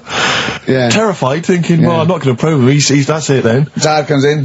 Hi, honey, I'm home. Anything happened? The doctor said Karl's going to die and then left. Did he? I'll call him.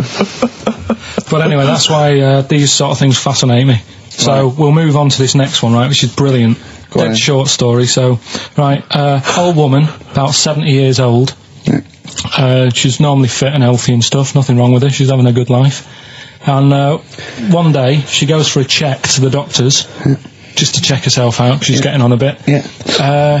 Says, take your clothes off and that. So she does, and checks her out, says, yeah, you're looking good, turn round. He said, oh, God.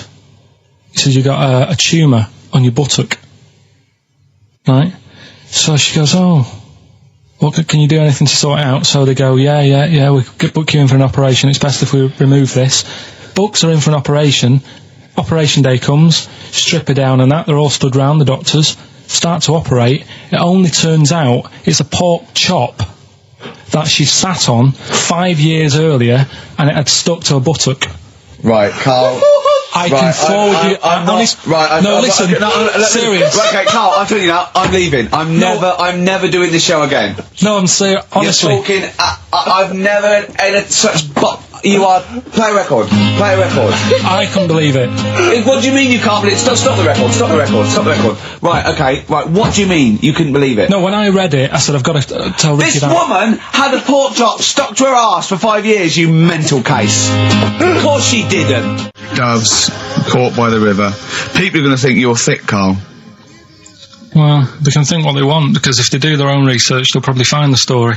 Because it won't have happened that many Karl, times. Think about it. I mean, how could an old woman have a pork chop stuck to her arse for 5 years? She said she couldn't remember even making one, so she was as surprised as the doctors were. But hold on though, she presumably must have sat on it naked. Yeah. Didn't that bring back any memories? I know it's weird, but Karl, Carl. But why would it stay there? Why wouldn't it fall off when she had a bath or a shower? Grease! What about a bath? But why didn't the doctor realise that when he first looked at it? Was he not paying attention when he said, I think it's a tumour? Didn't Carl, it not look listen, think about it. A pork chop stuck to your arse for 5 years. You're naked, you sit on a pork chop, you go, nothing. Yeah, I know, there's nothing weird about that. I can't feel anything. Even if you had a dead leg, the time you that pork chopped it, what else you got dressed? Well, she might have not have done that much. She's old, she probably just sat down and didn't move for a bit, and over time it's stuck, and then... What do you mean over time it's stuck? Do you think the longer something there, the more it stays there? Look, I know that's why the pork chop goes, well, we've been here a year, we're not going to move now. I don't think we're going to move now. I'm quite, attached to this buttock. I think I'll stay here for another 4 years until some doctor works it out. I love the idea they got her into hospital, they gave her the bed baths, they got her ready for the operation, they laid her out. They were just right to take get the scissors or the knife, make the incision, hang on a minute. This is a pork, Bring me a frying pan. This is a pork chop.